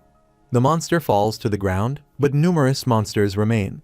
Giorno tells them to do their best to hold out because there will be a bomb soon. Giorno sends a flying slash called Full Moon towards the monsters. Damien is shocked to see the power of that attack. He turns around and says that he can't lose either. A monster attacks Damien, but he cuts off its arm. He cuts the monster in half and wonders where is that bomb. Damien sees that the Night Crows are fighting the monsters. Some monsters jump towards him and Damien cuts them all. He thinks that if they are going to order a large-scale bomb at a place where 11 of the Night Crows are, then that makes no sense. Damien thinks that maybe he believes that they will survive the bomb. He thinks that he doesn't need to know more about the situation, and it is annoying trying to understand. After a while, Giorno orders everyone to retreat to the trench in the fortress immediately. Everyone says yes, sir, and starts running. Damien wonders if the bomb is starting. A large red shield starts surrounding the fortress. Damien thinks that it is too late for him to escape. He can only raise his mana and endure. There's a huge blast, and after the dust settles, Damien survives the blast by hiding in a trench. The system notifies him that he has reached level 60. Damien thinks that he almost died, and he gets up and wonders if everyone survived. The Night Crows are also hiding in a trench. Giorno asks if everyone is alive. Karen says that everything is okay, and all 11 of them are here. Giorno gets up and sees that not all the monsters died from the blast. He gets up to fight the monsters, but someone else arrives there and tells Giorno to rest. Giorno asks what they are doing here. Mikhail and Peterson are standing there with the army of Night Crows. Mikhail tells him that countless forces will protect Aldean Fortress, and he orders everyone to advance. Everyone starts running towards the monsters. A large-scale battle begins to defend the Aldean Fortress. After some time, Young watches the video of the battle. He says that even if he were a viewer, he wouldn't have believed it if this video hadn't existed. Young says that to be able to upload this kind of video and gain tens of millions of views, he has never seen a streamer with this kind of influence before. Young wonders how far he can climb. On the other hand, a person falls to his knees before Arthur. He asks how he could kill all of their guild members alone. Arthur starts smiling. The person says this wouldn't be possible without hacks. He gets up and says the Azure Dragons will never surrender to a hacker. A bald man standing beside Arthur says that he will deal with him. Arthur says no, he will finish this himself. He raises his staff and attacks the person using lightning. The bald man tells Arthur that Secretary Kim is urgently contacting him, and Arthur logs out of the game. Kim apologizes for interrupting him and says that he has something to report to him in regard to the SC community. Jiang Yuman takes a look at the tablet and asks what it is. He sees that there is a battle going on between the streaming video of his fight with the Azure Dragon and the extreme defense of the Aldean Fortress. People are commenting that Damien would easily destroy King Arthur, and there's no comparison between them. Damien fights without the help of a blood alliance. Kim tells Jiang Yuman that he is the rookie and new streamer receiving the most attention these days. Wiz Entertainment Korea has been supporting him with unusual marketing. Jiang Yuman says he is much more interesting than he expected. He feels like they will meet someday. Meanwhile, at Wiz Entertainment Center, Jinsung is doing his exercise. He starts scratching the itch in his ear and wonders if someone is talking about him. He takes a look at his phone and sees that there are numerous messages from other users. Minjun appears from behind and asks what he's looking at. Jinsung hides the phone and says nothing. Jinsung starts exercising again and asks if he has raised his level and moved on to Jushin. Minjun says he doesn't know. He got trapped somewhere weird, and now he is just hearing about Tri-Flower Spirit Gathering or Quintic Anatomical Kai. Minjun looks at Jinsung and says he is a monster, lighting that much weight is nothing to him. Jinsung thinks that Minjun is at least a hero rank or a legend rank. Minjun says they are only making him train as if they want him to beat someone to death. Jinsung tells him there is no need to be sad that he's slower than others. It will come back to him in a good way. Jinsung asks if he is recording, and Minjun says yes, but he's bad at editing. Jinsung gives him a card and tells him to take it. If he contacts them and gives them his name, then they will edit it for him. Minjun thanked Jinsung, and Jinsung told him to buy him some food the next time. Minjun tells him that he eats like an elephant, and Jinsung says that he eats as much as he does. Jinsung looks at a girl on a treadmill. She turns her head and looks at Jinsung. Jinsung recognizes her, and she falls on the treadmill. She grabs her head in pain and recognizes him from the game. Jinsung asks her if she is that Kunoichi from back then. She asked what he was doing here and if he had found out about her gym and started following her. Jinsung is annoyed to hear that. He says that she is a narcissist and he is not interested in chasing her around. Jinsung says that he came here to exercise with someone he knows. If she has an issue with something that's happening in a sea, then they should resolve it in a sea, so let's not waste time in reality. She's surprised to hear that. She turns around and grabs her phone, and she tells Jinsung that what happens in the game stays in the game. She starts blushing and tells Damien to give her his personal number so they can meet in a sea. Jinsung is surprised to hear that. After some time, Jinsung returns from the gym, saying that he sees all sorts of things. Jinsung remembers that Jumua chased him around all day and threatened him to give her his number. Jinsung reaches the apartment building and says that she is weird. He starts climbing the stairs and says that he doesn't want the people he fights on a sea to get involved with him in real life. Jinsung sees a girl open the door, and he's surprised to see that she's Seo. He wonders if this neighborhood is the hangout spot for sea users. Jinsung asks her how she looks so much like her game character, and Seo asks if he is stalking her. She drops some items on the ground. Jinsung picks up a bottle of water from the ground and says this is his house. Jinsung starts picking up her items, and Seo says he lives right next door. Jinsung asks how he would have known that she was his neighbor. He starts opening the door of his apartment and says he didn't know she lived in a place like this. Jinsung tells her that even if they don't greet each other when they see each other, let's not dislike each other. Seo says that he is not a bad guy. Jinsung starts taking his clothes off and says that he should rest for a bit. At the same time, the system warns him that 11 hours, 49 minutes, and 57 seconds are remaining. If he doesn't enter the game, he will die. Jinsung is annoyed to see that and says that he didn't have any time to rest. Jinsung asks if they want him to die while playing this game, so he sits in the capsule and logs into the game. Damien wakes up in a room, and the system notifies him that he has cleared the defense of the Aldean Fortress quest, and that he has obtained the title of a survivor of the battlefield and narrow escapee. Damien starts stretching after waking up and says that it was good to get a room. Damien receives a message from Maria that if he doesn't come here right now, then she will kill him. Damien thinks that he is so tattered after the defense of the Aldean Fortress. This is much better than just crawling to her. Damien says that since he refilled his health at the lodgings, he should check the system window. His level is 60, and he has the title of Atrocity, the one who defeated the wild boar alone, Agent of Revenge, Record Time Clear, Lonely Hyena, Survivor of the Battlefield, Narrow Escapee. His strength is at 50, his HP and agility are at 40, his intelligence is 101, his talent is 40, and his luck is 30. Damien sees that his skills are shooting poison darts, level 10, controlling the dead, level 10, bloody impulse, level 10, corrupted elixir, level 10, voodoo doll, level 5, and zombification, level 1. Damien says that he worked so hard to complete these quests, but his equipment is almost terrible. Damien thinks that aside from his equipment being bad, his level is the bigger problem. Normally, at this point, one gets promoted, and the system notifies him that due to an unforeseeable wall blocking you, you cannot develop any further.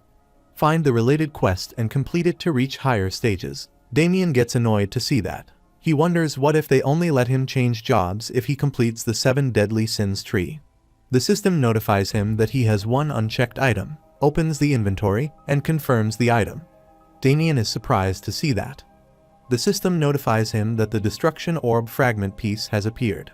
It's a fragment of an item with the power of the original 7 evils, the 7 deadly sins, created with quite tough materials. It comes with the feature of stimulating the instincts of monsters. Due to its feature of endlessly absorbing mana, the item's durability is quite low compared to its toughness, and because an unknown energy has not settled properly, it could easily endanger the user. Damien grabs the destruction orb and says this is what he got from the shattered destruction orb back then. He asks why this popped out. Damien thinks that he has felt this energy before. He thinks that the mastermind was Crucifix Dawn, as expected since it has the same nature as that guy. At the same time, the Book of Black Covenant appears and starts emitting a strange light. Damien is shocked to see that Bundle asks why this is coming out. Damien says that he doesn't know either, but seeing how they're both having the same reaction at the same time, there must be a reason. Damien takes the piece of destruction orb and brings it near the Book of Black Covenant. A strange yellow light starts coming out of the book, and Damien disappears suddenly. The book falls on the bed. Bundle starts freaking out and asks where did the stupid master go? Meanwhile, a light throws Damien from the sky to the ground. Damien gets up and says he thought he was going to die from motion sickness. He takes a look around and asks where this is. The system notifies him that Oracle has been activated. He has been warped to an unknown location, and he can't go back without completing the Oracle. Damien gets up and realizes that he is in a forest. He hears a noise and wonders if it is Bundle.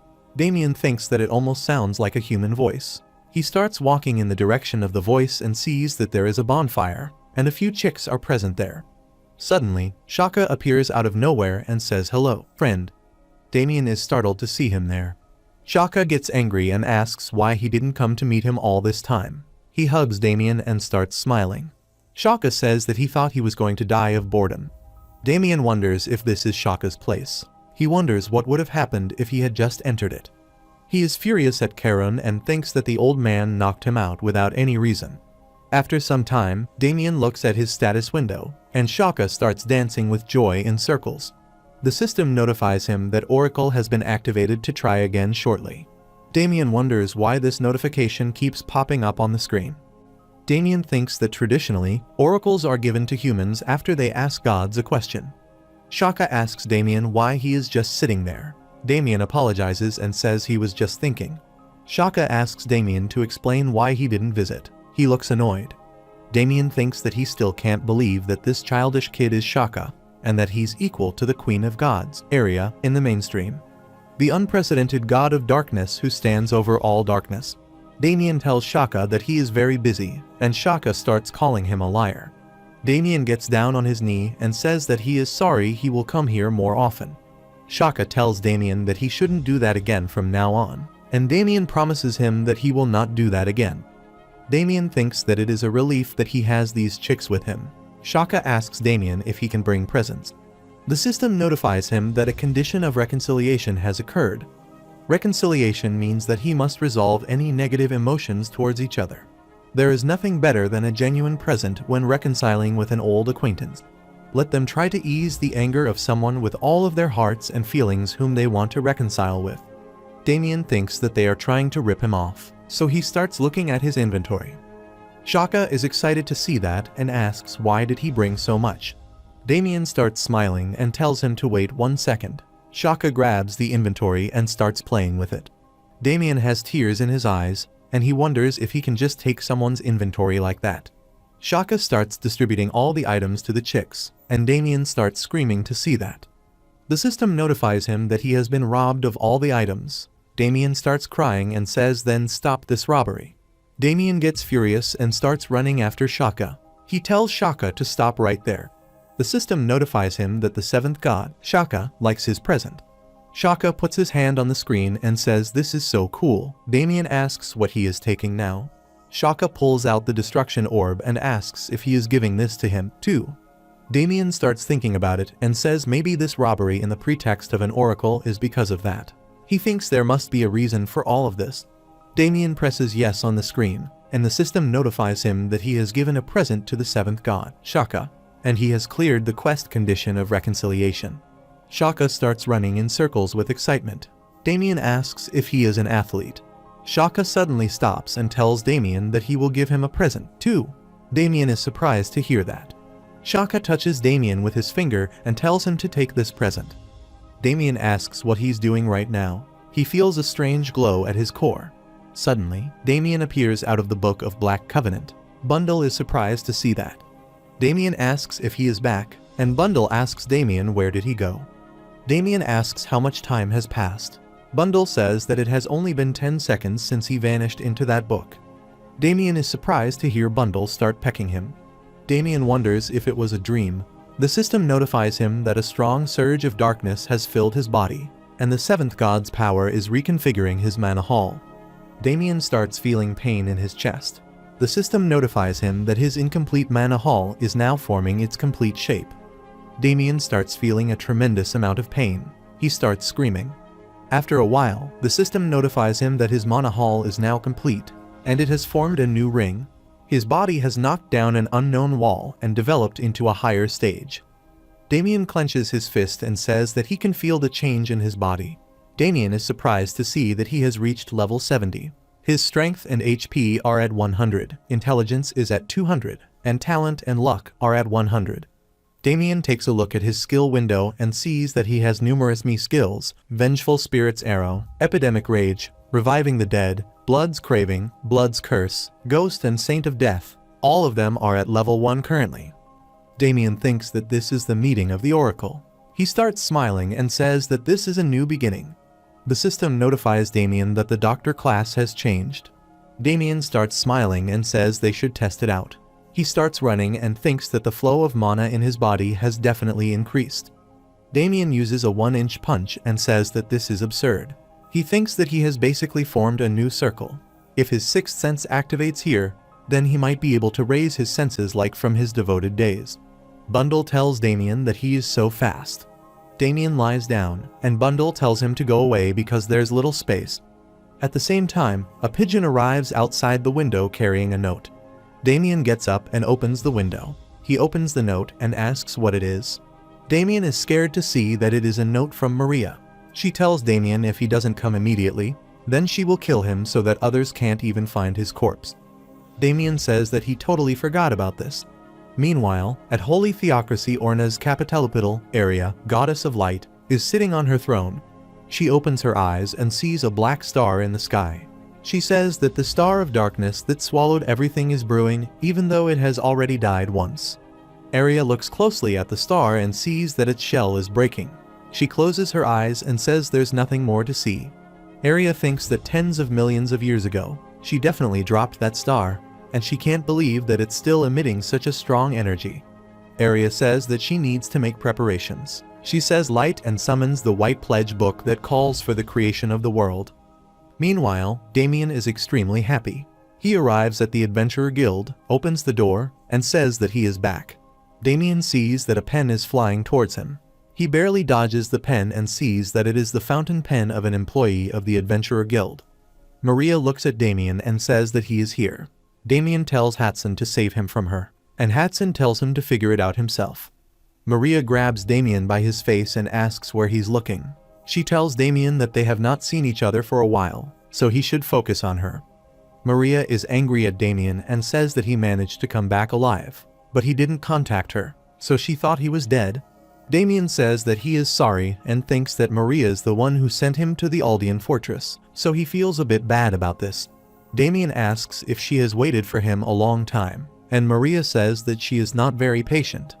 Maria thinks that she is so worried that Damien got hurt. Maria grabs Damien by his arm and tells him not to do that again. She starts smiling and says they should deal with balancing the mission accounts. She tells Damien to follow her. Damien starts following her and says the place where they are headed is the most important place, and it is the core of the Adventurer Guild. It prides itself on having better defenses than most kingdoms. Damien reaches at the heart of the Adventurers Guild, known as the Safe. Maria asked if it was his first time here. Damien says yes. He thinks that it is his first time since regression. Damien thinks that normally, it's called a vault. and it's the place where each department's mission rewards and commodities are managed. It's only open for mercenaries who are receiving an amount higher than the fixed amount. Maria tells Damien to follow her. Damien is surprised to see a vault. Maria tells him that it is his vault. Damien thinks that this reminds him of the time when he was devoted before regression.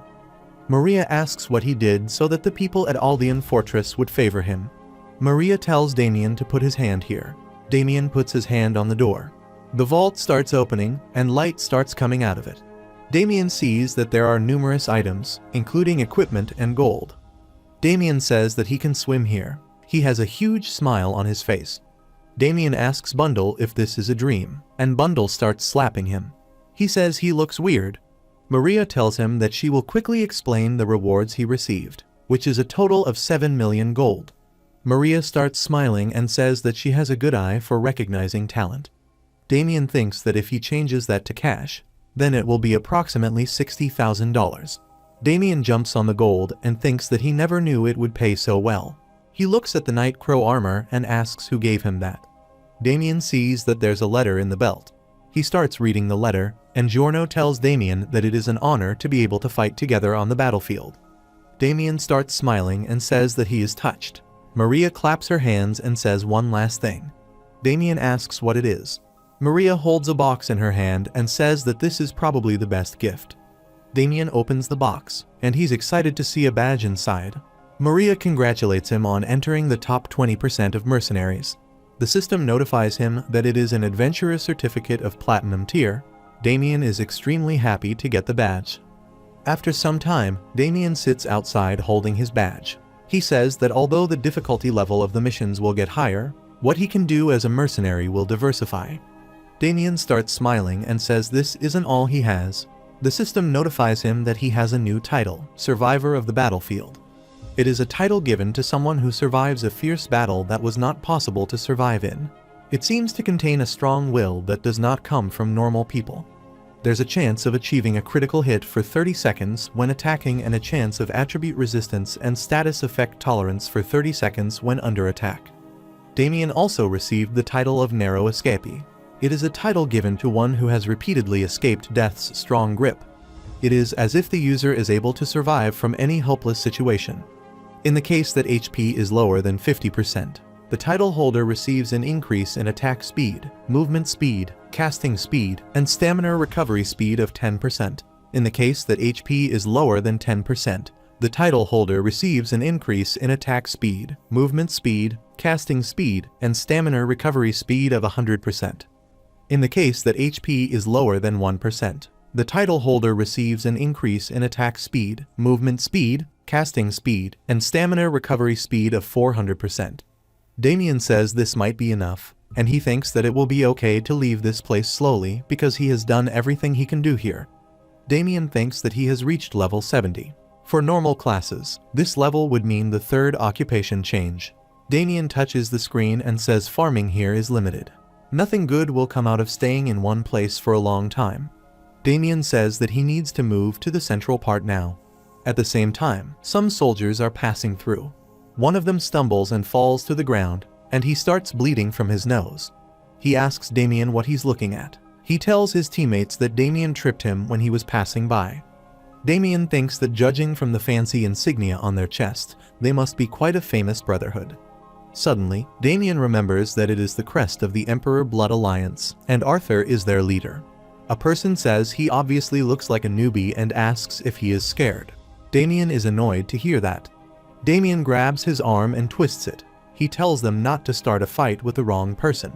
The person starts screaming. Damien has blood in his eyes, and he thinks that he wants to tear them to shreds, but he doesn't have any equipment yet. Damien lets go of his arm and says that there's a misunderstanding. He tripped on a jagged stone himself. Koharu grabs his sword and is about to attack Damien, but at the same time, some soldiers arrive there. They tell everyone that using weapons in the square is forbidden. A couple of teammates tell Koharu not to create a scene here because they don't want to get marked by the troop guys. Damien remembers the hierarchy and says they are just common knights. Damien thinks that he must be scared of his higher-ups. Koharu tells Damien to follow him to the hall, and Damien starts walking behind him. Damien thinks that because of the war with the Azure Dragons, there's been more attention to the Emperor's Blood Alliance, so there are a lot of people watching.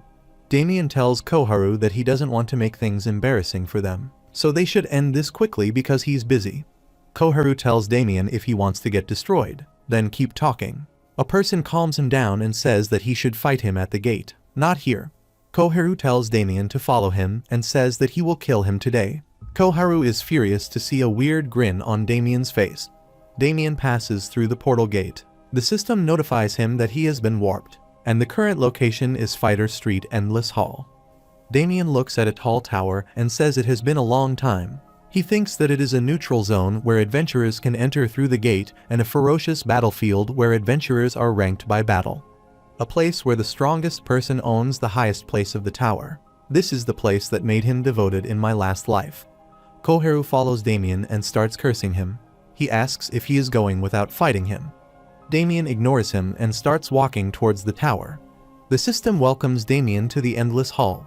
Damien thinks that there are a lot of people who want to test their own abilities. The system notifies him that the Endless Hall is divided into 7 modes, including free mode, and you will be warped to a select location according to the chosen mode. The Endless Hall follows the edicts of the Emperor of Khan, at Alicia von Walcroft, and adheres to complete neutrality from ideologies, thoughts, individuals, and groups, regardless of origin or status, including adventurers from the otherworld. Damien thinks that there were a lot of people who would use this to legally destroy others. The system notifies that all actions taken by those who participate in the Endless Hall belong to the person involved, and Ripley Store does not take any responsibility. If he agrees with these clauses, please reach his hand out to the sign. Koharu stretches his hand and tells Damien to do the same immediately. Damien tells him that he talks too much and has a foul mouth. Damien also stretches his hand out and says that he has no reason to reject it.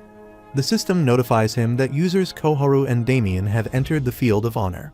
Damien and Koharu arrive at the arena, and Damien starts recording. Koharu is furious, and he asks Damien what he's doing. Damien says that he is filming since he might go back to his words later. Damien starts smiling and asks if the member of the Emperor Blood Alliance is scared that he might lose to a newbie. Koharu is annoyed to hear that and says that he will destroy him. He is about to attack Damien, but he disappears. Koharu is surprised to see Damien appear from behind and punches him to the ground. Damien tells him to get up and says that he is not done with him yet. Koharu thinks that he didn't even see him move. Damien throws another punch at him, but Koharu withstands the attack. Damien thinks that it looks like he is in a pure strength-based physical class. Koharu jumps back, uses his dual blade skill, and rushes to attack Damien using a fatal storm. Damien thinks that he needs to dodge that attack. He avoids the attack and tells Koharu that he is too slow. Damien looks at the screen and thinks that his skills changed into something new. He should try using them now. Damien activates the blood craving level 1. It notifies him that while exploding the target, he will continuously bleed for 180 seconds. Attack and movement speed will increase by 300%. And he will enter a bleeding state that consumes 1% stamina per second. Stamina will not drop below 1%. If he attacks while in a state of explosion, there is a 33% chance of putting the target into a bleeding state. The caster will absorb the blood of the target in the bleeding state and activate the bloody shield. Every time blood is absorbed, the shield's maintenance time will reset. Koharu rushes towards Damien and asks how dare he look somewhere else while fighting him. He uses a mirror image and attacks Damien. Damien activates the skill of blood craving and punches all of the clones at once. Koharu coughs blood and says this makes no sense. Damien starts absorbing the HP and says that he is thinking of ending it. Koharu thinks that he is definitely going to die. A person in the crowd says that it makes no sense that a member of the Emperor Blood Alliance can't even beat a normal adventurer. Another member starts shouting at Koharu to get up and fight. He says that if he loses here, then they are going to look like fools. A person recognizes Damien from the crowd and says that one of the members of the Emperor Blood Alliance is fighting Teacher Damien from the defense of Aldean Fortress and is getting crushed. An Alliance member starts yelling at the crowd and tells them to end their streams right now. Damien grabs Koharu and asks if he is done. He slaps him and tells him to respond. Koharu starts crying, and Damien starts laughing and asking if he is crying. Koharu gets furious, and he gets up and attacks Damien with his skill, Chain Ascension. Koharu puts his swords on the ground, and chains start coming out of the ground and attacking Damien. Damien thinks that he is trying to buy some time, so he starts dodging the attack of chains by jumping backward. Suddenly, the chains stop moving forward. Damien starts smiling and says this is quite fun, but he realizes that his back is against the wall. Damien wonders if this was his plan from the start. A strange symbol appears on Koharu's forehead. Koharu activates dual blade skill, and Asura, numerous hands come out of his back. Damien says that he is a complete psycho. He thinks that by burning his own mana, he increases his physical abilities, an extreme continuous dealing move where the blades won't stop until one side dies. Suddenly, Koharu disappears and attacks Damien from above. Damien clenches his fist and says that it is a lethal move, but it will not work on him. Damien punches him in the face, but Koharu keeps attacking Damien. Damien starts dodging the attacks and thinks that it is like someone else is controlling him. Damien appears from behind and says that he is quite confident in his speed, too. Damien rushes to attack him and asks if his final struggle is over. Koharu turns around to counterattack Damien. They both start exchanging blows with each other. The crowd is shocked to see the level of their fight. A person thinks that Koharu's weapon, Alcazar's Fury, isn't something that he can just block because he wants to. If it's one blade, then it's not too bad, but when he's holding both blades, he can ignore his defense by 100%. It must be hard to react to Koharu's attacks even while he's in Asura mode, but this guy is easily blocking all of the attacks. Damien punches Koharu again and tells him to do more. Damien attacks him with consecutive punches. The crowd is scared to see that, and they say that they can't watch it. Damien blasts Koharu away with his punch and says that he can do more. Koharu falls to the ground and starts coughing blood. The system notifies that Damien has won, and the duel has come to an end. After the duel, Damien leaves the arena and starts stretching. He says that his blood boiled for the first time in a while, so he fought his opponent with his all without even knowing it. Bundle tells Damien good job. Damien asks if he can even use this video because he beat him up too mercilessly.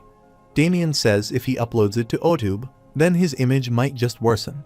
Damien is surprised to see that the video was already uploaded and there are a lot of community comments. He wonders if someone from the audience uploaded it. Damien starts smiling and says this might make things difficult for Wiz Entertainment. He sends the video to Wiz Entertainment and thinks that he will repay favors by 100 and grudges by 1,000. Damien starts leaving and says if it becomes a problem, then Wiz Entertainment will contact him.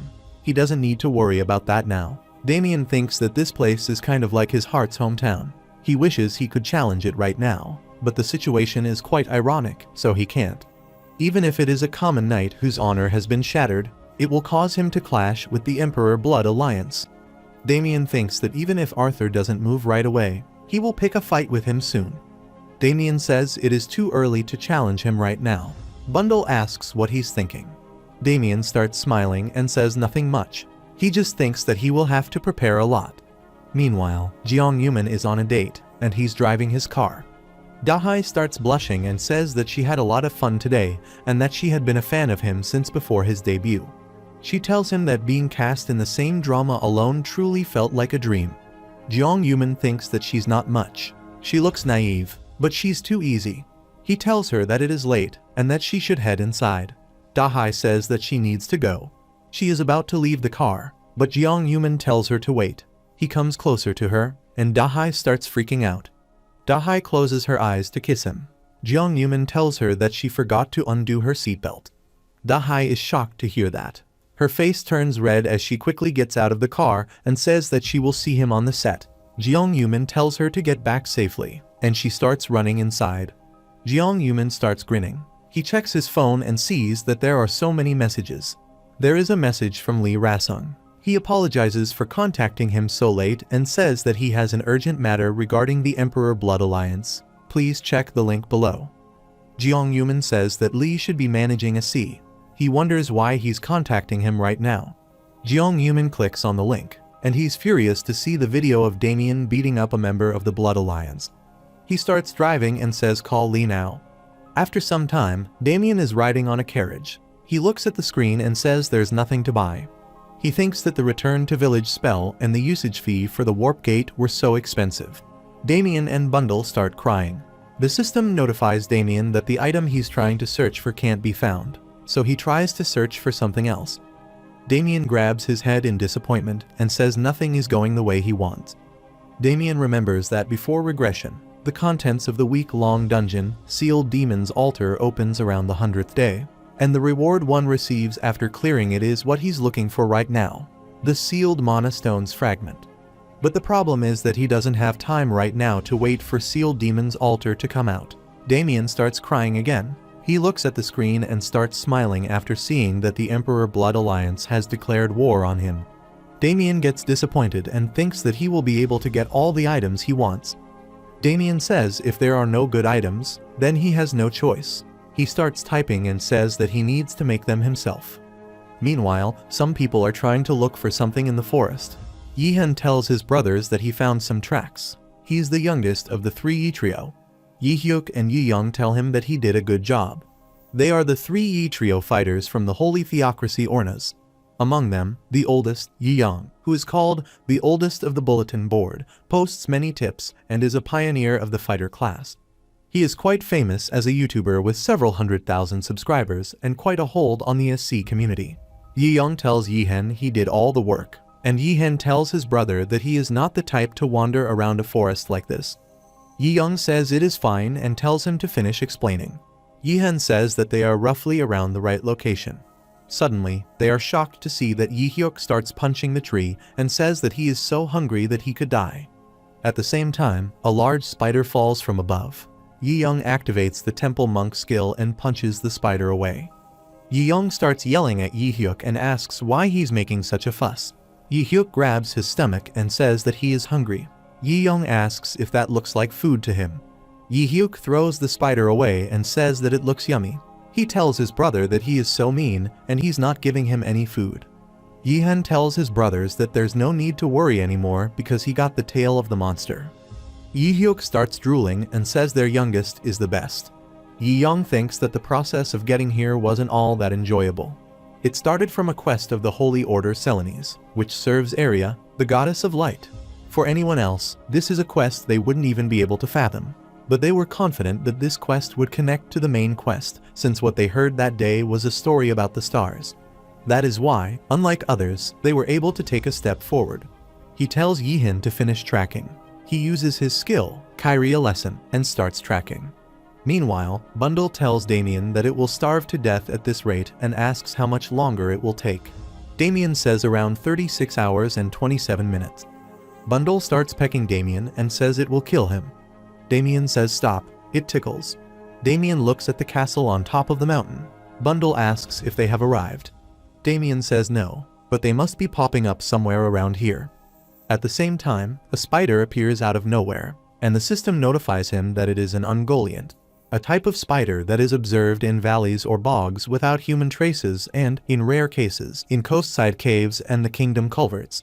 It has a tyrannical personality and stubborn gluttony, so when it spots prey once, it will not give up. Like the ancient spiders, they have high intelligence and are proficient in catching their prey. Its level is 72. If one attacks this monster from close range, it will reflect a certain amount of damage, so use magic to make long-distance attacks. Damien uses the skill of blood craving, and he's about to attack, but suddenly, someone else attacks the spider. Damien is surprised to see that the spider is flying towards them. He jumps and moves out of harm's way. Damien is surprised to see that he defeated a level 72 Ungoliant in one go. A person starts walking towards Damien and says he almost got into trouble. He is carrying a large hammer and says that he didn't know there would be someone standing there. Damien is shocked to see his weapon and thinks that it is the legendary warhammer he has only heard about. It is a hammer strong enough to break even an ogre's bones, and it has the blessing of ancient magic, so it is almost unbreakable, impossible to fix. The person asks if he has never seen something like this before. Damien is excited to see the hammer and says that he never thought that he would see the famous warhammer with his own eyes. Damien tells him that is the national treasure level item that anyone who played this game would know, the warhammer. It's an item that boosts your power by 500, so normal class users get around 500 levels stronger. Even before regressing, it was a treasure-like weapon that was priceless. The person starts laughing and says he has been using it well. and there have been many who wanted to buy it from him, but he refused them all. Damien thinks that he is avoiding people because of his propensity, but even though he talks with this old man for a bit, he likes him a lot. The man places his hand on Damien's shoulder and asks if he wants to help him out because he is lost. Damien is confused to hear that. He tells Damien that his friends told him to come to Pharma or something, and he got lost because he looked at the map and headed east. Damien is shocked to hear that and thinks that this place, Sloth Valley, often has sightings of Ungoliants, so most users use the Rap Gate. Even if one is lucky and doesn't come across any monsters, it's quite the distance, so one needs to walk for a day straight. Damien starts smiling and thinks that he should level up along the way. He tells the man that they should go there together. He tells Damien to call him Uncle. Damien says that he doesn't even know his name yet. He tells Damien that his name is Chunsum, and he can call him Uncle Chunsum. Damien starts laughing and says that he will call him Uncle Chun. He suddenly remembers the name, and he's shocked to know that he is the great commander, Chunsum. Before he regressed, he was not only a master blacksmith, but also the owner of the Iron Guard, the top-ranking manufacturing workers' alliance. The 10 greatest commanders are on an equal playing field with the 10 greatest blood alliances. He can't even begin to explain how incredible his standing was in a sea since he led an up and rising manufacturing workers' alliance. Damien thinks that he can't let this chance go to waste. Damien bows down and tells Uncle Chun to please accept him. Uncle Chun asks why he's acting like this. Damien raises his head and says bows are just a way for a nephew to greet his uncle. Uncle Chun is moved to hear that. Damien grabs his hand and says that he will hurry and guide the way. Damien thinks that this man will later create a mythical class weapon, and that is Arya's Rage, the weapon King Arthur used. Before regression, all he could do was look at that weapon, but this time he would protect it from going to Arthur. Damien tells Uncle Chun that they should form a party because the way there is quite rough. Damien tells him that he just needs to accept his request. Uncle Chun accepts the request, and the system notifies him that he has joined Damien's party. Damien says they should head off to their destination now. After some time, Damien comes running back, and he's being chased by spiders. Uncle Chun tells him that he has finished his preparations, and he starts attacking the spiders using his warhammer. He instantly kills numerous Ungoliants. Damien is excited to see that and says that this is amazing. Damien thinks that he is a monster. He lured them here to level up, but he one-shotted them all. Uncle Chun says that he was feeling a bit stiff, so this is a perfect warm-up. He tells his nephew that he is doing great. Damien says that it is all thanks to him. There are numerous items on the ground. The system notifies him that he has obtained Ungoliant skin, canine, and strong acidic corrosive body fluids. Damien thinks that he is making money while doing nothing. Uncle Chun asks Damien what that badge is. Damien replies that it is his adventurer's certificate and a platinum badge. Damien asks if he didn't receive his adventurer's certificate, and he replies no, he just played with his friends and worked with metals. Damien is shocked to hear that and says that working will be difficult without a certificate. Uncle Chun asks if it is like an excavator license. Damien says that he needs it to be able to create a blood alliance. Uncle Chun is happy to hear that and says that his friends are waiting for him, so he needs to create a blood alliance first. Damien thinks that he is so innocent and naive that he asks if they have members already. Uncle Chun says, of course, they will become the best manufacturing workers alliance, and Damien thinks that he will. He summons a carriage and asks Uncle Chun if they should go and catch another spider, one that is bigger than the ones they caught so far. Damien thinks that he needs to prove his worth to this person and receive his favor. After some time, they arrive at the rocky zone of Sloth Valley. Damien says that it should be around here, but it's so dark that he can't see. Damien tells Bundle to turn on the light. Bundle turns on the light on the head. Damien tells Bundle to do more. Bundle jumps on Uncle Chun and says that stupid master is mean. Damien starts smelling something. Uncle Chun asks Damien why he is sniffing. Damien says since there isn't much light, it's hard to find it, and that is why he's using his sense of smell. Damien tells him that it is in this area and that he will find it soon. Uncle Chun asks Bundle if it is possible to find monsters by smell. Bundle says it doesn't know stupid humans. Uncle Chun covers his nose and asks what that smell is. He starts running towards Damien and says that he is smelling a strange, weird smell. Damien starts smiling and says that he found it. He thinks that before regressing, he came here with a whole party, but now there are only 2 of them. Damien brings out the daggers and tells Uncle Chun to get ready to fight. Uncle Chun grabs his warhammer and says he got it. The system notifies that a strong feeling of death has swept this place, and numerous monsters start crawling them on the roof. Damien uses his skill of reviving the dead and tells Bundle to get ready. Numerous chicks appear, and they start preparing to attack. Bundle tells Damien that they are ready. Damien tells everyone to aim at the ceiling and fire. Everyone starts shooting poisonous needles, and monsters start falling down. Uncle Chun and Damien start killing the monsters. Chun asks what kind of spiders these are. Damien replies that they are grunt soldiers. They are the babies the queen laid and the guards of this place. The system notifies that the red soldier spiders are the ones that protect the queen's refuge. They become adults 1 week after birth. Unlike the wild Ungoliants, they have much weaker physical abilities. However, because they have innate signaling systems, they move strategically as a group. They have a habit of capturing and killing all organisms near the refuge, and their radiation and poison glands have all atrophied. Their level is 32, and if a fixed number of them die, then a queen may appear, so be careful. Damien says it looks like they can communicate with each other. He shoots a poison dart at the spider and asks how dare it attack them. Some spiders attack Damien from above.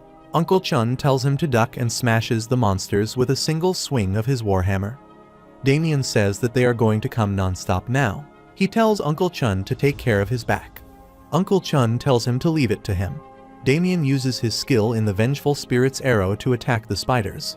The system notifies him that he can shoot an arrow of the Vengeful Spirit that chases the target, inflicting 300% magic damage on the enemy. If one hits the mark, the target will be poisoned and fall into a state of confusion, dealing 600% magic damage for 30 seconds. If there are no enemies nearby or if the casting method is different, one can summon up to 100 spirits, and that number increases in accordance with the user's intelligence stat. The system notifies them that he has killed numerous red soldier spiders. An army of red soldier spiders starts coming out of the cave. Damien thinks that there's no end to this. He needs to end this quickly. Damien tells Bundle to assume formation and cover him. Bundle orders everyone to get ready. Everyone starts shooting arrows at the spiders. Damien starts smiling and thinks that this is definitely doable. Damien looks back at Uncle Chun and sees that he is easily killing the spiders. Suddenly, there's a strong smell. Damien covers his nose and tells Uncle Chun to be extremely careful. Damien thinks that this situation is unusual and the spiders are still in formation. The system warns Damien that the Forgotten Spider Queen is revealing herself, and Damien says that she has finally crawled out. The Spider Queen, Aleon, is furious, and the system notifies her that she is one of the queens of the countless factions that led the ancient spider kingdoms.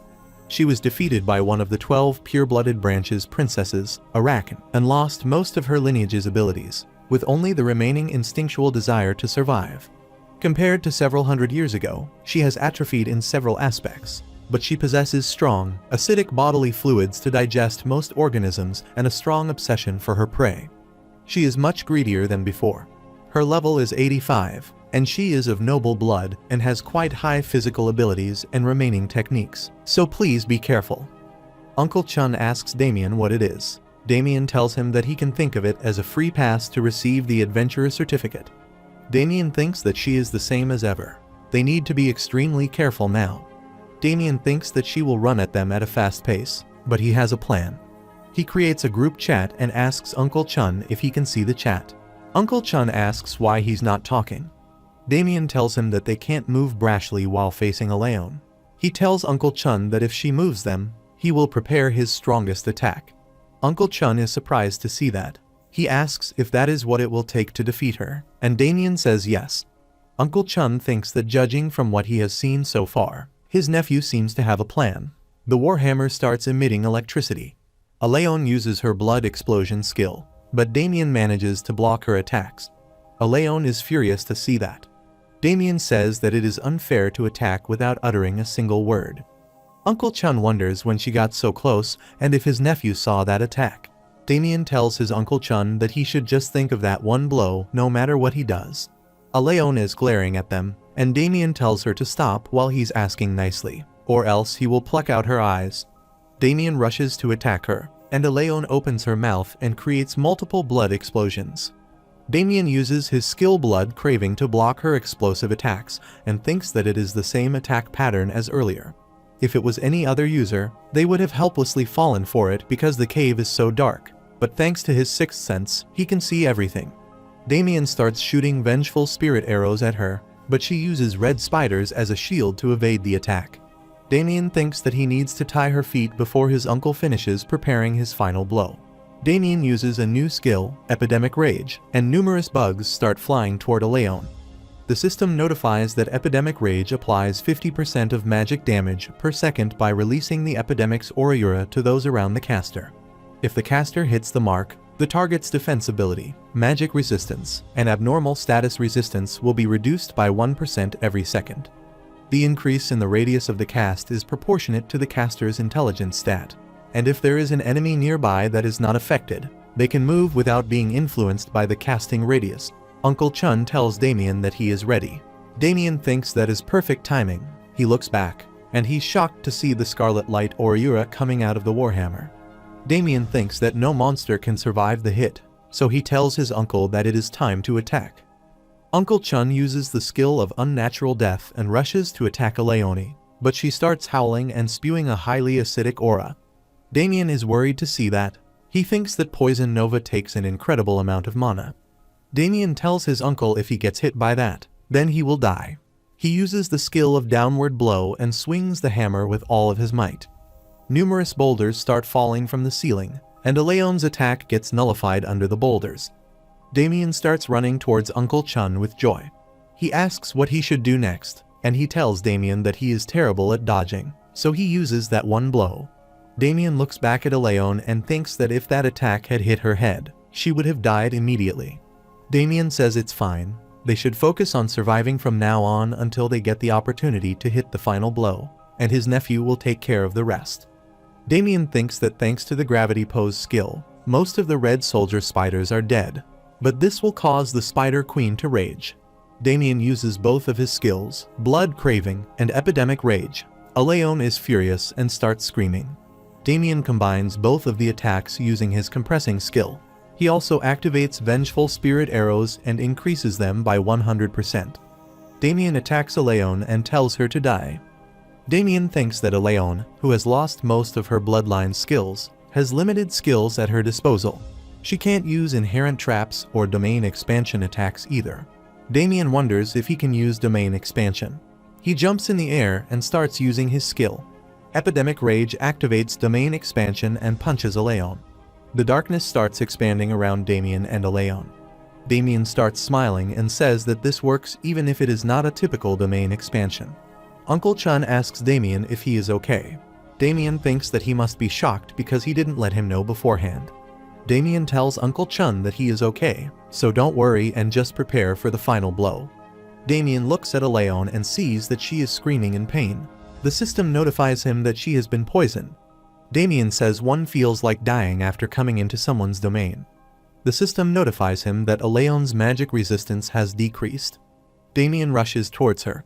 Aleone starts using her skill, but Damien suddenly stops to see that. Damien is annoyed to see that she's using her blood to attack. She points her finger at Damien and activates a blood explosion. Damien rushes to punch her and says they should face each other properly. He succeeds in punching her, and she falls to the ground. Damien activates the Rune of Greed Extortion Hand and starts absorbing her HP. Damien has an evil grin on his face as he punches Aleone again in her face. Damien wonders if it is all over, but the system warns Damien that Aleone is about to release a powerful energy blast. Damien is surprised to see that there's a huge blast, and the domain barrier starts breaking. Uncle Chun covers his face and wonders if the barrier has been broken. Aleone starts emitting acidic breath, and Uncle Chun asks Damien where he is. Damien is sitting on Aleone, and Uncle Chun and Bundle are shocked to see that. Damien gets up and says that he is fine, but they should talk after punishing her. Aleone is bleeding from her nose. Damien kicks her in the face and jumps down. Uncle Chun asks if he is okay because he thought he died from that blast earlier.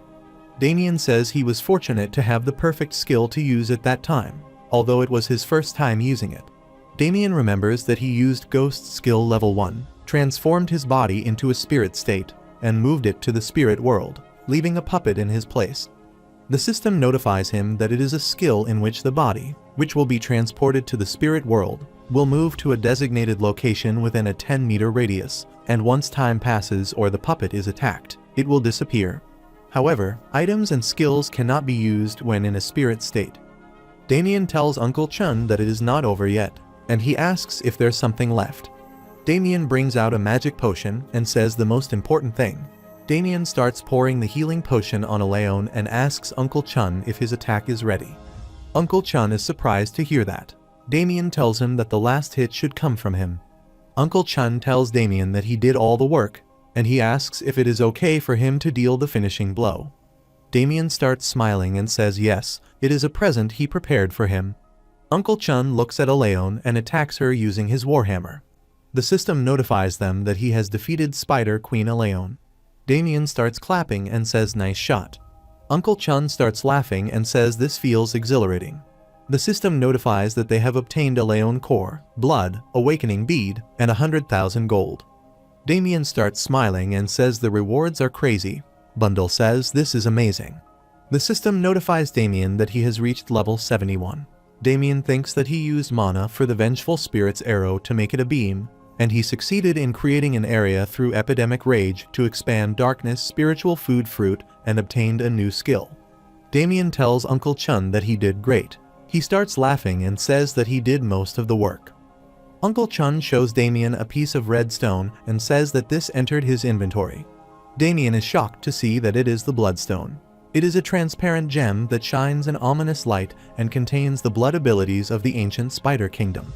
Although most of the abilities of the gem have been destroyed after much time has passed, the inherent mana of the Queen, which has accumulated over several hundred years, is booming with power. It contains a captivating beauty that will capture anyone's gaze. Damien thinks that bloodstones are gems that are discovered in boss monsters who are named rank or above and are mana stones that contain the inherent abilities and traits of the boss. Unlike the artificial materials that alchemists make, they are rare because they are created in the bodies of organisms with high intelligence and ego. This is why, even before he regressed, they were very expensive, and he had a lot of fun with them. Damien tells Uncle Chun that if he takes that to the Adventurers Guild, he will get a free pass to the gold tier. Uncle Chun is shocked to hear that. Damien says that he will get a lot of money from selling it, but getting a free pass for the Adventurer Guild certificate is way more beneficial. Uncle Chun has tears of joy in his eyes and says that is what he's going to do. Damien says that it took way longer than he thought to clear the dungeon. His friends must be waiting for him. Uncle Chun smacks him on the shoulder and says he shouldn't worry about something like that. Those old men are probably fine playing on their own. Damien grabs his shoulder in pain, and Uncle Chun thinks that the whole raid was so much fun that he didn't notice time passed by. He thinks that it is all thanks to his nephew guiding him well with his talent. Uncle Chun asks Damien what he thinks about playing with him for a long time. Damien is surprised to hear that and asks what he means by that. Uncle Chun says that he is asking him to join his clan. After some time, at the Principality of Pharma, Damien is wearing a new set of clothes and says this is very good. Bundle asks if he bought new clothes. Damien says yes since his clothes became like rags after fighting a Leone, but it was a fun raid, thanks to Uncle Chun. Damien thinks that he doesn't have any reason to deny his offer since that is what he wants to begin with.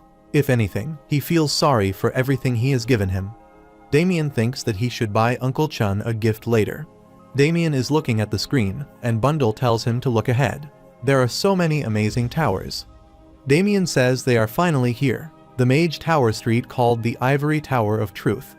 It's a place where one can find many rare items they can't get, even at the trade center. There's a Magic Tower of Wisdom, researching in-depth inquiry and enhancing mana. A Mage Tower of Vision, researching magic scrolls and progressive experimental application of enchantment. A Mage Tower of Dimension, researching otherworld adventurers and developing multidimensional and parallel world theory. A Mage Tower of Traits, researching complete understanding of monsters and objective theory on evolutionary genealogy. Damien starts walking in the streets and thinks that there are many diverse towers, but he only wants to go to one place. Bundle asks Damien what that tower is. Damien is amazed to see that it is a tower that shines so bright that one might go blind. It is called the Mage Tower of Alchemy, and it's the gold storage of what seems to be all of the treasures in the world. Damien thinks that before he regressed, it used to be called the Gold Tower, where only money ghosts obsessed with alchemy and transmutation gathered. There were also rumors that if one entered, their pockets would be cleaned out. Damien thinks that this is the place he was looking for. He enters the tower and starts looking around. A person is standing at the reception, and he's wearing an exquisite robe. He welcomes Damien and says that his name is Arwen. Arwen is the probationary alchemist of the Mage Tower of Alchemy, and Damien is surprised to see that he is dressed fancier than the priest of the 6 orders. Arwen asks what brings him to their Mage Tower. Damien replies that he wants to meet Sir Renos, who is called the Hand of Gold. Arwen says Sir Renos is busy currently, so it will be difficult for the general guests to see him. Damien starts smiling and thinks that Renos is a core character who runs the Mage Tower of Alchemy, so if one is not a VIP, they cannot meet him. Arwen starts smiling and says if he still wants to meet him, then he needs to pay a separate deposit. Damien puts a bag of gold on the table, and Arwen starts laughing and says that their Mage Tower doesn't accept solicitations. Damien glares at him and tells him to open it. Arwen opens the bag, and he's shocked to see rare gemstones inside. Damien says they are worth 1 big bill, and Arwen is shocked to hear that they are worth 1 million gold. Damien has an evil smirk on his face and says if he wants 1 million gold, then take him to Sir Renos right now. After a while, Damien starts moving up to the top floor in a magic escalator. Damien tells Bundle to stay still because it's dangerous. Bundle says it is amazing they can make whatever they need here. Damien says yes, it is the most important, and he thinks that he will definitely be able to make it here. Damien thinks that even just by seeing those 100 floating stones, one can know just how advanced magic engineering is here. Those floating stones were made by embedding high-quality monostones at the bottom. Just one floating stone alone is worth an astronomical amount. There's an announcement that this is the 5th floor. They have arrived at the master class. Damien gets off and says they are here. He steps in a circle to enter the room, and suddenly, Damien is teleported to Renos' room. Renos is looking outside the window. Damien asks if he is Sir Renos. An old man with a long beard and a staff in his hand says that his face is full of anxiety. Damien and Bundle are surprised to hear that the old man says that there's no need to worry. He will become the signpost for the one who is lost. He tells Damien that he is the Mage Tower Master, the Hand of Gold that represents the Principality of Pharma. Renos sits on the chair and asks why he has come all the way here. Damien says he wanted to ask for an excellent opinion from the most outstanding alchemist, so he requested an audience with him. Renos says that he has heard that he gave them quite a lot of research funds. Damien says it is nothing much, and he is more than happy to help. Damien thinks that, of course, he would be bothered since, when exchanged, that would be worth tens of millions.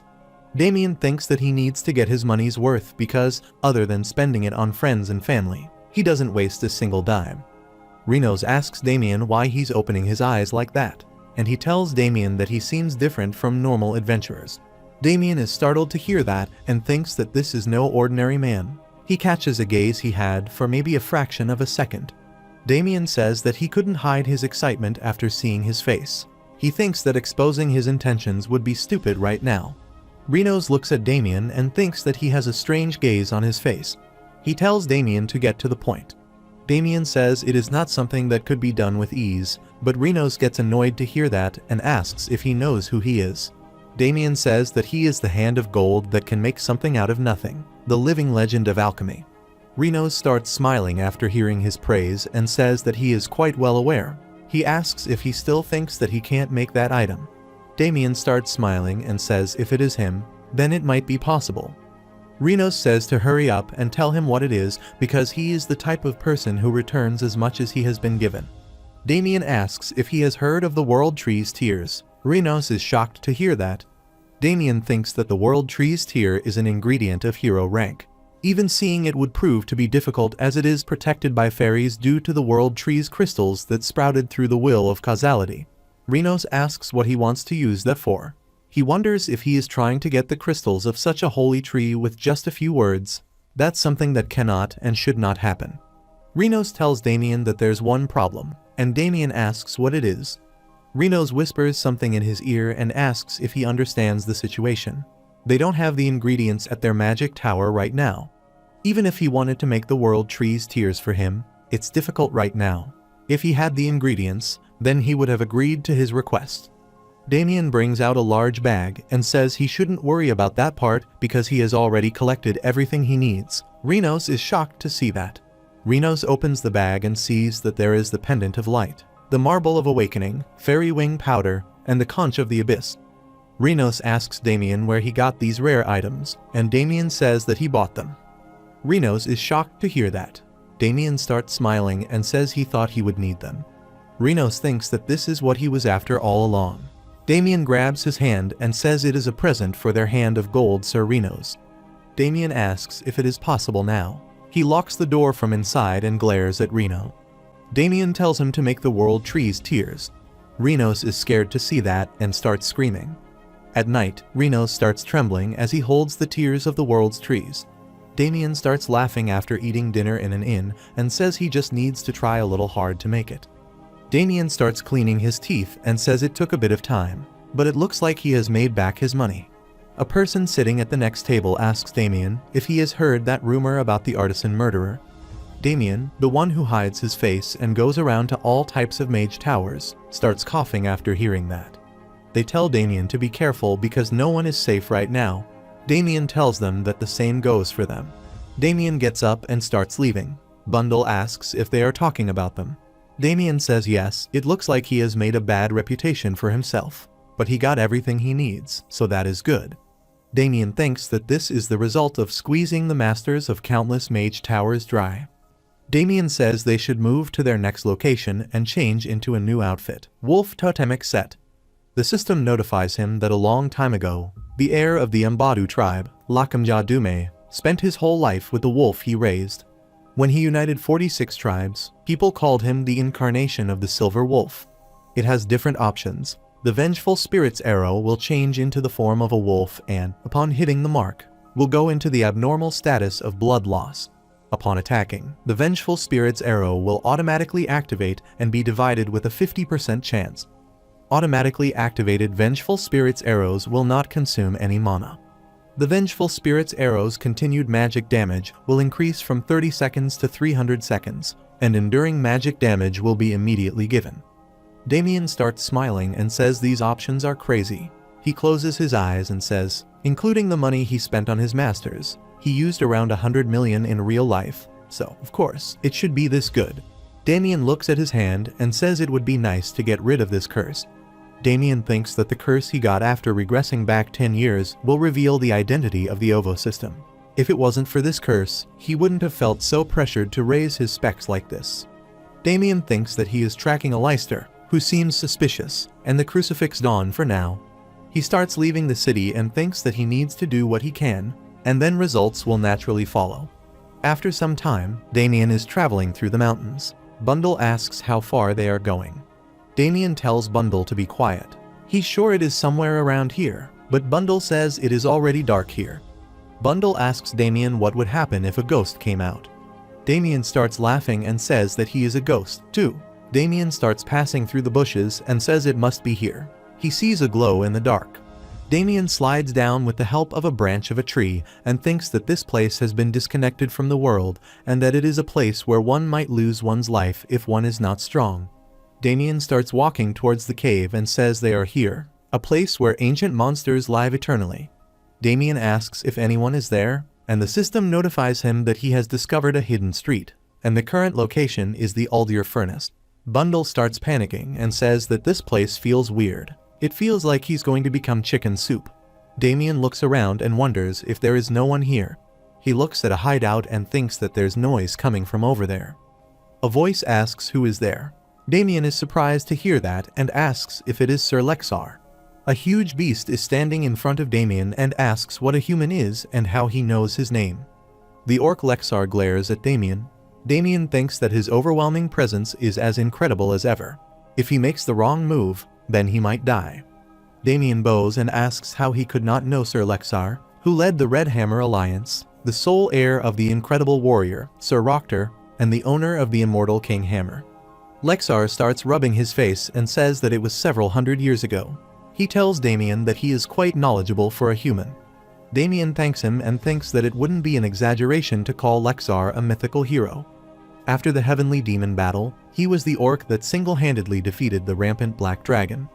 After the great warrior Rokter died, Lexar received the immortal King Hammer, which had the power of the previous heroes in it, and united his species with the most outstanding power and charisma to create the Red Hammer Alliance. Then he dissolved the alliance, and now, after retirement, he is spending the rest of his life at Ulger's furnace. Damien wonders why he's alone. Lexar asks what gives him the right to come here. Damien starts smiling and says that he has an offer for him. Lexar asks if he wants to die. Damien gets scared and asks what makes him say that. All of a sudden, Lexar starts shouting at him and asks how dare he come here to make a deal with him. Lexar is about to attack Damien with his immortal hammer. Damien thinks that he is dead. At the same time, a voice asks who dares to talk so loudly in this holy place. Damien thinks that these voices belong to the other owners of the Ulger furnace. The first king of Durin, the great dwarf kingdom below the mountain, Muradin Radatosk, the second, arrives there and asks the orc how dare he swing that heinous weapon here. Muradin is accompanied by the fairy king who protected the land of fairies from the great evil, Balak Oberon Parahav Royan. Oberon says that they let a lowly orc in, and his arrogance reaches the sky. Damien quickly bows and says his greetings to Sir Muradin and Sir Oberon. They are surprised to see a human there. Oberon asks how he knows their names. Damien says he came after hearing a story about Tubal Cain, Wayland, and Vulcanus. To determine the best blacksmith out of the three species, they took part in a competition lasting 1,000 years, deeming whoever won to be considered the continent's greatest blacksmith. Oberon starts smiling and says he has not heard that in a while. He asks if his name has already spread among humans. Muradin tells Oberon that he said his name before the stupid elf. Oberon calls him a drunkard and asks what he's saying. Lexar starts cursing them and asks why they came here to cause a fuss when they have so much to do.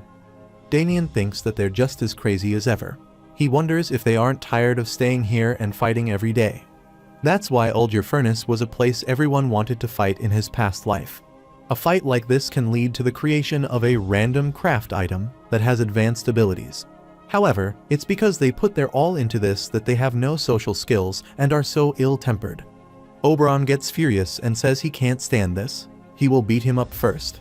Muradin grabs his weapon and says that is what he's saying. Lexar gets furious and says if they both want to die so badly, then he will kill them both. Damien starts running for his life. After some time, Damien and Lexar are having a discussion at the table. Lexar defeats both Oberon and Muradin. He asks Damien if he wants to make an offer to them. Damien says that is correct. He thinks that Lexar is much better at fighting than the rest. These three are tied together by one covenant. They bet their lives to serve the winner of the competition as an older brother. Thanks to that curse-like covenant, they can't die and keep repeating this tiring fight. Damien tells Lexar that he knows why they are staying here. It's because of the 1,000-year-old covenant. Lexar is surprised that he even knows that. Damien says that is why he came to see them here. He reaches into his pocket and says that he knows how to end this bet of theirs. Damien brings out an item. Lexar asks what it is. He looks closer, and he is shocked to see that it is the flame light called the Eye of the Dragon. Lexar grabs it and asks how someone like him came into possession of such a precious item. Damien proudly tells him that he has his ways, and he thinks that he didn't get the name Mage Tower Murderer for nothing. Muradin gets up and tells him that he is a human with no manners.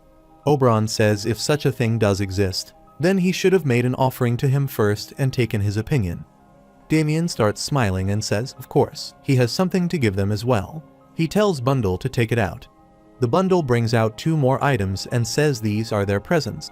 Oberon is surprised to see the World Tree's tear, and Muradin says it is an Akrisha Hamel document. He asks how a human got hold of such a precious item. Damien starts smiling and thinks that they are hooked. They ask why he's giving them such rare items. Damien says not only are the 3 considered the greatest blacksmiths of their respective species, but they have also left their legendary marks on the continent, and they have been competing to find out who the best blacksmith out of the 3 of them is for 1,000 years. Oberon says that is true. Damien asks if it is strange that even though they have been fighting for hundreds of years, they have yet to come to a conclusion. Lexar is surprised to hear that. Damien says from what he knows, after they make items for a whole year, they rate each other's work and tally them. Muradin tells him to get to the point. Damien says that is the problem. They each have different standards, and they are competing with each other. Damien asks how they would be able to assess each other fairly. Everyone is startled to hear that. Lexar asks if that is why his scores have been so low. Muradin says, as expected, they are the problem. He shouldn't have signed any kind of contract with them.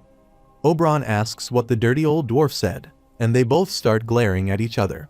Damien tells them that this will not end when they fight each other. Lexar asks what he suggests they do. Damien tells them that they have someone here who can fairly judge their work right now. Muradin asks what the guarantee is that he will be fair or that he has good taste. Damien brings out a bag filled with rare gems and says if they find it difficult to believe him, then take these. Everyone is surprised to see that. Damien asks if they agree that they are all ingredients of the same level. Oberon says yes, they are all ingredients of the same rank. Damien starts smiling and says that with the same amount of time and ingredients, they should compete with one additional condition. Damien says having someone use the weapons will make the standards clear. Damien tells them to make the equipment for him, and as the user, he will assess them as fairly as possible. Everyone is intrigued by his offer, and Damien asks if they want to do it. In the morning, Damien walks outside the cave. He sits down on a piece of rock and says that this is killing him. Just looking at them drains him. The system notifies him that the hidden place Olger furnace has been activated, and he will now be able to use random craft items. Damien starts smiling and says he is just glad they made it out alive. The system notifies him that he has come across the quest and terms of the oath. Damien remembers that Oberon said that his offer is amusing, but there is one thing that bothers him. He says that concentration is more important in any competition, but there are annoyances that break their focus, so he's kind of hesitant about participating. He tells Damien that if he catches them, then he will accept this match. The system notifies him that for some time now, pesky creatures have been swarming the mountains, and because of those pesky creatures, focusing on work has been challenging. Seeing how they're exuding energy similar to his, they'll definitely be familiar to him when he meets them in person. When the mountains quiet down once again, he will accept his offer. Damien is required to investigate the disturbance near Olger's furnace, find the cause, and resolve it. If he abandons the quest, the random craft item will be disabled, and he will never be able to enter Olger's furnace again. Damien says that it is the quest from the elf. He is so sly. Damien looks at his ring and thinks that ever since he came into the cave, the Tessa ring has been acting up. But if that is a Leister or Crucifix Dawn, he has no way of following them since Shaka took the Destruction Orb fragment piece as a gift. Damien starts scratching his head and says that nothing is working out for him. He suddenly remembers that there's nothing that could be a nuisance around here aside from a few dungeons. Damien punches in the air and says he should focus on this again. When he left the dukedom, the Tessa ring was pointing toward the southwest, but right now, it's pointing toward the west, given that the Pharma dukedom is to the north. That means his target is not a dungeon, but it is something that can move. Damien wonders if someone is on his tail. He looks back and activates his sixth sense. Meanwhile, somewhere in the forest, Yihen is tracking Damien. He suddenly gets hit by lightning, and his hand is burnt. Yihen quickly applies some holy spell on his hand and thinks that he would have been burnt to the crisp with his holy spell. He looks disappointed and thinks that he can't trace them now. His brothers come running, and they ask Yihen what is wrong. Yihen starts smiling and says it is not an ambush, so there's nothing to worry about. Yiyong asks what is wrong with him, and then Yihen hides his hand behind his back and says that he missed the target. Yiyong grabs him and says to tell him in detail. Yihen says that it looks like the target has realized that he has been tracked, and he seems to be an expert at not just using magic but holy spells too.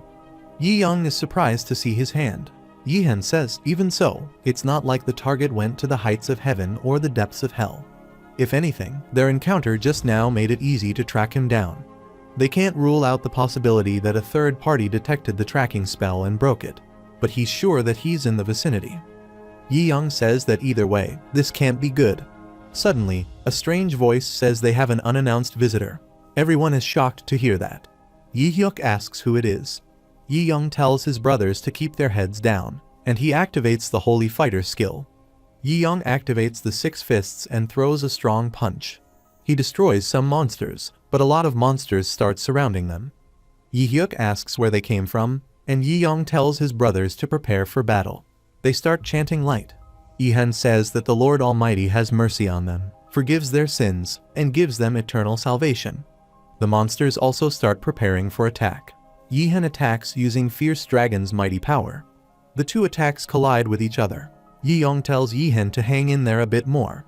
He uses his skill in anti-demonic progressive illusion and starts throwing punches at the monsters. All the monsters are defeated. Yiyong asks if they get all of them, and Yihyuk says that he thinks they are all dead. A voice comes again and asks if they are servants of the false god. He says that they were not his original target, but he guesses they will be able to entertain him for a while. Dark energy starts appearing out of nowhere. They are shocked to see a Leicester in front of them. The system notifies them that due to the opponent's high level or special magic, they cannot confirm the opponent's identity. Yihan thinks that this means he's on the same level or possesses a power that is incompatible with temple monks. A Leicester tells the foolish servants of the false god that the Messiah will come again soon. He tells them to repent and confess even if they have come here because of the calling of a different dimension. If they accept his holiness completely as servants of a false god, it cannot be said that they are completely useless as vessels. He tells them to prove to him that they are worthy vessels. A large ball of darkness surrounds them. Yihan looks back and says that they are trapped in the domain he created. Numerous monsters start coming towards them. Meanwhile, Damien starts walking towards them, and he's passing through the forest. He wonders why it smells like blood. Suddenly, someone jumps towards Damien and punches him. But Damien avoids the attack and says that he is too slow. Damien thinks that Oberon was trying to test his abilities with that quest as an excuse. Some more monsters start running towards him. Damien thinks that their temperament is similar to his.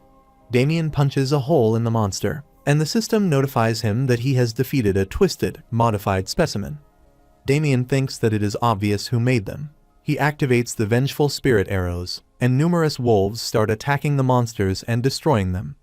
Damien says these things are weak. He starts absorbing the HP of the modified test specimen. Bundle tells Damien that there's something strange over there. Damien looks at the large ball of darkness and says that he doesn't even need to find him. Inside the domain, Yihyuk is bleeding from his head, and he's protecting his brothers with a shield. Yihyuk tells his brothers that he is at his limit. Yihen is also bleeding from his head, and he's carrying Yiyang, who is severely injured. Yihyuk tells Yihen to run away. The system notifies him that there is a lot of strong demonic energy around him. The twisted, modified test specimens are spreading rampantly, and he should prepare for the approaching monster wave. Yihyuk is shocked to see that.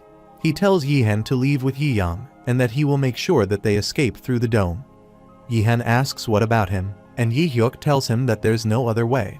A Leicester says that their struggle is futile, even if one of them was lost to their species. That was only because of a mistake stemming from his pride and vanity. This is the first step towards salvation. Consider this his last act of mercy towards them and die.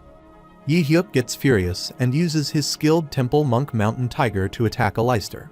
He shouts at his brother to leave. Yihen starts running, using his skill to summon a lightning spear and attack the domain from inside. There's a huge blast as a Leicester grabs Yihyuk by his neck. The system notifies that their party member Yihyuk has died. A Leicester tells Yihen that running is futile and starts closing the damaged part of the domain. Yihen tells his brothers to forgive him. He throws Yiyang toward the damaged part of the domain so that he can escape it.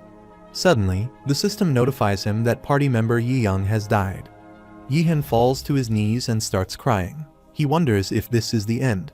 At the same time, the system notifies him that Dark Star, a malefic star that helped develop a star that swallows everything, has appeared. Yihen looks behind and sees someone standing there. Yihen thinks that this man is the malefic star that inherited the progression of the dead star, the star of darkness that died once, as well as the core of the mainstream they received from the Order, the stars. Damien looks at Yihen and says that he knows him. He is one of the 3 Yi brothers. Yihen is surprised to hear that and asks how he knows it. Damien says that he just thought all of them would get awfully entangled with him. Damien grabs his hand and tells Yihen to get up. The system warns them that intense magical energy is filling the surroundings, and due to the formation of a domain, their magical power is continually decreasing. Damien thinks that he is absorbing the resources of living creatures within the space to summon specific monsters, but he wonders if this is some kind of infinite loop summoning a magic circle. Yihen tells Damien to be careful. He says that he shouldn't underestimate this monster. Damien tells him that it is okay. They have met before. Aleister is shocked to see Damien. Damien says long time no seen dried fish head. Damien asks if he should call him Aleister. Aleister tells Damien to die, and numerous monsters start attacking Damien. Damien tells him that only his mouth is alive. He stomps his foot on the ground and destroys it. Damien uses his skill in a dark, apocalyptic harvest, and the monsters get blown away. Yihen is surprised to see that and wonders what that power is. It's hard to believe this power, even with his own eyes. Even with the three of them combining their strength, they struggled against what he dealt with by merely kicking. Yihen wonders what kind of power this man possesses. He thinks that he must record this show, this monster, and the stars they found. First-time encounters with such formidable beings. Aleister asks how dare he. The system notifies Damien that the Rune of Greed is activated, and he starts absorbing HP from Aleister. Damien summons wolves and starts attacking Aleister. Aleister asks how dare he use his power. Damien jumps towards him and says show him something better than last time. He punches a big hole in Aleister. Yihen is shocked to see that he inflicted such a wound with just a single blow to someone they couldn't handle. Yihen sees that the streaming is live, and he thinks that this will be such a huge gain. He starts reading the comments, and he is shocked to see that everyone is talking about Damien. Damien tells Aleister that he has not changed since back then. Suddenly, numerous tentacles-like things start coming out of his body with a mouth. Damien wonders what is wrong with those tentacles. The tentacles start attacking Damien, and he gets blown away. Damien crashes into the wall of the domain and falls to the ground. Damien says that he is doing weird stuff again. Damien is shocked to see that he has turned himself into a twister. Damien thinks that this is insane. There's a huge blast, and Damien starts losing consciousness as he is bleeding from his head. The system notifies that the domain in the field has disappeared, and Yihen and Damien are not moving.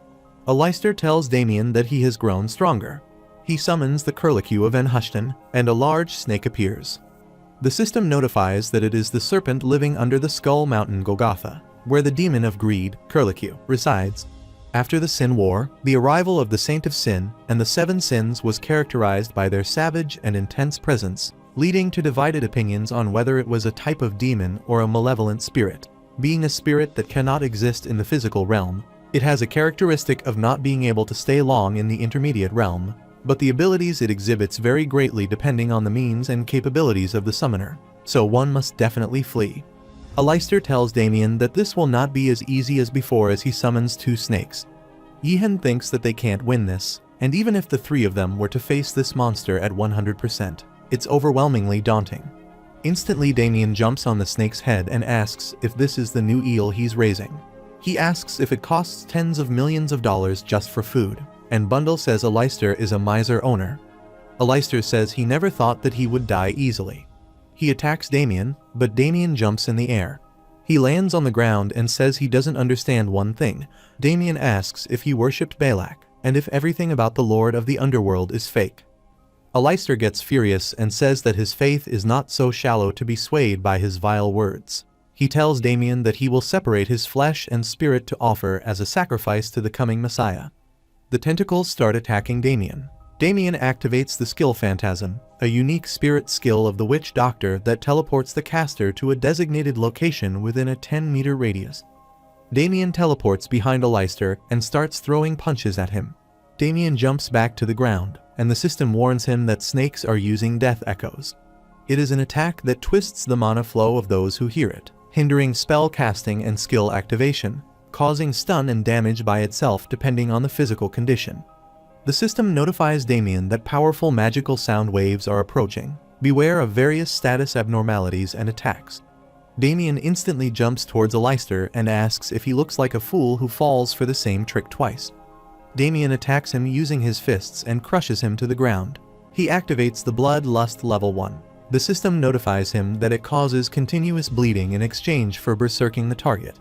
Increases attack and movement speed by 300% for 180 seconds, and health decreases by 1% per second.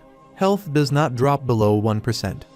Attacks in a berserk state have a 33% chance of causing the target to bleed, and the caster absorbs blood from bleeding targets to create a bloody shield. Damien starts absorbing the blood and uses the Kai Gong cannon to attack Aleister. Damien tells Bundle that striking first is the key to winning. Damien thinks that even though he summoned Nehushtan, the main body is still a Leicester. He thinks that if he incapacitates the main body, then he can also stop Nehushtan's movements. Nehushtan appears behind Damien. He looks back and sees that it is preparing to use sulfurous breath. Damien is shocked to see that there's a huge blast. The ground is torn apart by the attack, and the trees are destroyed. Damien falls to the ground and asks what kind of crazy eel is. The system notifies him that Yihen has also died. Damien gets up and says he should have logged out from afar. He would have been dead, too, if it hadn't been for Phantasm. Damien is surprised to see that there's a mass grave under the ground. He asks what kind of prank this is. Damien thinks that he can't believe his eyes. He is a 10-year veteran, and he's seeing this type of situation for the first time. Damien looks at the snakes, and a Leicester starts emerging from the ground. He says that he is indeed different. Not only did he contain his power within him, but he also made that power his own to thrust a dagger. A Leicester tells Damien that he is, indeed, a vile greed worthy of the sovereign of all darkness, a force to be wary of by the false six gods. And yet the power within him is utterly feeble, merely a star that has already died once at the hands of the false gods. A Leicester starts regaining his shape and says only the Messiah rising from death will save the world, and their mission following the dawn will continue until the end of the world. A Leicester tells Damien that with his vessel, they will boldly rise and form an army and pull down the false god from heaven. Damien tells Bundle to get ready, and he activates the plague aura and blood cravings. A Leicester attacks Damien, but he jumps in the air and thinks that he has to face those two snakes and a Leicester simultaneously. It is an extremely difficult challenge, but he should give dying a try. Damien starts attacking the snake, and the system notifies him that Nehushtan's defense has decreased. Damien thinks that he should start by spreading the plague. He's about to attack the snake, but a Leicester appears in front of him. The system warns Damien that Nehushtan is releasing the magical energy. Damien looks below and sees electricity being emitted from the snake. Damien jumps in the air and says that the attack is so predictable. At the same time, the second snake appears behind Damien and uses sulfurous breath. Damien thinks that he has no choice. He must choose, and it is better to be electrocuted than burned by sulfur fire. Damien starts falling and gets struck by lightning. Damien starts screaming and says that it feels like he's going to die. Damien musters his courage and throws a punch at Nehushtan. The system notifies Damien that the effect of the Rune of Greed is activated. Damien starts absorbing HP from Nehushtan. The system notifies him that the tidal effect, Narrow Escapee, has been activated. Damien punches its head again, and the snake crashes into the ground. The snake starts moving again. Damien wonders what kind of creature this is and how high its magic immunity is. The second snake also starts attacking Damien. Damien uses his blood-craving skill. A Leicester asks what ugly trick he's planning to use now. Damien jumps backward to avoid the attack. He starts dodging the attacks by jumping on the snakes. Suddenly, Bundle arrives there, and it is riding on a spider. Numerous spiders appear out of nowhere. Damien tells a Leicester that it is time to even the playing field. A Leicester asks if he thinks that he can oppose using such minions, and the system notifies Nehushtan that his health has started decreasing. A Leicester is surprised to see that. Damien tells him that is why he has already prepared the seasoning. The effects of blood cravings have started to kick in. Damien tells a Leicester if he's that confident, then he should try attacking on his own, but he will probably die before that. A Leicester says to mimic him and absorb his health. Such an ugly act fits him. Damien rushes towards him and punches him in the face. He thinks that it is a good thing that he started by spreading the plague, and the blood cravings he applied to Nehushtan spread to the others. A Leicester gets blown away, and Damien starts chasing after him. Damien remembers that before his regression, Curlicue handled thousands of Nehushtan's and demons, so this much is manageable for him. Damien thinks that he thought Nehushtan was exclusive to Curlicue. It is surprising that this guy summoned it. Damien wonders if the Cross Dawn Society is related to the 7 great demon lords. Damien punches him again and thinks that the 7 great demon lords, who were followers of Abraxas, and the 7 sins under Balak might be the same entities. The 7 sins, Balak's subordinates, and the original 7 evils. Unlike Balak, who is trapped in the Nether, they clearly exist in this world, and they scheme some sort of plan through their apostles to pull him from the Nether. The spiders start crawling on the snakes and biting them. Damien thinks that he needs to defeat a Leicester and absorb his power. Damien jumps in the air and punches Aleister. There's a crack in his mask. Aleister attacks Damien using his tentacles, but Damien remains unharmed and asks if he thinks that kind of power is enough to defeat him. Damien jumps to attack Aleister, but Nehushtan attacks Damien with Sulphurous Breath and Thunderstorm Breath to save Aleister. Aleister takes advantage of the situation and grabs Damien. He smashes Damien to the ground, and there's a huge blast. Nehushtan and spiders fall to the ground. Bundle starts running and asks Damien where he is. Bundle sees that Aleister is standing there after the blast and says that he has won. Aleister tells Damien that he knew all along that his body wouldn't disappear so easily if it were a vessel that completely contained the remnants of the false god. Aleister tells Damien that it is obvious that his body is superior to those countless false gods. That is why he will be a living sacrifice to the coming Messiah. He tells Damien to enjoy the infinite glory of being reaped both body and soul. Aleister starts releasing large tentacles with their mouth and says that it is clear that he cannot overcome the 99 lives that he possesses and his body will belong to the Messiah. Damien stabs the tentacles and asks who decided that. Damien tells Aleister to hurry up and open his mouth. He starts stabbing his body with red spikes. Aleister asks what this is, and Damien says that this thing is so troublesome. Bundle jumps on Damien and says that he is so worried. The system notifies Damien that Blood Curse Level 1 is activated. When the target's health is below 25%, use half of the current mana to cast a curse that binds the body. If successful, it restricts the target's movement with a high level of magic and controls the target's body for a certain time. Aleister can't move his body. Damien starts walking towards him and says thanks to him. He doesn't need to make a doll. The system notifies him that depending on the caster's will, it causes blood thorns to sprout, dealing damage proportional to health, and absorbs HP equivalent to 1% of the caster's health per thorn. If the number of thorns exceeds the caster's health, the remaining damage is converted into a blood shield. Damien says that it only acts when his health is below 25%. That is the only drawback. Aleister starts cursing Damien. He tells him not to move if he doesn't want to die. Damien asks how much he consumes to survive after taking this. He tells Aleister that the things he does are inhuman. Damien starts absorbing his HP and asks if they worship the 7 great demons because the thing he summoned is also raised by one of the 7 great demons. Aleister is bleeding all over his body and says dawn has broken. The great plan is complete. They shall rise and form an army. The false gods should be afraid, and the result of their petty faith will bring destruction to the world. Suddenly, the mask starts floating in the air. Damien says that he is up to something. Aleister transforms into a dense dark mass, and suddenly, there's a huge blast. The system notifies Damien that he has defeated the Aleister clone. He has reached level 72, and the quest and conditions of the Covenant have been cleared. The system notifies Damien that he should return to the Fairy King for his reward. Damien thinks that he can't be happy about this. Damien thinks that the power granted to him by Shaka is tremendous, but despite having that much power, he's only slightly ahead of that guy. That is his current level. Damien thinks that he has reached a higher level, but this is not good. He tells Bundle that they are leaving. After some time, Damien manages to come back alive at the furnace. He is looking at some items. Oberon asks what he's doing and tells him to hurry up and judge them without delay. Damien starts sweating. He looks at the screen, and the system notifies him to evaluate which of the completed items is the most outstanding. Damien starts crying and thinks that he is about to die here. He just got back from the battle, and this is what he's faced with. Lexar tells Damien that he better not play any tricks, and Muradin tells Damien to hurry up. He smashes his hand on the table and says that he is dying of frustration.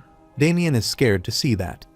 Damien thinks that he should stay calm. It's different from before when he died before even reaching Olger's forge. Damien thinks that he can handle this situation. He says that he will start judging now. Damien picks up a blade, and the system notifies him that it is Twilight Starlight Kukri. It is a type of dagger, and its attack speed is very fast. It has an attack power of 3,740, strength of 33, and health, agility, and intelligence are also 33.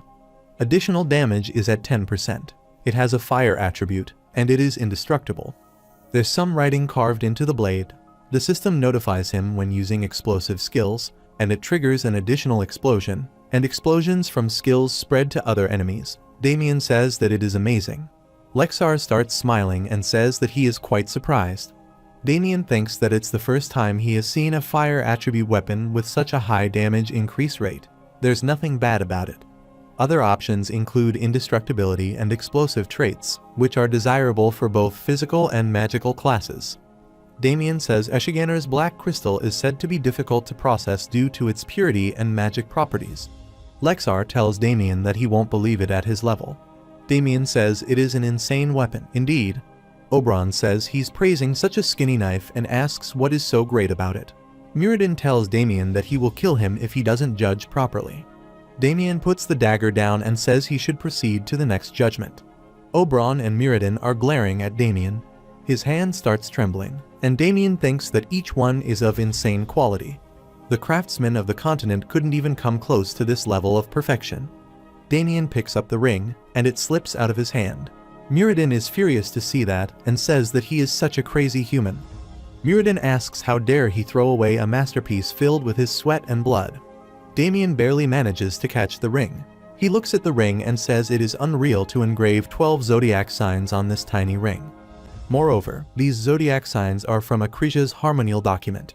The system notifies him that it is a zodiac ring. Its magic resistance is 25, defense is 10, intelligence is 45, and all elemental damage increases by 10%.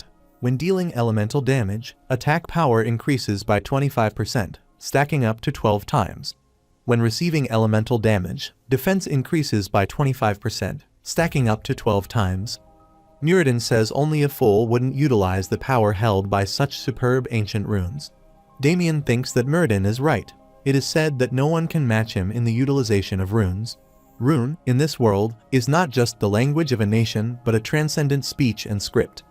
The power held by runes is often far stronger than that of common magic, sometimes exerting absolute force depending on its origin and lineage.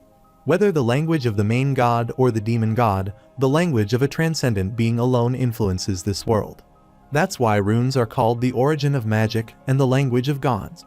Damien thinks that Twilight Starlight Kukri might just have lesser runes of Guyana etched into its spine, but it fully captures the destructive power of Guyana, annihilating everything, and the zodiac ring contains the runes of the 12 gods from Akrisha's harmonial document, shaped into zodiac signs and engraved, housing the power of numerous elements.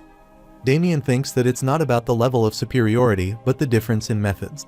Damien says not only did it engrave 12 runes without missing any, but the ring is designed to withstand the torrent of their power. He has never seen such a thing in this world since he was born. Oberon starts glaring at Damien.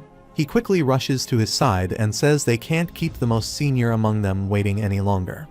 Oberon starts smiling and says he has good sense. He was about to chop off his head with one more word. Damien thinks that the most dangerous person here is Oberon, who is known for destroying his opponents by any means necessary. Even the Lord of the Nether, Balak, or the Seven Sins would marvel at his methods. He's the merciless fairy king of iron blood, Lord Oberon. Damien thinks that he needs to get his act together. If he loses focus here, then it's over. Damien grabs the necklace, and he's surprised to see that the system notifies him that it is Iskandar Deep Roots. It increases intelligence by 99, magic recovery speed by 50%, and cooldown reduction by 25%. It generates 1% ether with each casting and, upon reaching 100%, activates Iskandar's blessing skill. When Iskandar's blessing skill is activated, it consumes 100% ether, and for 300 seconds, critical chance increases by 100%, and critical damage increases by 400%. Muradin is furious to see that and asks if his work is compared to this trash. Oberon grabs his weapon and says that he expected such words from his mouth. But hearing his masterpiece equated with these vile things, he can't stand it.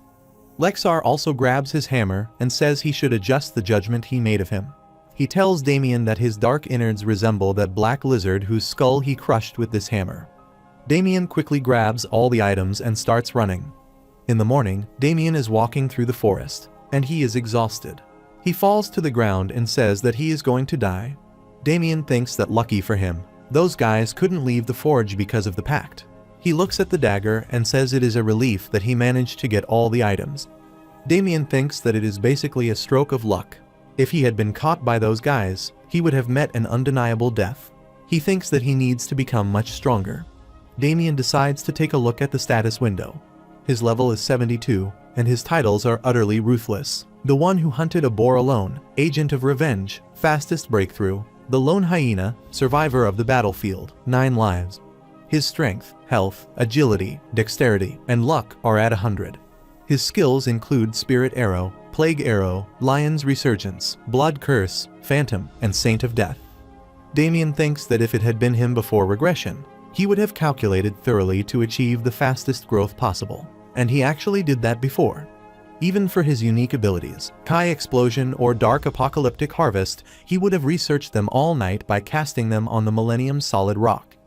Damien says now he's in a situation where even holing up somewhere to raise his skill proficiencies to their limits would not be enough. He wandered around instead without researching his class and just spending money. Suddenly, Karen arrives there and tells Damien that it looks like his foolish disciple finally understands that. He stomps his foot, and Damien quickly moves away from him.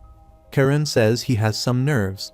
As he lies down in front of his teacher, Damien says that he is going to greet him. Karen attacks again, and Damien gets blown away by the attack. He crashes into the rock and falls to his knees. Karen asks how he ended up fostering such a person, and Damien asks why he's doing this. Karen says that he is teaching his foolish disciple what strength is, but Damien thinks that his recklessness is still the same and that he is incredibly strong. Karen tells Damien that he has changed a lot since he last saw him. Damien says that's not what someone who's been absent for so long and suddenly appears should be saying. Karen turns around and says he still has that venomous tongue. He tells Damien that he is only alive because of Shaka's blessing. Damien tells him that he did all this on his own. Karen glares at him, and Damien says never mind. Karen tells Damien to get ready to fight. Damien starts smiling and asks if he is angry. Karen says they should verify how much he has grown. He tells Damien to stop talking and come at him.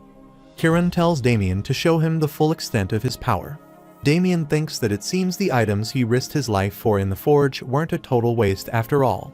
Damien grabs the dagger and tells Karen that he will not back down.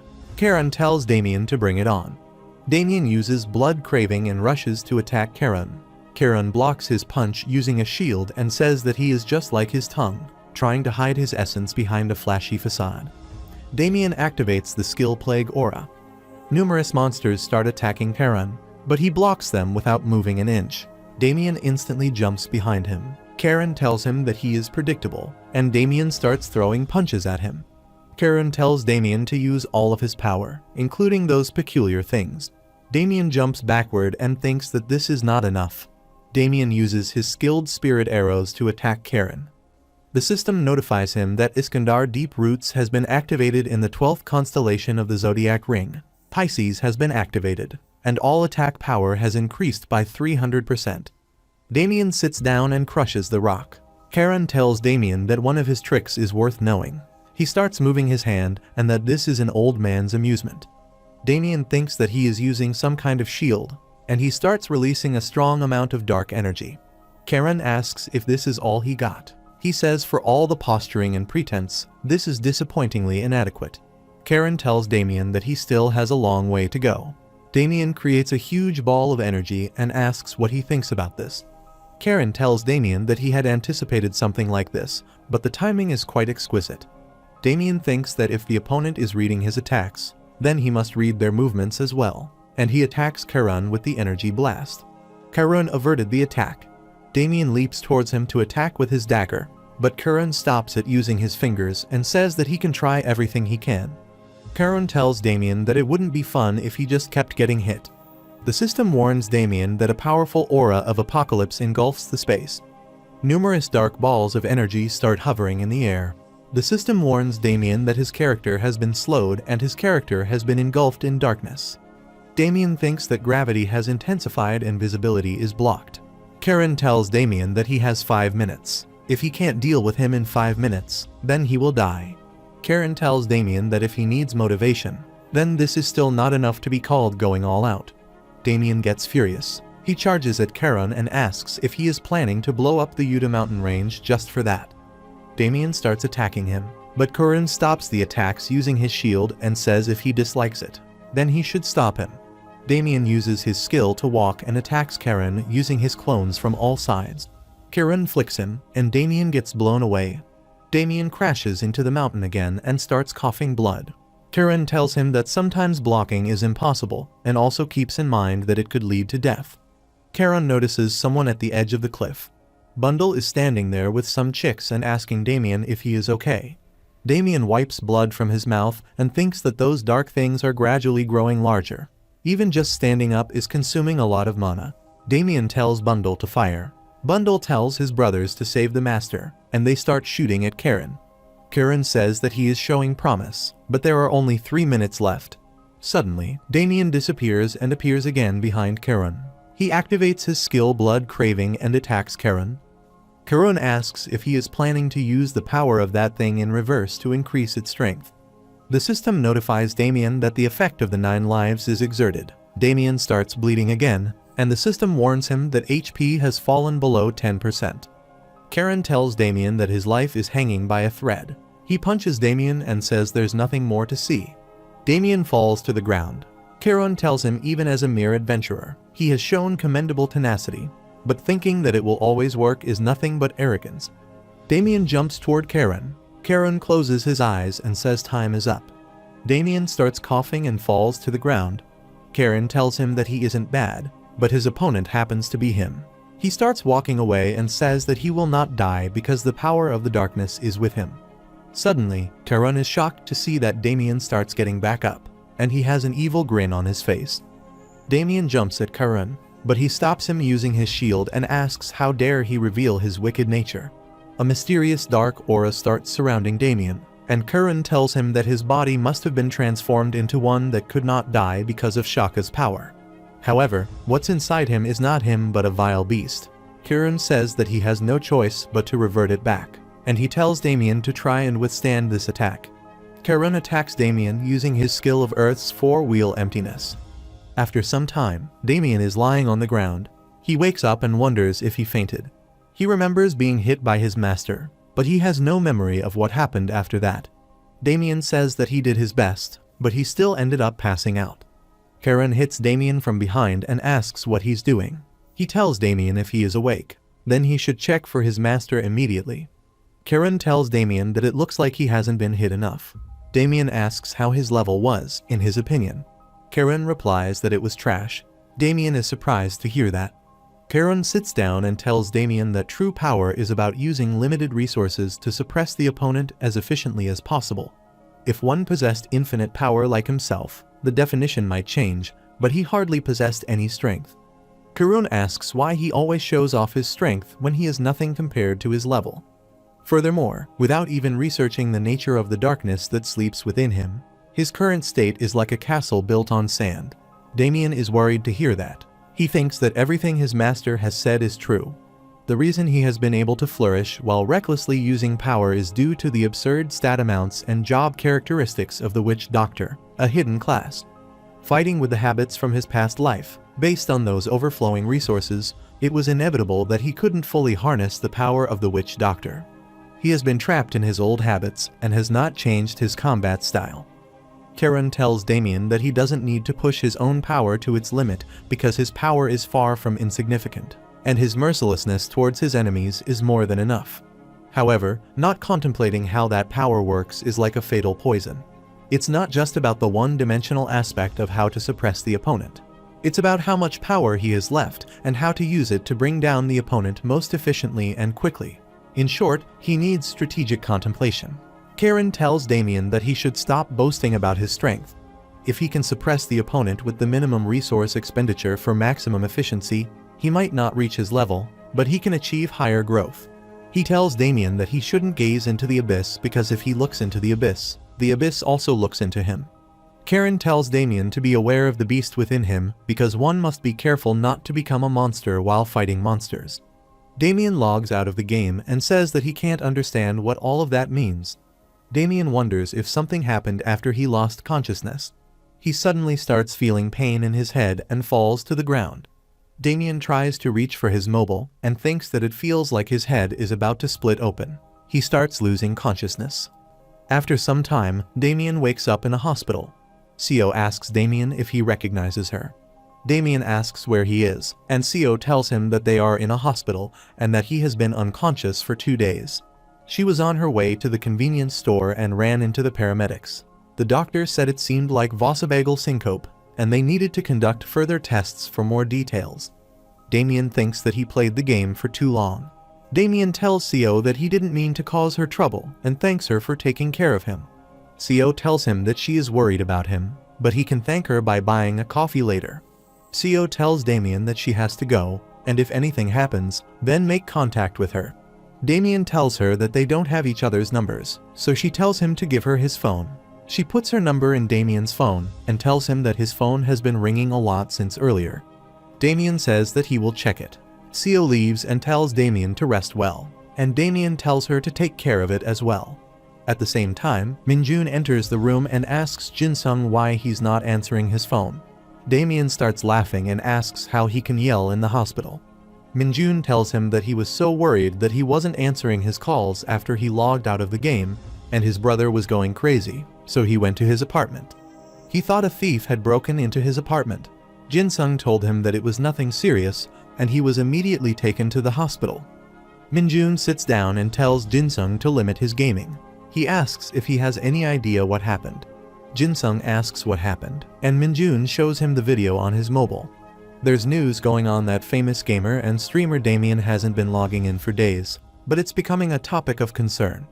Jinsung is surprised to see that and says this is happening just because he hasn't played for a few days. He receives a call and wonders why he's getting a call at this time. Jinsung picks up the phone and says hello. Jinsung is surprised to hear something. He disconnects the call and tells Minjun that he is doomed. Minjun asks what's going on. Jinsung tells him that he received a call from Wiz Entertainment. They told him that it might be best to move with a dedicated security team for a while. They should be arriving soon. He will explain more when they meet face to face. Jinsung asks if he is screwed.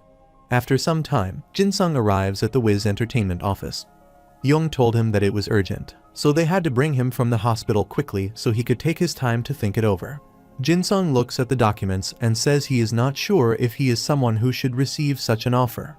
He asks if he should sign an exclusive partnership so readily. Young tells him that he doesn't need to worry too much about that. He will just have to wear the exclusive brand's products at official events and occasions, and he will be treated well by the brand. Moreover, the chairman of this group is also the younger sibling of the CEO of the main office and a passionate fan of him as well. Jinsung is surprised to hear that the owner of his favorite brand is his fan. Young tells him that his trajectory seems to match their taste, and he tells him to please take his time to consider their offer and let him know. Jinsung thanks him for everything. They start walking outside the office, and Young tells Jinsung that for the 100th day anniversary of Open Beta, Evertale is preparing a new event. Despite Evertale's strict principle of non-interference by users, which is designed by a hyper AI, it's unusual for them to officially endorse an event, and various communities are reacting heatedly. Jinsung asks if he knows the name of the event. Young says it's called Islands of Fierce Battles. Though the details haven't been disclosed, it's said to be a kind of survival event. The homepage will provide guidance soon, so it should be happening shortly. Jinsung thinks that this is going to cause quite a stir again. At night, a person is sitting in his room, and he's looking at the tablet and thinks that Evertale surely cannot control the Akashic records. The fact that there haven't been accidents since Axe Open is almost miraculous. Still, the intent of the Hyper AI remains unknown. Yet, players are continuously thrown into a world created by AI. With the situation being such, there is now a major update called the Island of Fierce Battles for the Open Beta 100-day celebration. He wonders what exactly Evertale is trying to do. If an event baits millions of users to move, no one knows what variables it could introduce to the Akashic records, and he tells his teammates to check out something for him. Meanwhile, Damien returns to the game and has breakfast. The system notifies him to defeat monsters coming through the portal and craft new equipment. The Island of Fierce Battles is here. Survive the battle against the primeval giants, Umbala and Targan, guarding the Dimension Gate. Explore the new region, Arnor West, the highland city of Pokhara, and uncover the primordial mysteries. Damien thinks there are definitely subtle differences from before his regression. Even though there were events, none had this name. Damien thinks that the event's location and content are also entirely new to him. The western kingdom of Arnor Karst Mountains, rumored to be too rugged to implement with the Highland city Pokhara being updated. Many adventurers will soon start strategizing. Damien says the existence of Nulika might become known sooner than expected. After the content patch, it might even be possible to go to Jushin. Bundle asks Damien what he's mumbling to himself. Damien says it seems like he might need to change his destination southward. Focusing on exploring the updated content might be better than progressing the story. He needs to quickly dominate the content and solidify his position on Switch and YouTube. Damien says that things are moving faster than expected. He brings out a crystal and asks if anyone can hear him. Someone starts cursing Damien through the crystal. Damien is scared to hear Maria's voice. Maria says that she finally decided to call. She asks why he didn't call all this time, and she tells Damien to answer carefully before she flies over there right now. After some time, Maria asked if he wanted to know about the recent anomalies being observed. Damien says yes. Maria tells him that according to reports from the Lipper Consortium, a newly established warp gate malfunctioned due to non-resonance with magic stones, and it's not just one place but all over the continent, all at the same time and on the same day. The system notifies Damien that the Twisted Wrap Gate quest has been activated. The system notifies him that newly established warp gates have surged simultaneously, causing unknown dimensional rifts across the continent. Eliminate the monsters pouring from beyond the dimensions and close the warp gates to protect the continent of Arsha. Be aware of the difficulty spike depending on the region. The day the seal is broken varies by region, so consult their organization. Damien thinks that it is exactly the same as before his regression.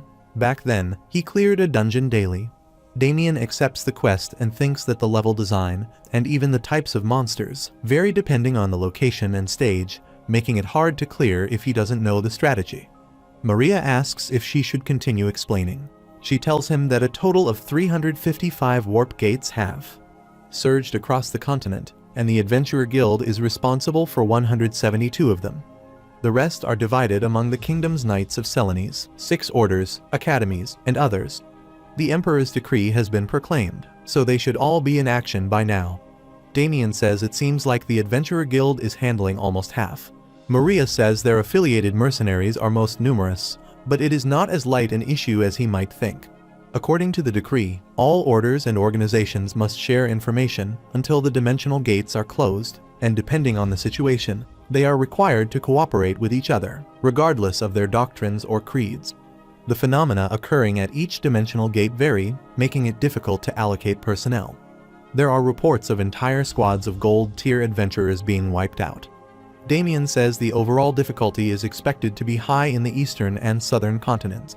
If it's near Terra, perhaps silver tier could push through, but he wouldn't recommend it. Maria asks Damien if he has a separate information network.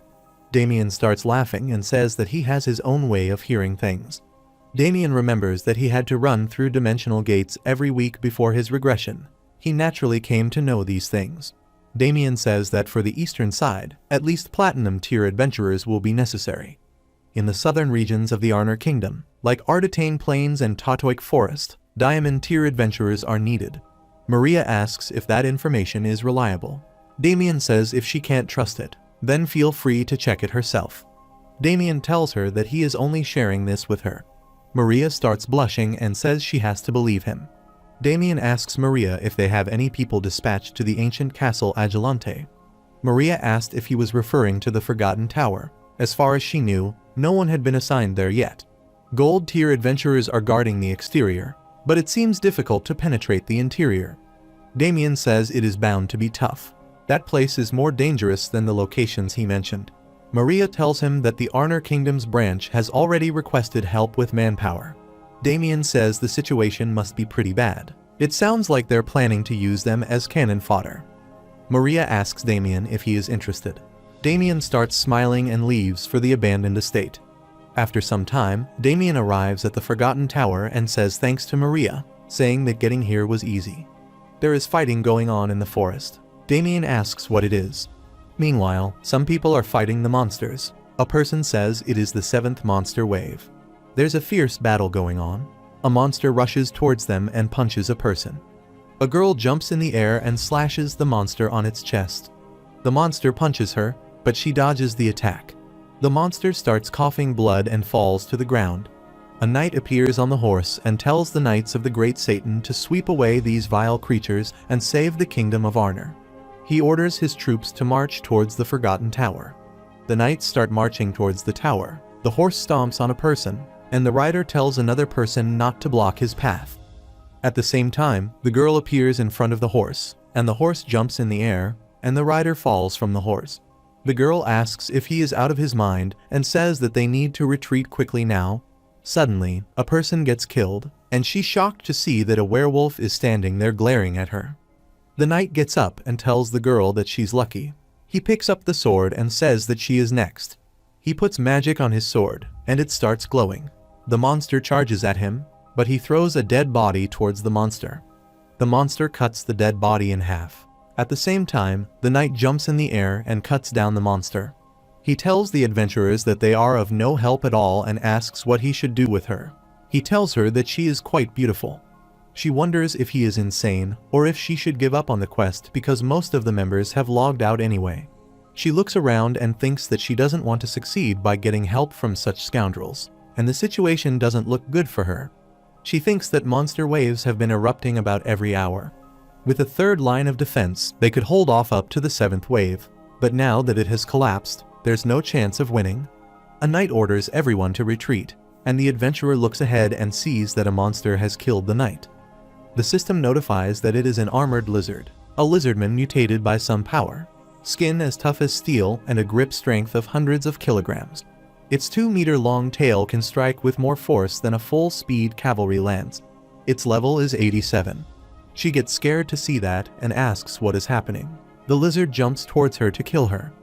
Meanwhile, a knight is furious at his subordinates while sitting in the camp. He tells them that they are dragging his reputation through the mud.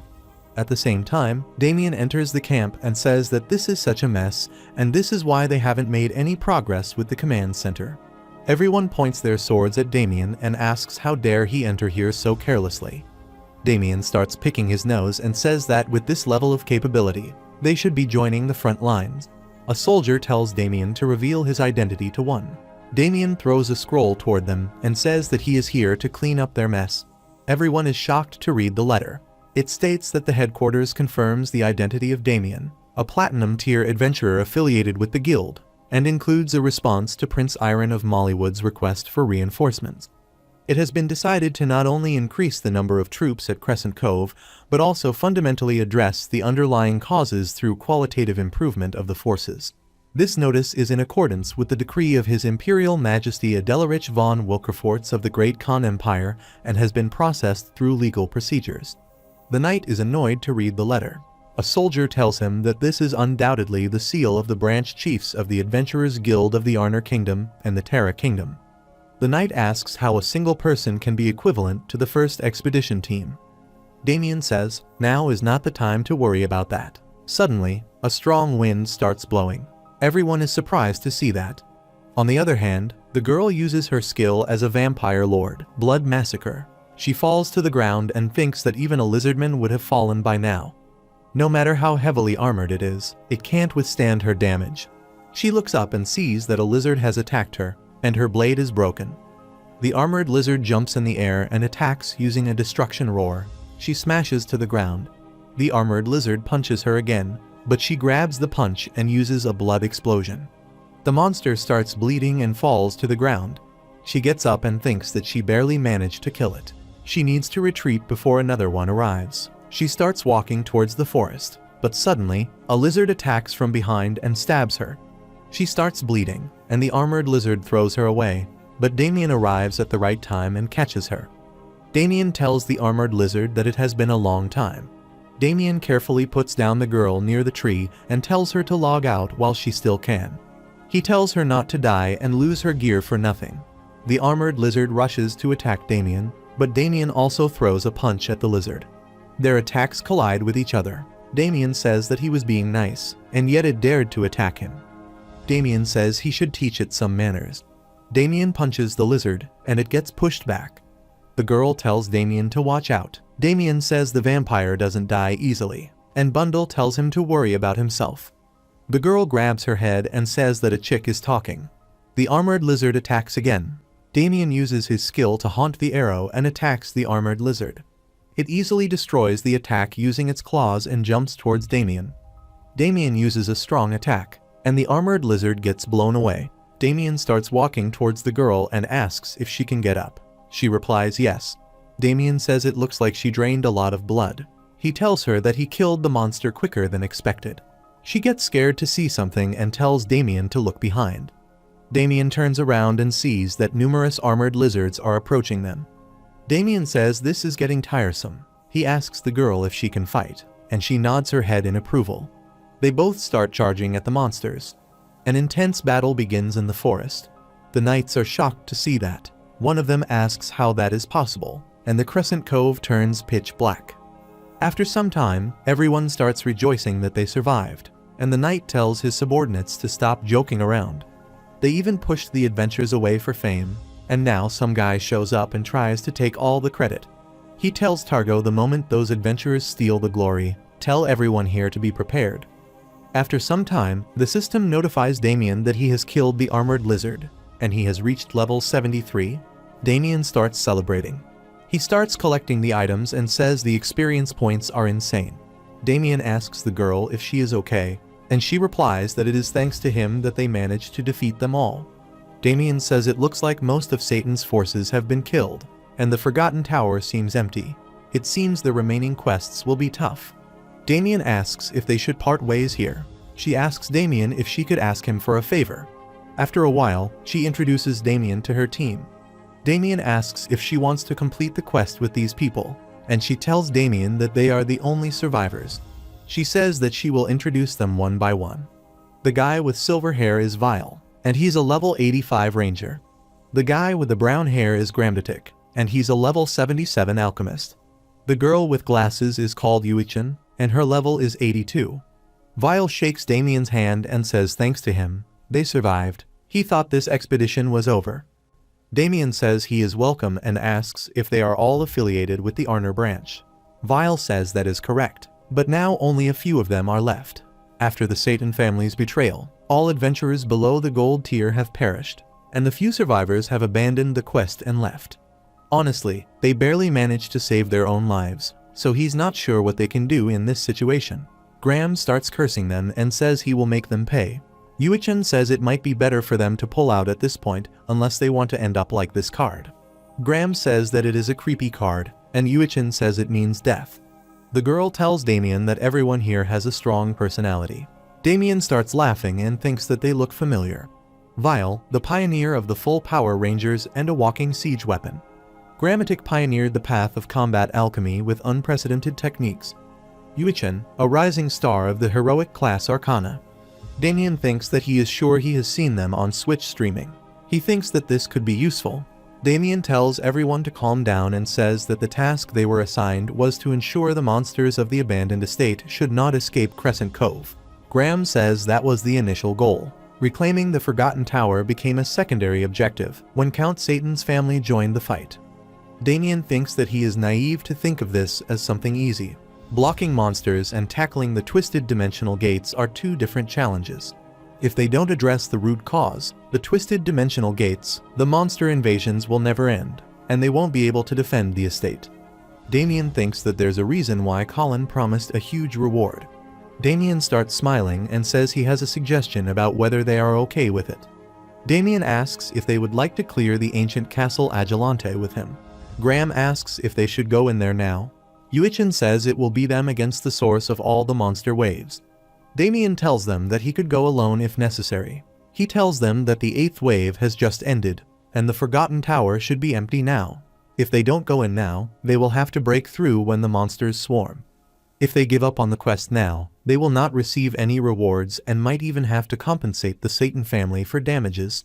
Damien tells everyone that the twisted dimensional gates are a phenomenon that has occurred across the entire continent, and it's a different story with an imperial decree issued by the Emperor of the Khan Empire. For players, it is just another game update, but for people of the continent, it's a game that has actually broken out. The girl tells her team that she also thinks that Damien is right. Ever since the Satan family used adventurers as bait, there hasn't been much choice. This could be their chance to break out of a desperate situation. At the same time, numerous knights arrive there on their horses. and one of them tells Damien and the others to stop their wicked behavior. The system notifies that he is Antonio de Marcella, the eldest son of the Marcella family, who has served the Satan family for generations and is a loyal follower of Prince Mollywood Satan. He was appointed as the commander of the newly formed Knights of Laviengros when Mollywood Satan established his Knight Order. His level is 88. He asks Damien what they are plotting over there. The knights start surrounding them, and Vile asks what this behavior is. Antonio tells him to shut up. He grabs his sword and says if they are soldiers, then they should report to the Satan family and follow orders. He tells them that their actions have been very suspicious. Antonio says that he will follow the will of Prince Mollywood and make these traitors pay. Damien tells him that he is so noisy and dares him to make him pay. A soldier tells Antonio that it would be wise to treat him with caution. Damien says that they are wasting his precious time. He attacks them and starts draining their mana. Antonio asks what kind of trick this is. He tells Damien to stop. Damien starts smiling and says if he wants to attack, then he should have done this quickly. He activates his skill, Dark Spirit Consumption. A dark, mysterious energy starts spreading everywhere. The girl tells her team to be careful. They might get caught in this, too. Yuichin tells Graham to reinforce the rear shield. The system notifies that Antonio is afflicted with poison. Antonio asks how dare he use such low tactics against him. He jumps from his horse and says that he will personally administer punishment. Antonio swings his sword and cuts Damien in half, but he's annoyed to see that it is Damien's ghost. He orders his subordinates to attack. Vile tells everyone to open fire. Yuichin says that she will cover the rear, and she starts casting her magic spell. A soldier tells everyone to strike down the youngster first. The girl attacks them with blood needles and tells them to block this first. She asks Vile if he is ready. Vile says that is enough, and he shoots a charged arrow towards them. The arrow crushes the skull of a soldier, and there's a huge blast. The knights are furious to see that, and they tell everyone to charge. Vile shoots another arrow and kills some of the knights. They ask if he thinks that he can kill this force with just arrows. Yuichin says there are too many of them, the shield is in danger, and they might have to deactivate the shield. Graham says he will hold on with her. He throws a magic potion in the air, and the vampire girl destroys it with her blood. A monster appears and starts attacking the knights. Yuichin uses her skill Wheel of Destiny and pulls out a card. She is shocked to see that it's a devil card, and she wonders why this card has to come up now. Damien looks back and says they are holding up better than he thought. Damien is fighting Antonio. Antonio tells Damien that he should focus on this battle. Damien thinks that he is getting tired of this guy. Antonio swings his sword at Damien and asks how dare he treat him like this. Damien punches him in the face and he falls to the ground. Damien says that he lacks a brain, judgment, leadership, strategy, tactics, strength, and agility. Damien asks how he even became a commander. He asks Antonio if he is awake. Damien grabs his leg and says he will just have to drag him along. On the other side, there's a battle going on between the knights and the Arnor branch. The knights start cutting the monster and say that they are nothing special. Vile starts shooting piercing arrows at them. The knight starts smiling and says it is such a simple attack. He hits the arrow with his sword and says this trick will not work on them anymore. He tells Vile that he will tear his limbs apart to honor his fallen comrades. The horses suddenly start slipping because the girl is using her skill as a vampire lord, a blood field. A knight falls from his horse and tells Doji to provide him a footing. Doji tells him to jump on his hand, and Elliot jumps on his hand and tries to escape the blood field. Graham asks if they are going to die here. Yuichin says the devil card can't hold them off for long. Suddenly, something is flying towards them at insane speed, and it strikes the monster. A knight asks what it is. They are shocked to see Captain Antonio lying on the ground. They pick up their captain, and a knight asks what they have done to their captain. Graham asks what they are even saying. The vampire lord tells her team that it is their chance to break out, and suddenly, everyone falls to the ground. Vile asks what is happening. He notifies them that their defense power has decreased, their resistance to status abnormalities has decreased, and some of their skills are sealed by an unknown force. Damien starts walking towards them and says they look terrible. A knight asks Damien if he is not afraid of the Satan family and if he thinks that he will remain unharmed after doing such things. Damien starts draining HP from his body, and he falls to the ground. Damien has an evil grin on his face and asks if anyone else wants to die. After some time, a knight returns and reports to Prince Mollywood that they have him under the following conditions. 1. The Satan family will disengage from this restoration operation. 2. Do not blame the adventurers or guilds for this retreat. 3. If they violate this, then remember that it could threaten his family, kingdom, and personal safety. Mollywood asks if that is all. He gets furious and asks why did they return alive from the battlefield after such humiliation. He asks if 100 sword expert level knights were defeated by a single adventurer. He grabs his sword and attacks the knight. The knight starts bleeding from his shoulder and falls to the ground. Mollywood asks how dare an adventurer threaten him. A few knights grab him, and they tell him to calm down. Mollywood tells them to get out of his way. He will kill them all. The knight remembers that Damien told him to run away because Mollywood would kill him if he delivered his message to him. He says the name of Goddess Area. After some time, Damien arrives at the Forgotten Tower and says it took them quite a while. Damien thinks that those knights wasted their time unnecessarily. The system warns Damien that an unknown energy filled the interior of the castle. The system asks if they would like to enter the Forgotten Tower. Graham says this seems pretty dangerous. The Vampire Lord asks Damien if it is okay to go in. Damien says there won't be any dying right upon entering, so it should be fine. Damien tells them that it shouldn't be hard to handle. Graham says it is a bit late to back out now. He asks if he is the famous streamer, Damien. Yuichin says that is why he suddenly became cooperative. Graham tells her that opportunities to play with a major streamer like Damien aren't common. Damien asks if he should send out the party invites then. After some time, everyone enters the tower. The system notifies them that they should be cautious of the upcoming monster wave. The time remaining is 3 minutes and 44 seconds. Damien says that he should start streaming now. He starts the stream and asks if everyone can hear him. He tells everyone that it has been a long time, and today they are doing a collab. He tells Graham to introduce himself. Graham happily obliged. Damien told everyone that he was introducing one of the new areas from the latest update. As they all know, this is where monster waves continuously pour out. The system notifies that a monster wave is emerging from the Forgotten Tower. The monsters start appearing from the tower. Vile tells Damien that it seems dangerous here. Graham is happy to see that there are almost 150,000 viewers. The system notifies that the monsters are known as Twisted Plague Parasites. It is a creature from another dimension, with raw dimensional energy and inherent fluid, boasting potent toxicity. These are considered high-risk monsters with formidable power and intelligence surpassing humans. A parasite jumps towards Damien. Damien says this one is weaker than an armored lizard, but the toxicity is the real headache. Damien attacks and tells everyone to simply target and burst its eyes and core. If it's hard to locate, then they can set it on fire and freeze it whole before shattering. Yuichin asks how he found the core's location. Graham says this guy is something special. Damien says that is enough demonstration. Now they should bet on who can take down the most parasites. Damien starts killing the parasites. Bundle also shoots down a parasite. Graham tells Damien that using someone else is cheating, and Damien tells him that they are judging by results only. Graham tells Damien that he shouldn't go back on his words. He brings out 2 magic potions and throws them at the parasites. Graham activates the flame sulfur bomb and acid corrosion bomb. The parasites start burning, and Graham says that he has marked his targets. At the same time, Vile shoots an arrow and kills the parasite. Graham gets furious and asks where the rule for that is. Vile says they are not holding back by any means. Yuichin says that Graham might end up last, and the Vampire Lord says there's also a penalty for the last place. Graham throws some magic potions in the air and tells them to mind their own business. He activates the Hellfire Sulfur Acid Corrosion Bomb.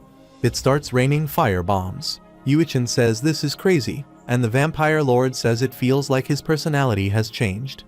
Damien thinks that they are a bit rough around the edges, but they are connecting plays quite adeptly.